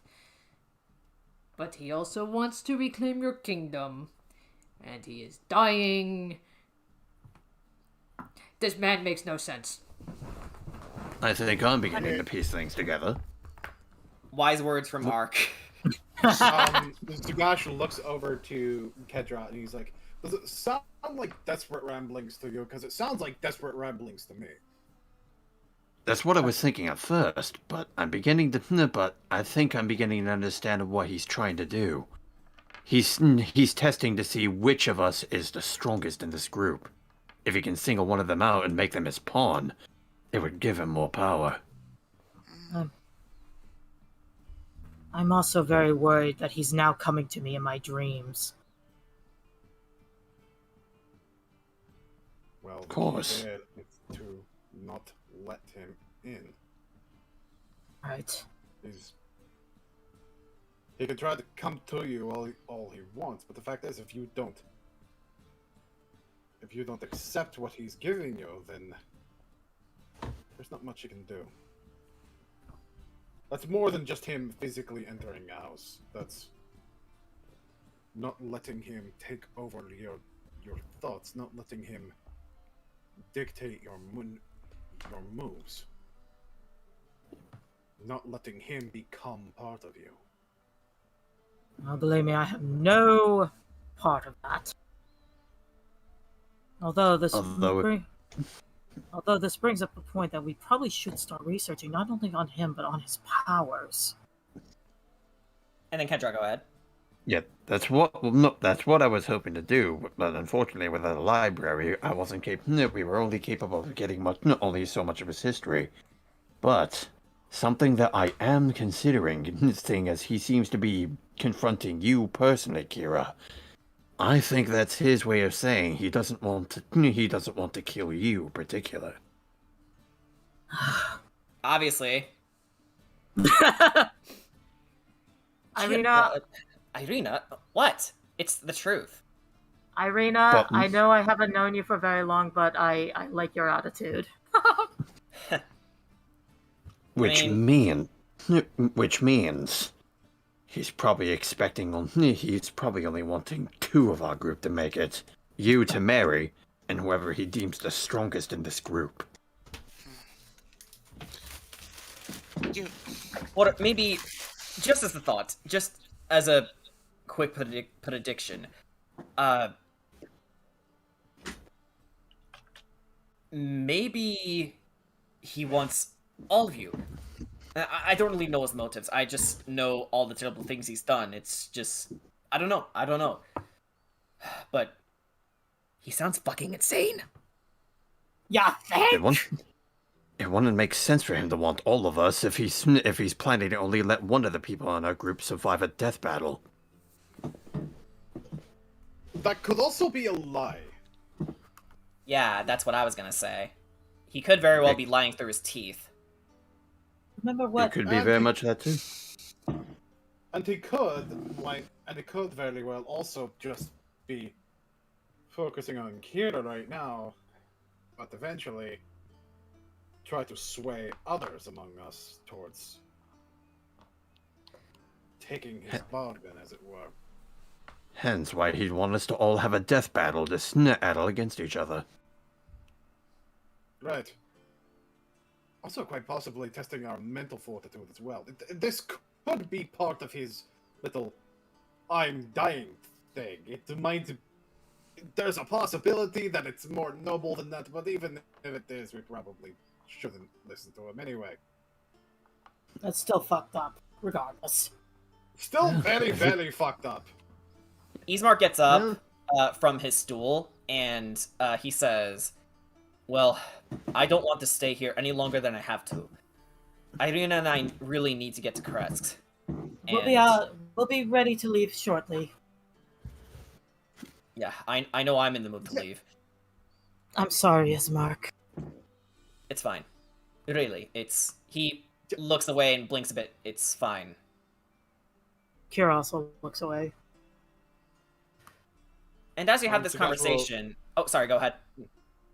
Sugash will look over to him and it's like, we'll be ready in just a few minutes. Yeah. Give us 10 minutes tops. Right. Don't keep me waiting.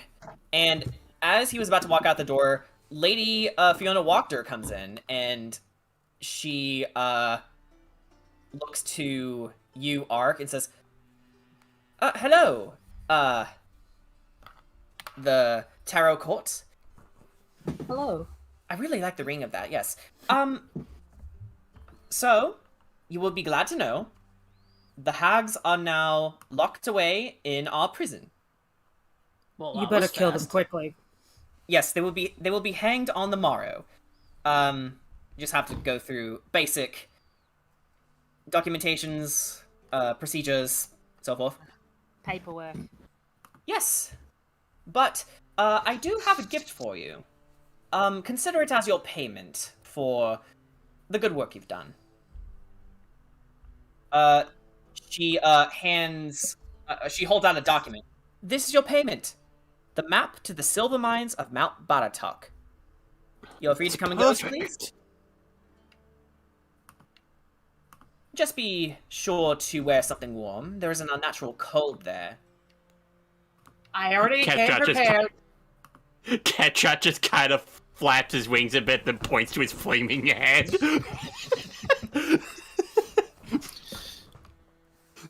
Man, Sugash looks down at his. It's a good thing I resist cold. Sugash looks down at his torso, and then looks back up. It's like, I guess I'm gonna get used to that coat. Ricky, do you still have those wolf pelts, by the way? I mean, yes, I do. I was thinking There's a maybe reason I wanted to collect them. I was thinking maybe we'll take them to the tailor and try to tailor them for extra warmth. Ireena takes a sniff and goes, ugh, so that's the smell? Yeah. Well, excuse me, I don't have a nose. Yeah, well, I do, so... Yeah. I'm used to the smell. Well, I'm gonna walk outside, and then I'm gonna throw up, and then we'll meet you outside, okay? Yeah. All right. Like I said, give us 10 minutes tops. Right. Don't keep us waiting, and don't wander off like you did last time. We would never. Yeah. See you later, guys. And See you. Bye. Inner lovesick Kira screaming internally. Inner lovesick Sugash screaming externally. Yeah. the demand between the two. Yes, Becca gets the idea of being internal. Screaming internally, screaming. Well, I should go. See you I have a around, lot of Lady papers to Wachter. write. Yes. See you around as well, Princess Faye. Thank you. And she walks away. All right, let's get some. All right, do we need anything before we hit the road? Ah, good morning. Good morning. We're just getting ready to head out. Ah, well, if you are, don't forget about the winery, please. Do not worry, we'll be taking care of that very soon. Yeah, we're up to our necks in, our reserves. If you could get over there and see what's what, we would be mighty grateful. We shall. We'll do a reconnaissance, casually looking at Rickett. And we'll see what's going on. And Ricket's like, what? I believe you mean stab them first and then get out of trouble later. No, we don't mean stab them first. This is why we need to clarify these things. Actually, the guy in the back to your left just sort of chuckles to himself. I'm gonna head outside and I'm gonna go get the wagon ready. Copper falls behind you eagerly while barking happily. Woof! I guess we'll follow. Do we follow her? If you want to. Anything else, guys? I'm good to go. Sugash will give the thumbs up and be like, "We'll take care of it. Don't worry about it. We've just got a lot of things on our plate."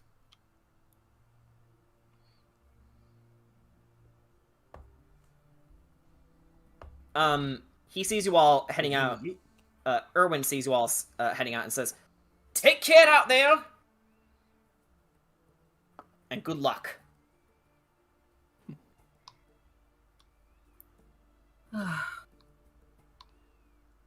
So, are we clear to head over to the overworld, or? Let's head to the overworld. Okay. I just need to find the right friggin' playlist. Here it is. Right. I feel when you have a vampire that is horny on main. So a vampire. Yeah, I mean, vampires were, even back in the day, highly associated with sexuality, so... He's part incubus, I tell ye! Yeah, like, that's another thing, too. They were often equated with, demons, considering their abilities. Have you read Dracula? Like, vampires being horny on main is the norm. I have the movie. Yeah. So The only thing surprising about Strahd is that he's not bisexual. You know, I heard the original Dracula is actually a very fascinating read. It is. Ah, yes, we need to stop by the Seer Pool too. Yeah, Carmilla's also really good too. Oh, She's an hang on. icon. Yeah. Let me check the map. Make sure you guys are on. Okay. What? Question. Yeah, question. Which pathway do you guys want to take? Because you've traveled up to the upper one with the dots. You haven't traveled down the lower one yet. I think we'll probably stick with the dots because it's the safer route. And it leads straight to the Seer Pool camp. And you want to stick to the traveled path now? For now? Yeah, for now. Yeah. Alright. Let's see here. Ba-ba-ba-ba-ba. So, obviously you pass by the Lunar River Crossroads. We don't need to really go to the map for this. It's a little silly to. But you walk along the path, the waterfall gently crashing down, and the air is definitely very refreshing. And then you pass by the Scouts Outpost, which is around here-ish. And the guards look your way, and specifically your way, Sugash, and they say, "As you order, Mr. Belmondo, Mr. and Mrs. Kolyanovich." And Ismark sort of shyly waves, and Ireena just slowly puts his hand down. Don't embarrass yourself.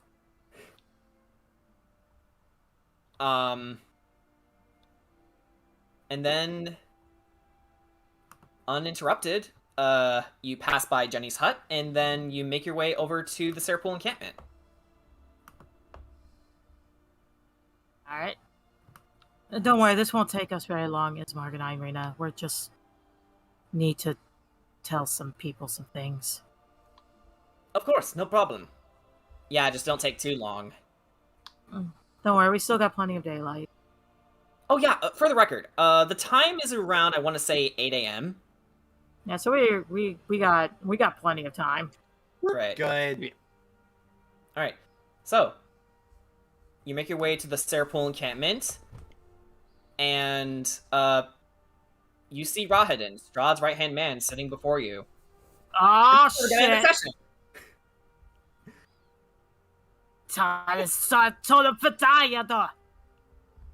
Oh, nice.